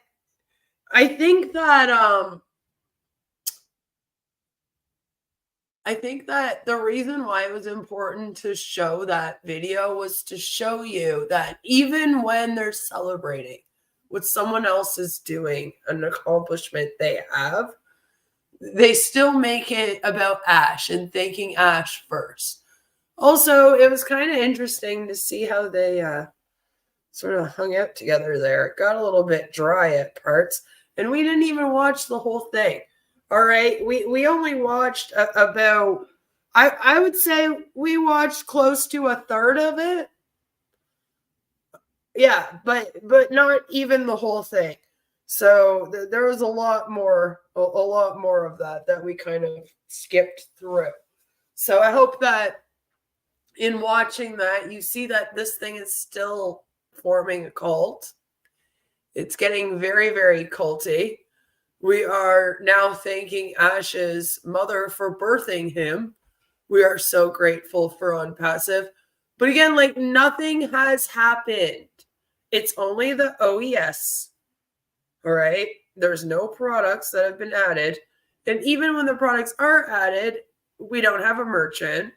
So I don't know how we're going to go live. Everything is just still up in the air. Ash hasn't done any webinars with them for like 2 weeks now. And I don't think we're going to be hearing from him anytime soon. And again, like, he can just continue like this. And they'll all continue like they have been. I mean, and that went late, that webinar. So the time that these people dedicate to going to these webinars, like, think about it. Marty and Chris went live for like an hour, and then they go and they watch a couple people throughout the afternoon, and then they go and they sit on that for like 3.5 hours. And then I don't know if there was trivia after this or whatnot, but it's like all they do is sit on webinars, hang out with each other all day, dream about how they're going to save humanity in future, and like pump up each other's egos. I think it's really sad that that woman's daughter is in the hospital, and instead of being there for her, they're like on a webinar celebrating. sure, you can celebrate that, but maybe like, you know, wait until whatever's going on with your daughter is over and dealt with, and then celebrate it. You know, it's a little weird. Hello, May. Good to see you. I hope that you're having a lovely, lovely day. But I do want to see where this continues on. I'm going to try my best to do a fun Friday tomorrow, so stay tuned for that. It will probably be more in the evening than during the day. And as I stated, we're going to be taking a look at conformity a little bit. And also we're going to be taking a look at narcissistic abuse more. And specifically narcissistic abuse in cults.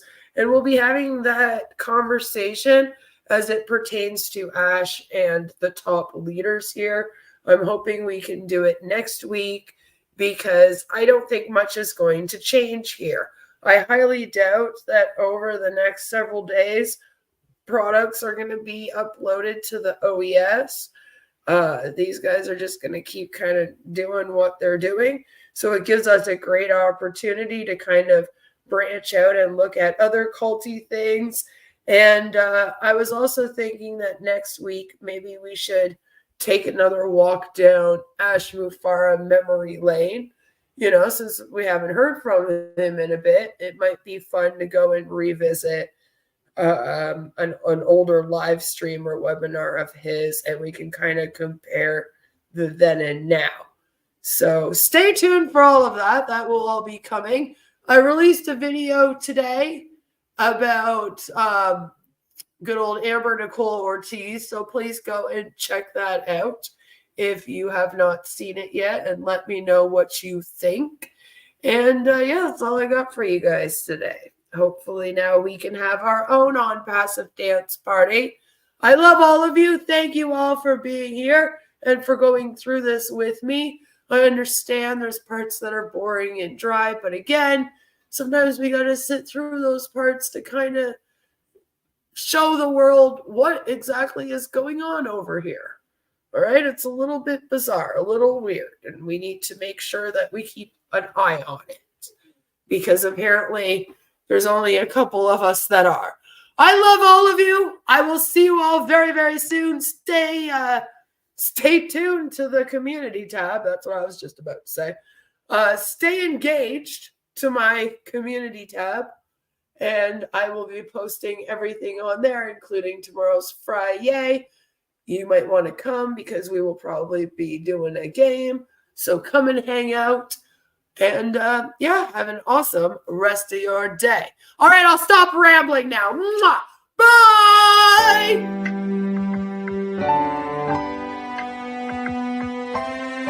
My name is Ashraf Mufareh, and I'm your friend.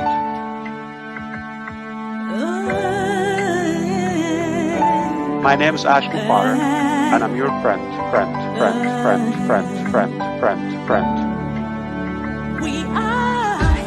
I'm Mike Ellis, by the way.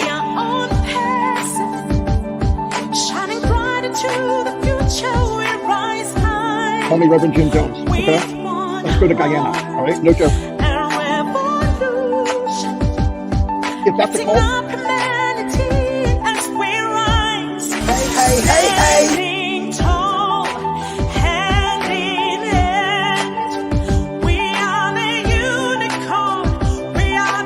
And I'm your friend.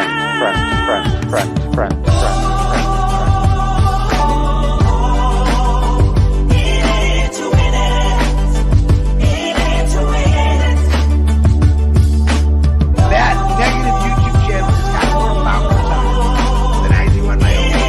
And it breaks my heart. And I'm your friend.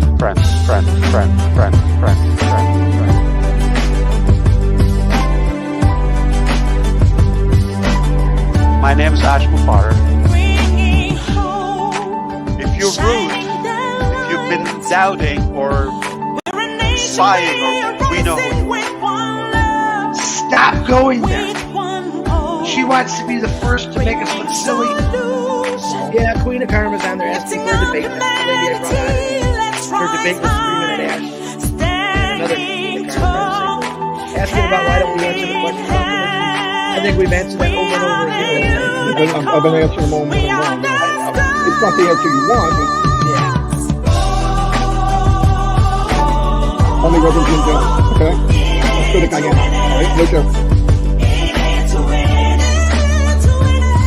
All right, this is a great way to start your day. Come here and tune into crazy men talking about their experiences.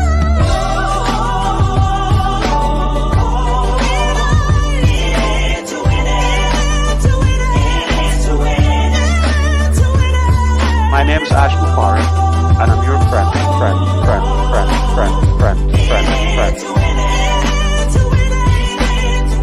I'm Mike Ellis, by the way. Thanks for coming, everyone. Have a fabulous rest of your day. Love you, bye.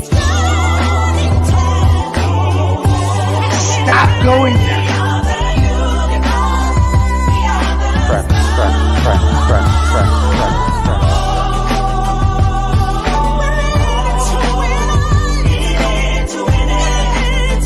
That negative YouTube channel has got more followers on it than I do in my YouTube channel. It breaks my heart. And I'm your friend.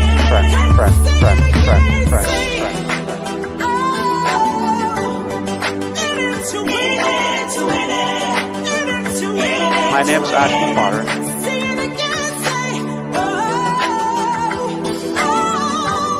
Stop going there. Yeah, Queen of Karma's on there. My name is Ashraf Mufareh, and I'm your friend.